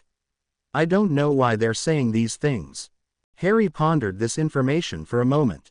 So, Madame Bones was getting her niece to do her dirty work for her, was she? "Don't worry about it, Michelle," Harry began gently. "Susan Bones is the niece of Amelia Bones, who's the head of the Department of Magical Law Enforcement. Ever since I returned to the magical world, she's had it in for me. She was one of the main contenders to become the Minister for Magic, but Rufus Scrimgeour beat her to it. The fact that I've publicly supported Scrimgeour annoyed Bones greatly, and she's been looking for ways to discredit me ever since. No doubt she's the one who's been passing on these rumors to Susan. So, she's trying to blacken your name just to help her career." "That's awful," Michelle gasped. "That, my dear, is politics," he smirked. "If I'd publicly supported her, she'd have been preaching what a wonderful person I was, and I'd bet I'd have loads of new Hufflepuff friends by now. I'm sure if Scrimgeour had a relative attending school now, he'd be using them in a similar fashion." "But that's just wrong," Michelle insisted with a pout. Harry just smiled, but secretly couldn't blame the stern Madame Bones from having a few concerns about him. He had, after all, killed quite a few Death Eaters, many in circumstances where he could have incapacitated them or accepted surrender from them. Of course, there was the whole thing about harboring a wanted criminal, too. "It can't be helped," Harry sighed. "Hopefully, my actions will silence a few of the doubters in time. Thank you for bringing this to my attention, though. That was very considerate of you." Michelle beamed, before her smile faltered and she began to look nervous. "What's the matter?" Harry asked as he noticed her changed expression. "Is there anything else wrong?" "No, well, not exactly," she replied, looking embarrassed. "It's just that, I know I can't go to Hogsmeade or anything yet, but I was just sort of wondering, Harry, would you go out with me?" Harry blinked in surprise. He'd realized that the young girl had a crush on him, but he never imagined for a moment that she would have the nerve to actually ask him out. Mentally, he sighed. She was truly a lovely little thing, but far too young for him. The last thing he wanted to do, however, was hurt her feelings. How could he let her down gently? "Oh, sweetheart, I'm truly honored that you would ask me out," he began carefully, but you think I'm too young, don't I?" she challenged, her voice wavering a little. "Can't you just me a chance? I'm really mature for my age, and I'd be a really great girlfriend, I really would." "I don't doubt that," Harry confirmed fondly, "and I'd be lucky to have such a beautiful witch as you, I really would. But, as much as I hate to say it, I am too old for you. I'm an adult in the wizarding world, and you're only just starting your second year. People would be up in arms if I started dating you. Imagine what Susan Bones would say, for instance." "I don't care what they say," Michelle said, clearly fighting back tears. "We could keep it a secret, if you like. We could sneak out and meet, just like we're doing now." Harry grimaced at her persistence. He needed to convince her that a relationship with him wouldn't be a good idea, perhaps even scare her off, a little. "Michelle, you know I'm 17, right?" he began warily. "Well, 17-year-old boys have needs that we generally require our girlfriends to fulfill. Do you know what I'm talking about?" Michelle said bluntly, a fierce look in her eyes. Yes," Harry confirmed, suddenly feeling a lot less confident about this approach. "I'm afraid that your young body just isn't ready to give me what I need, sweetie." I'd be willing to try," Michelle stammered. "I'd do anything for you."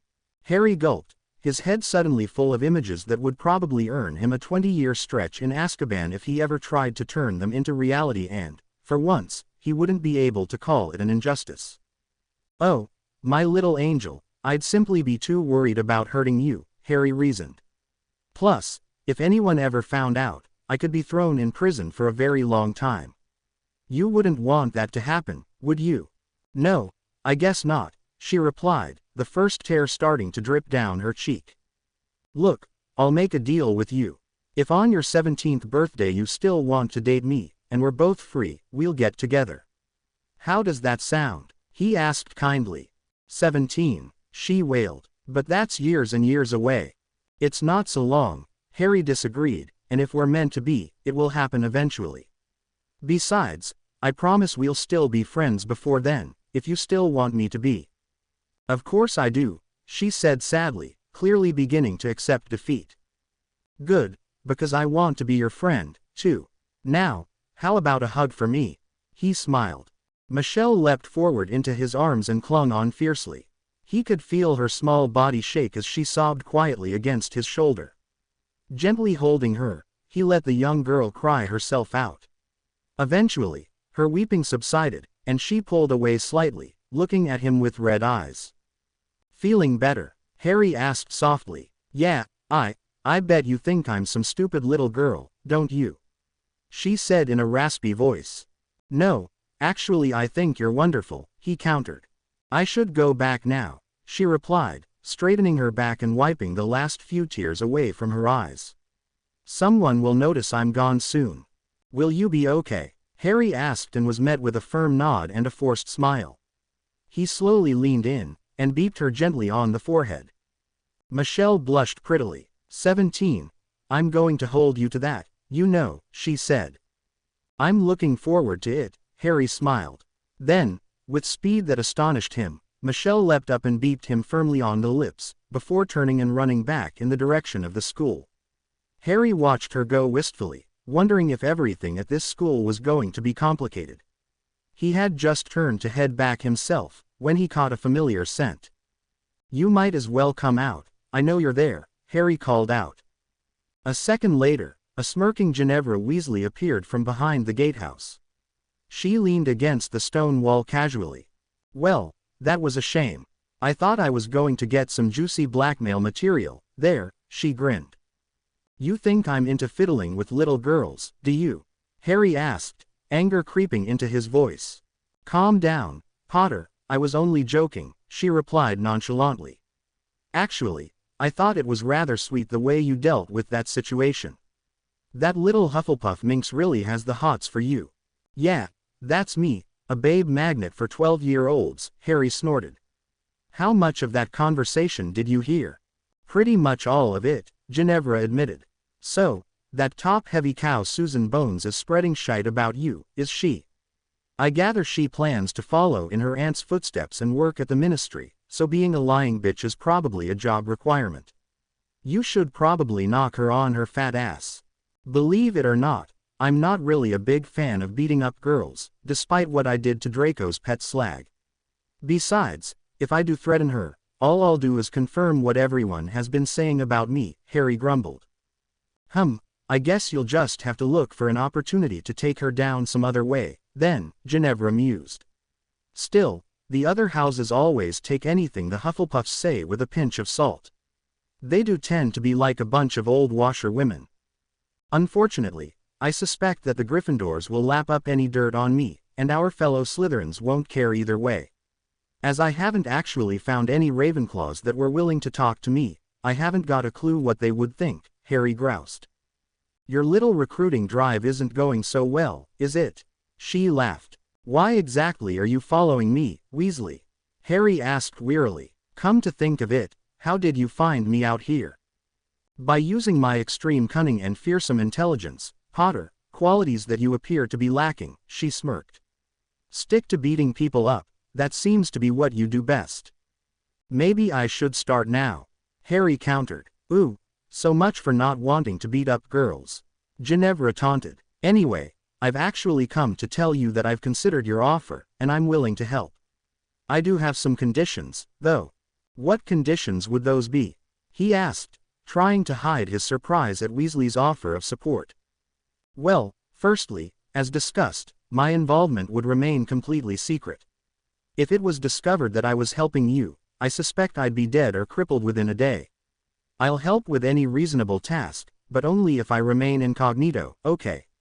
She declared in a no-nonsense way. Fine, so far, you'd be a lot more valuable to me working from the shadows, anyway, Harry confirmed. Cool, my second request might come as a bit more of a surprise, though, she told him with a mysterious look in her eye. I want you to teach me to become an animagus. What makes you think I know how to become one of those? He hedged. Oh, come off it, Wolfie. She snorted. You aren't nearly as careful as you seem to think you are. How do you keep managing to follow me without me noticing? He demanded. No one has ever been able to stalk me like you seem to be able to do. A girl has to keep some secrets, she shrugged.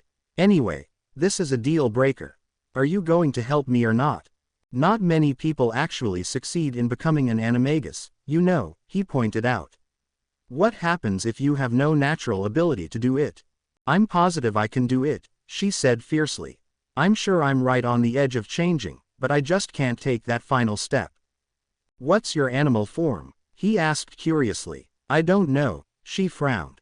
I'll find out once I change, won't I? No wonder you haven't managed to change, Harry scoffed. You've got the whole process backwards. You're supposed to discover your inner animal first, and then concentrate on changing.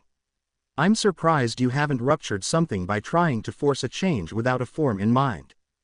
Damn it, I knew I was doing something wrong, she cursed. All I had to go on was an old, partially burnt book. I gather the school removed most of the literature concerning animagi a few years back for some reason. I found an old textbook that someone had obviously tried to destroy in a disused storeroom, and that's what I've been working from. It appears the pages on selecting your animal were burnt. So, will you help me fill in that missing information? Okay, I'll help you, Harry said after a brief pause. By the sound of it, you'll do yourself a mischief if I don't give you some guidance. But tell me, why do you want to become one so badly?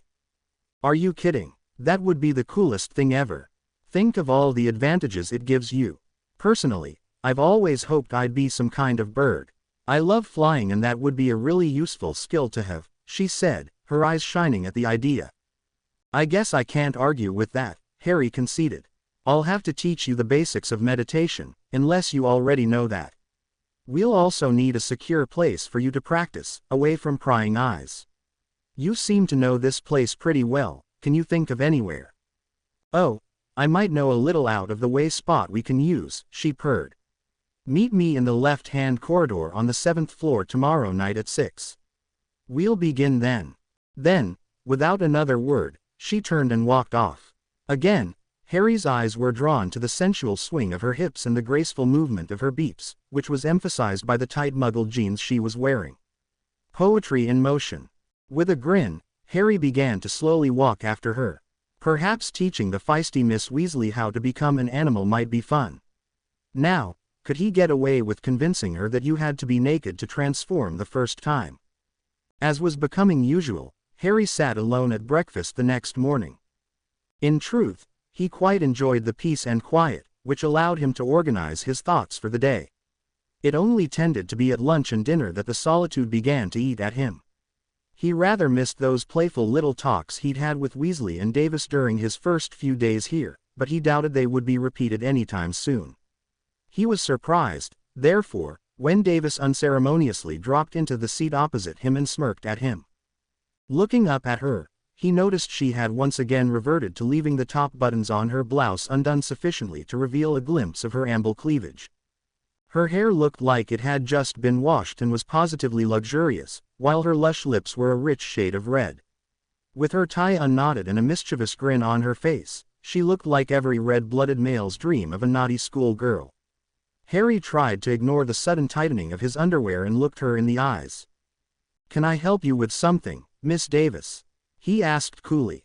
"Oh, don't be like that, Harry," she purred. "I haven't seen you for days. I just thought I'd come and say hello."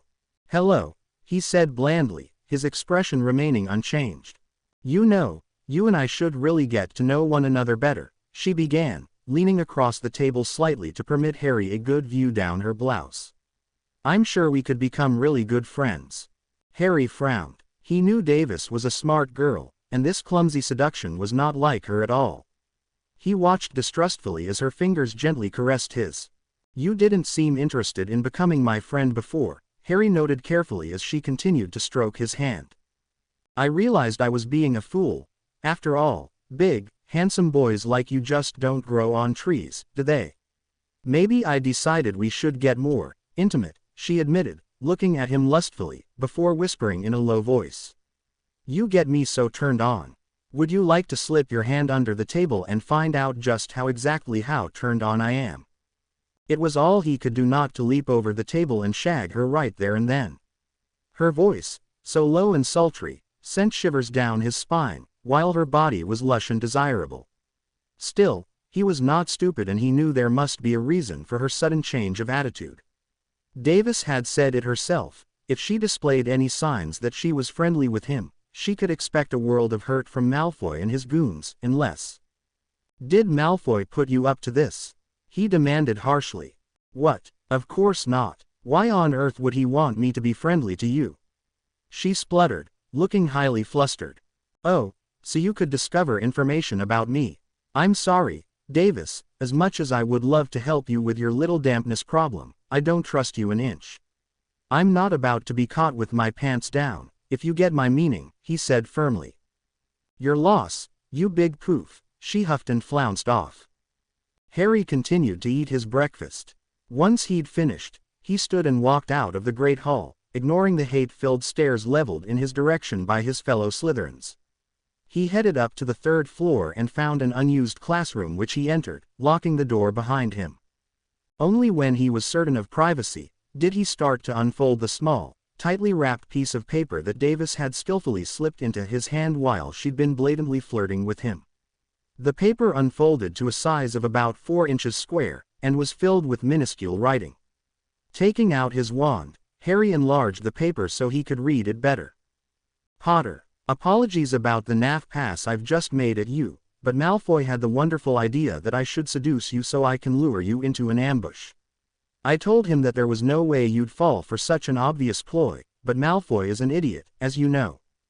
As I'm sure you'll see through my clumsy attempt to bed you and, really, you don't know what you're missing. I suspect they'll come up with something else very soon.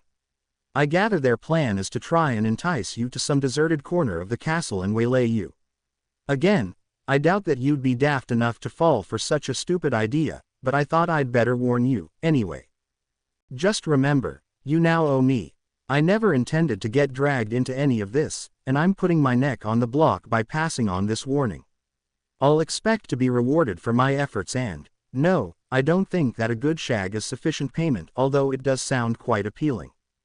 Tracy. Harry grinned to himself. Despite her assertion that she couldn't help him, Tracy had obviously felt compelled to pass on a warning that Draco was planning to make a move. Perhaps she would still be useful to him after all. Feeling a lot happier, Harry left the classroom, memories of Tracy's husky voice and nubile young body filling his mind.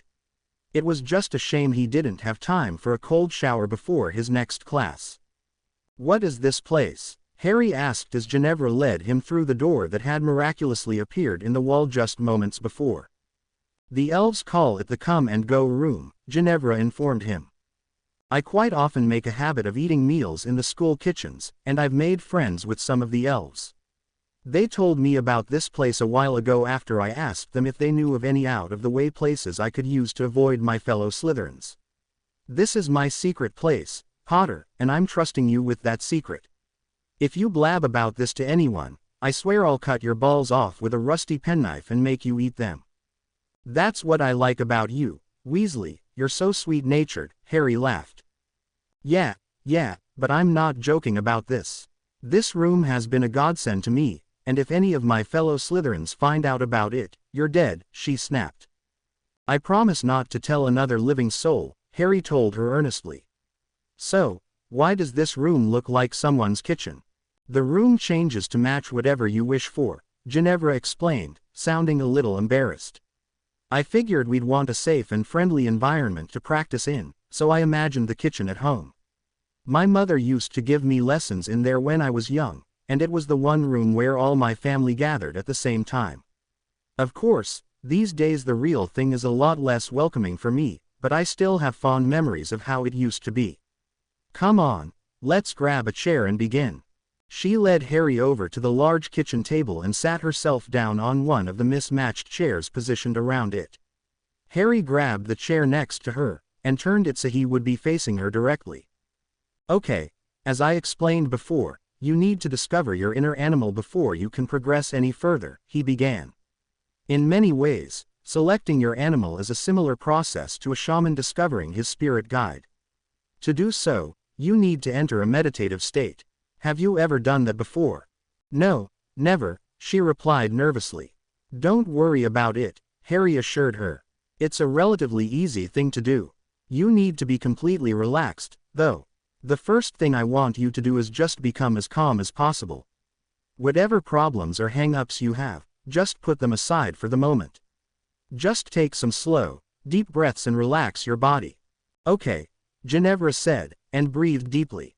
Harry watched her patiently as she sat quietly for a few minutes, trying to center herself. When she was ready, she looked up at him expectantly. "Nice and calm. Good. Right. What I want you to do next is close your eyes and imagine yourself in a place where you feel completely safe and at peace." "Do you have a place like that?" he asked. Yes. The woods near my home, I guess. I always used to love playing there when I was a kid, and later when I wanted to avoid my family I'd go there and hide myself away. There's a river that runs by the edge of the wood where I like to sit with a book and read. It's really peaceful there," she said with a faint smile on her lips. "That sounds perfect," he said approvingly. "Imagine that it's a beautiful day, and the sun is shining. You're lying in the shade of one of the trees, and you can hear a gentle breeze rustling the leaves. The river is flowing nearby, and you can hear the water trickling past. How does that make you feel?" "Wonderful," she replied, her smile becoming more radiant. "It's heavenly." "It certainly sounds beautiful," Harry agreed, a matching smile coming to his lips. "Now, breathe in the air. What exactly can you smell in the wood?" "I can smell the grass and, oh, the bluebells. There was always loads of bluebells growing in the wood during spring.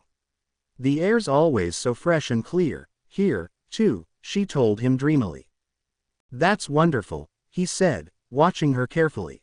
He'd never seen the girl so relaxed and happy, and it made her look a completely different person. While he'd thought her extremely attractive before, when she let her guard down and allowed herself to relax, she was truly beautiful. "Okay, remember, this is your place. Here, no one can hurt or upset you, okay? If, at any time, you feel threatened or unhappy, come back to this spot." All right, she agreed. Now, is there a large tree anywhere near you? He asked. Yeah, there's a large willow tree just next to me, with its leaves dangling in the river. I always love sitting here, she told him. Excellent. Now, I want you to imagine a door in that tree, large enough for you to pass through. Got that? She nodded in confirmation. Now, I'm going to count down from 10, and when I reach 1, I want you to go through that door. On the other side is the other world, a spirit realm, where you should encounter your animal. Ready? Yes, she said, a hint of excitement evident in her voice. 10, 9, 8, 7, 6, get ready, 5, 4, 3, 2, and 1. Pass through the door, Ginevra, he instructed her. For a few moments, there was complete silence, before Ginevra let out a gasp. What do you see? Harry asked. It's bloody incredible, she gulped. I'm standing at the edge of a great forest, and I can see huge mountains in the distance. There's a huge lake off to my right, and it's so blue. Oh, it's just breathtaking. The grass is so lush and green, and there are flowers everywhere. This place is so beautiful. Your animal should be nearby, he reminded her. Perhaps just in amongst the trees. No, I can't, wait. There, she exclaimed excitedly. She's stunning. Talk to your animal, he encouraged her. Make friends with it. Hello, Ginevra called out hesitantly, before a radiant smile appeared on her face. She's come over to me. She's sniffing my hand and, she rubbing her face against me. Can I touch her? Of course, Harry confirmed. She's part of you. Do whatever you think feels right. It was a long while before Ginevra spoke again, but the look of happiness on her face suggested she was bonding successfully with her animal form. A good half-hour passed before the smile suddenly vanished from her face. She's gone, Ginevra exclaimed, sounding a little panicky. She just suddenly upped and left. What did I do wrong?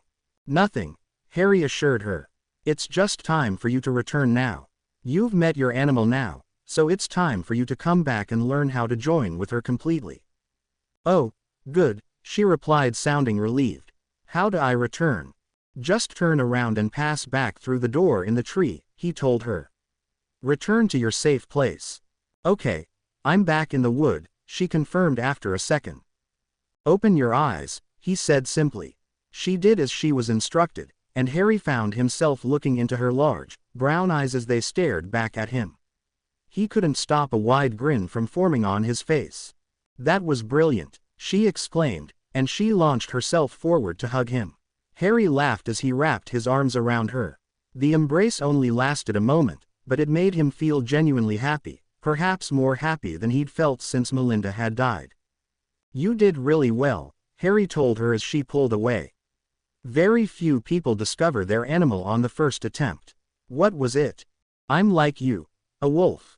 She declared happily. Harry's jaw dropped. The chances of them both having the same animal were astronomical. The shock must have registered on his face, as Ginevra instantly frowned. What's the matter? She demanded. Is there something wrong with being a wolf? No, of course not, Harry said quickly. I'm just surprised, that's all. I mean, just think of all the possible types of animal you could be. There are millions of different creatures out there. The chances of you having the same one as me are just enormous. Yeah, but didn't you say something about your animal being a reflection of the person you are? That's going to limit your choices a bit, isn't it? She reasoned. I mean, who's going to turn into a slug, or something? Actually, I met people who do have insects for the animagus form, so it is possible, he countered. But I do see your point. The thing is, like a spirit guide, the form is not only a reflection of personality, but is also generally demonstrates a facet of yourself that you require in order to grow as a person. For you to become a wolf, you must need some of the character traits of that animal to become a more rounded person. What was it that you required, then? Ginevra asked curiously. Well, in my case it was an unspoken need to distance myself from normal society. Wolves tend to live on the edge of civilization and are only concerned with their own, small packs. I also needed to embrace a certain ruthlessness and single-mindedness, too. In terms of physical requirements, When I was younger I was terribly skinny and had appalling eyesight. My wolf form gave me strength and endurance, not to mention enabling me to throw away my glasses. Trust me, those things were the greatest protectors ever invented, he snorted. Okay, so in my case, it could mean that I need to find myself a new pack, too, she speculated. My family have virtually disowned me in recent years, so maybe it's a reflection of my need to let them go and move on. It's possible, Harry agreed. I'm not sure about what physical attributes it would bring to me. I've got good eyesight and hearing, and I'm pretty fit, so I don't know what else it could help me with, she mused. How is your sense of smell? He asked. That's one thing my wolf sense has brought me in spades. It's incredibly useful to be able to detect a person just from their scent, I can tell you. Ah, so that's how you do it, she declared triumphantly. I could never work out how you knew Parkinson and Zabini were behind you that first day of school. You're right, that would be a wonderful skill to have. So, what's my next step? Well, as we've been here over 2 hours, I think we should call it a night, Harry said, before rapidly silencing the girl as she started to protest. I do have some homework for you, however. I want you to start visualizing your wolf. Think about every single detail of it. Its fur, its claws, its tail, just everything. You'll need a vivid image of her in your head when you start to try to change. Okay, I can do that, Ginevra agreed. When can we meet up again? I don't think we should establish any sort of pattern to these sessions, Harry pondered. Someone is bound to notice it we're both missing on the same days at the same time. Tomorrow's Friday, so let's meet up on Saturday morning. How does that sound? That sounds good, she agreed. Excellent, he said, standing and pushing his chair back in preparation of leaving. Ginevra, however, apparently had other subjects she wanted to discuss. So, did Tracy manage to pass on a message to you? Ginevra asked, her expression returning to the guarded one that she normally wore. Yes, she did. Did she mention it to you then? He asked. I was hanging around the common room when Draco came up with his marvelous idea that she should seduce you, Ginevra noted coolly. Davis told him repeatedly that it wouldn't work, but as he'd seen you two talking several times, he got it into his head that you had a thing for her. It was a pretty obvious pass that she made at me, though, Harry pointed out. Was Malfoy annoyed at her that it didn't work? Nah, with all that makeup she wore, and the fact she practically had her tits hanging out, Draco couldn't believe that you hadn't taken the bait. In fact, he now thinks you're gay, Ginevra smirked, clearly amused. Yes, well, I'm not going to get too worried about the opinion of a boy who uses that much hair product, Harry replied smugly. Besides, he's shagging a girl with a face like a bulldog and the personality to match, so what does that say about his taste? Oh, Draco has other girls on the go, apart from Parkinson. Still, I'm surprised that you didn't at least try to play along for a while, she continued. If you'd played it right, you could have at least got a quickie out of it. Davis did say she wouldn't have minded too much if she had to go through with it. Harry looked at the red-haired girl carefully. The happy, carefree young woman he had just seen had vanished, to be replaced by the guarded, aggressive girl that now stood before him. Had he just been privileged to get a brief glimpse of the real Ginevra Weasley, he wondered.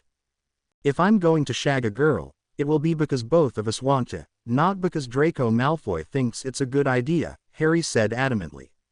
Besides, it would have seemed too much like manipulation on my part, and I hate being manipulated myself. Ginevra nodded and actually favored him with a brief smile. Come on, then, she said. We'd better get back to the common room. She stood and made her way to the door with Harry following closely behind. He had the feeling that he'd just passed some sort of test, and for that, he was very glad. The three men all crowded around Bathilda's bed, all wearing matching sorrowful expressions. Gellert leaned over and smoothed back the old woman's thinning hair. Gelly, is that you? She croaked in a feeble voice. Yes, Auntie, I'm here, he replied, the emotion thick in his voice. I'm glad you're here, she said, and little Harry, is he there, too? I'm here, Auntie, Harry said quietly, and serious, too. All my boys, she whispered. All my sweet, sweet boys are here. For a second, It seemed that Bathilda was going to drift off to sleep, but her eyelids gradually opened and she blinked, as if trying to focus. "I'm so glad you came back to me, Gelly," she said in a trembling voice. "I was so worried about you after you ran away. They said such dreadful things about you, you know. And most of those things were true, remember?" He replied gently. "Don't you remember that I went to prison for my crimes?" "Oh, yes, I remember now," she said absently. "You always were such a rascal, you know. Your poor parents virtually despaired of you, but I knew there was a kind heart beating within that chest of yours. You always were my favorite nephew. And you were always my favorite relative, bar none," Gellert told her with a smile. "You always had time for me when no one else did. Without you, my soul would have been damned a long time ago. You'll look after young Harry, won't you?" she begged in a slightly panicky voice. "The poor boy has such a difficult journey ahead of him. Promise me you'll look after him." "I will, I promise," Gellert told her solemnly, taking her frail hand. "You're a good boy, so good," she trailed off.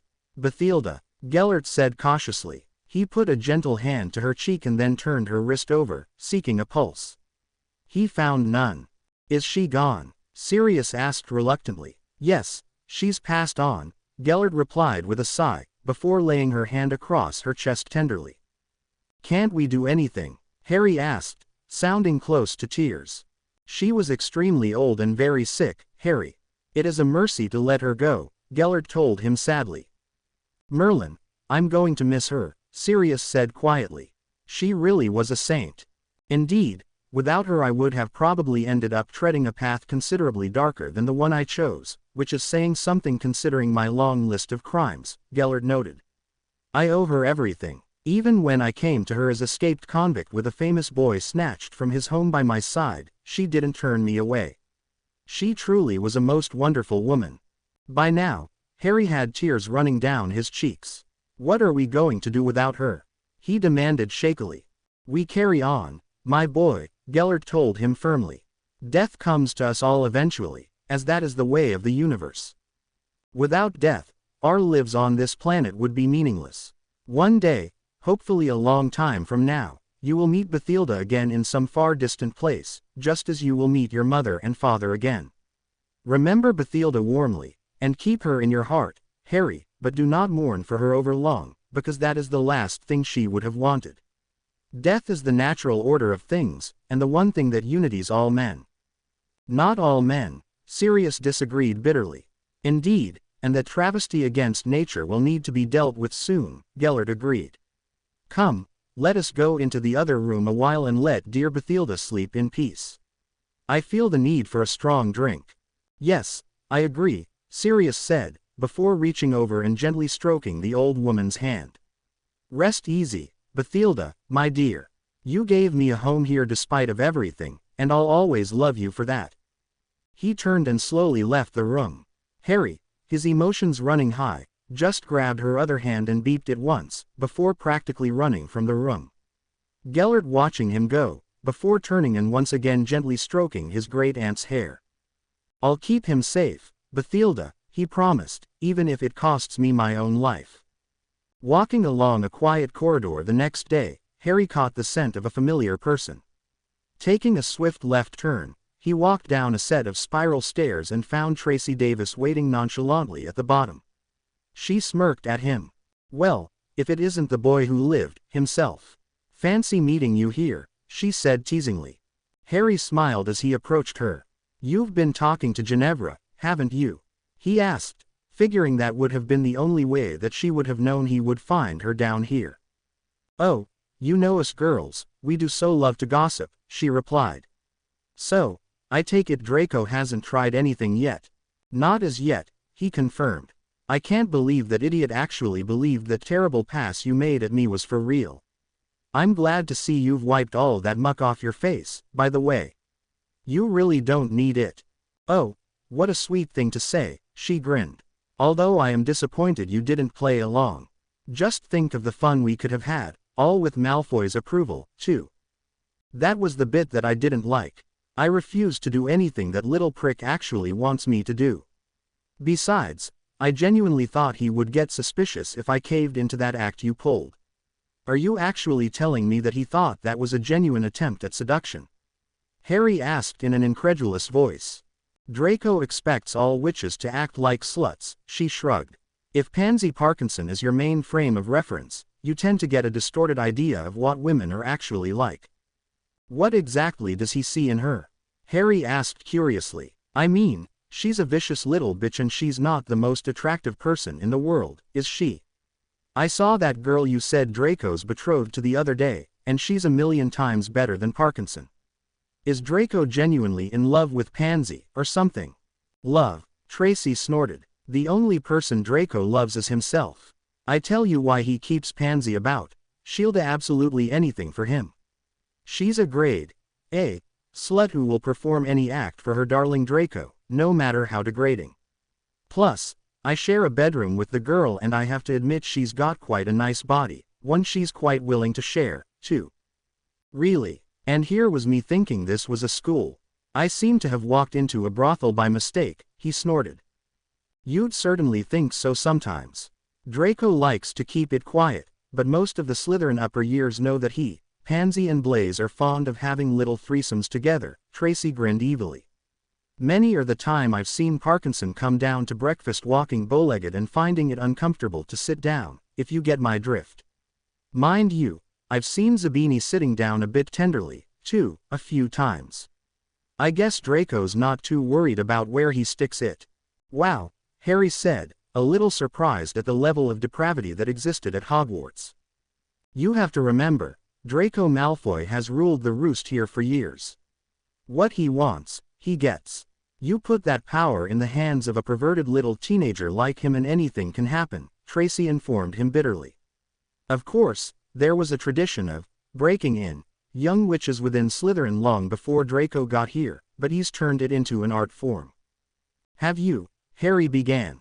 Don't ask about my experiences here, Potter, Tracy interrupted angrily.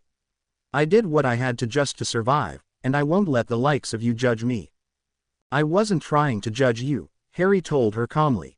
I was just trying to understand what you've been through. Yeah, well, as I told you, being a half-blood does at least mean that a lot of boys wouldn't touch me, but not all of them. I was a fourth year when one of the seventh years at the time decided I needed to be broken in, she told him regretfully. I'm sorry, Harry said simply. It happens, she shrugs. The bastard wasn't exactly gentle with me, but I got off lightly compared to some. What about Ginevra? Harry asked suddenly. Has she had to go through this crap, too? Tracy's eyebrow arched. Still interested in the lovely Miss Weasley, are you? No, Ginevra is something of an exception within the house, but she's had to fight for it, tooth and nail. By her third year, she had boys lining up to be the first to have a crack at her. Unfortunately for them, her eldest brother is a curse breaker and taught her all sorts of nasty little spells. She's been vigorously defending her honor ever since, as the number of Slytherin boys that have had to visit the hospital wing will testify. Harry nodded. For some reason, the fact that Weasley had managed to protect herself made him feel better. So, how are we going to play it from here on? Tracy asked. You realize that it might be a good idea to let Draco think I've managed to seduce you. Hell, if you're a good boy I might actually do it, just to give the whole thing extra realism, of course. Of course, Harry agreed with a smirk. The trouble with that plan is that Draco will then expect you to lead me into an ambush, or order you to try and stab me in the back, or something. Yeah, but at least we'd know when he was going to make his move that way, she pointed out. Maybe, but what happens when it doesn't work? If Malfoy even suspects that you've tipped me off, he'll be vicious, and I can't always be there to protect you, he replied. I guess, she agreed, although didn't look total convinced. So, what are you going to do? I'm going to wait for him to spring his ambush, and then I'm going to kick his ass, Harry grinned confidently. I've fought off attacks from fully fledged Death Eaters, so Draco and his little gang don't worry me too much. Don't underestimate him, Tracy warned. He's received loads of extra training, most of it in the dark arts. He might be a cowardly little shit, but he's a sneaky bastard, too. Try to stay away from deserted places and keep your guard up, okay? Oh, Miss Davis, you do care. Harry smirked at her. You're fairly easy on the eyes, and you do have a cute little ass. I'd miss looking at it if anything happened to you, she shrugged. Harry laughed and turned to go. Oh, and Potter, if you do change your mind about the whole seduction thing, do let me know. I'm sure I can arrange something, she purred. I'll keep that in mind, Davis, Harry confirmed with a wink. He climbed back up the stairs and headed to his next class, all the time wondering why the hell he hadn't accepted Tracis' offer. As it turned out, Malfoy made his move the very next day. Harry was just leaving the Great Hall after breakfast, when a scared-looking second-year Slytherin boy rushed up to him clutching a note. Harry took it from him and looked at it suspiciously. The note said that Professor Sprout wanted to talk to him in Greenhouse 6 as soon as possible. The fact that it was a Saturday immediately put him on his guard. Why on earth would Sprout want to talk with him on a weekend? The fact it was the herbology teacher was suspicious, too. Sprout often missed meals in the Great Hall simply because she spent so much time in her greenhouses, a fact well known to most students and therefore something that could potentially be used to someone's advantage. Still, the note appeared authentic, and the handwriting certainly looked like Sprout's. Deciding he had no choice, Harry started to make his way towards the greenhouses. The fact that his route would take him through a lot of corridors that would probably be deserted on a weekend was not lost on him. He patted his wand, which was safely tucked up his sleeve, and remained vigilant. Getting over to the greenhouses would involve crossing over a lot of open ground, but he was more worried about the dark corridors he had to traverse before he got to that point. Sure enough, a few minutes later, his keen ears heard the sound of scurrying footsteps behind him. A moment later, he caught the scent of hair oil and expensive aftershave from somewhere ahead, the smell being carried by the frigid air that circulated around the ancient castle. He was walking into an ambush. Taking a couple of quick steps forward, he darted into an alcove set into the wall. Once out of immediate sight, he cast a disillusionment charm on himself, followed by a silencing charm. Once he was invisible and could move in complete silence, he stepped forward and looked back the way he'd come. After waiting a short while, he saw a flash of a face as it briefly peered around a corner before vanishing again. A few seconds later, the face reappeared, revealing that it was Theodore Nott who was following him. Nott had a worried expression on his face, and appeared to be highly concerned that he couldn't see him. The boy hurried forward, and Harry stepped back to let him pass. Once Nott had jogged past the spot where he was standing, Harry hurried after him. They carried on down the corridor before they reached the small hallway that led to an outside door, normally the quickest route to the greenhouses. As they reached the hallway, Nott stopped and quietly called out. "Where's Potter? Have you seen him?" the rat-faced boy asked nervously. A second later, Draco Malfoy's head appeared from behind a suit of armor that was situated there. "What the hell are you doing, you idiot?" Malfoy hissed. "Potter will be here any second." "But I was right behind him," Nott protested. "He should be here by now. There's no other way he could have come." "Bollocks," Malfoy swore, and leapt out from behind the suit of armor.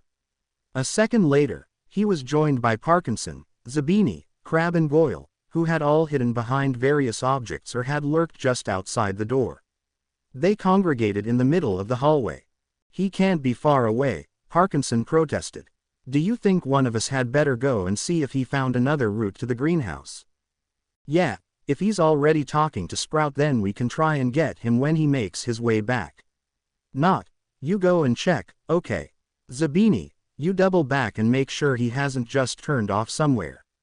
Don't be longer than 5 minutes, though, we'll need you here when Potter makes an appearance," Malfoy instructed them. Harry was surprised. It appeared that Professor Sprout had indeed summoned him, and somehow Malfoy and his gang had found out about it. Still, now was not the time to speculate about how that happened. He needed to strike while they were all in one nice, tight little group. He reached into his robes and pulled out a small cylindrical object. Pulling out the pin that was attached to it, he counted 3 seconds and threw it at the group of Slytherins, before turning his back and covering his ears. The device exploded. Although it was designed primarily to produce a blinding flash of light and a loud noise, in the confined space of the hallway its effects were amplified. The results were devastating. Harry stood, a little shaken by the force of the stun grenade, even though he'd been prepared for it. Malfoy and his gang weren't so lucky.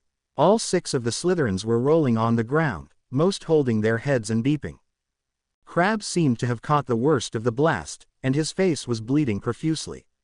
Wasting no time, Harry sent a stunning spell into each of them, leaving them unconscious on the floor. Although they had probably been temporarily blinded, he wasn't taking any chances.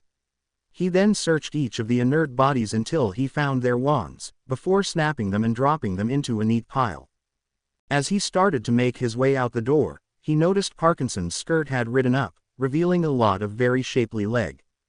Tracy had been right. The girl did have a very attractive figure. Deciding to have a little fun, he knelt down beside her and gently lifted up her skirt, revealing lace-trimmed, red panties. Quickly, he hooked his thumbs around the waistband and slid them down her shapely thighs and over her feet, admiring her neatly trimmed black bush as he did so. He then pulled her skirt back down and shoved the liberated knickers into his pocket. Parkinson was going to have something of a mystery on her hands when she woke up. Smirking, he left the building and headed towards the greenhouses, which were situated about 50 yards away. After locating Greenhouse 6, Harry entered and immediately heard the sound of rather tuneless humming. Making his way along a row of wooden tables laden with boxes of seedlings, he located Professor Sprout busy repotting a large plant with spiky green leaves and purple flowers. Noticing his arrival, she stood and frowned at him. "Ah, Mr. Potter, you're here at last. While I'm aware that it's a Saturday, if I request the presence of a pupil of this school, I do expect them to come and find me in a timely fashion," she scolded him. "I'm sorry, I got delayed," he replied blandly. "May I ask why you've summoned me on a weekend? If this is some sort of disciplinary matter, then surely my head of house should also be attending." "Well, it's not exactly a disciplinary matter, yet. Whether that changes very much depends on what you have to say for yourself," Sprout said stiffly. "Tell me, Mr. Potter, do you know a girl named Michelle Chambers?" "Michelle, a second year in your house?" "Yes, I know Michelle. Nothing's happened to her, has it?" he asked in concern. "Would you care to explain how you know this young lady?" Sprout demanded. "I met her and her friends on the Hogwarts Express. We shared a compartment together and they were very helpful in telling me all about the school. Later, I caught a group of Slytherin boys trying to intimidate them and broke it up." "Why do you ask?" Harry said, looking at the small, grubby teacher intently. "I've recently had to discipline Miss Chambers for attacking one of her fellow pupils," Sprout explained. "The poor girl was merely sitting chatting to her friends, when Miss Chambers, completely without provocation, attacked her. Later, when I questioned Miss Chambers and inquired why she did it, she just repeatedly stated that the group had been telling lies about you. Now explain to me, Mr. Potter, why a 12-year-old girl, in a different house from you, should feel the need to viciously attack one of her housemates merely because she was gossiping about you. What exactly is your relationship with Miss Chambers? Do I need to get her parents involved in this, perhaps?" Harry bristled at the implication of Sprout's words. "As I stated, I'm very fond of Michelle.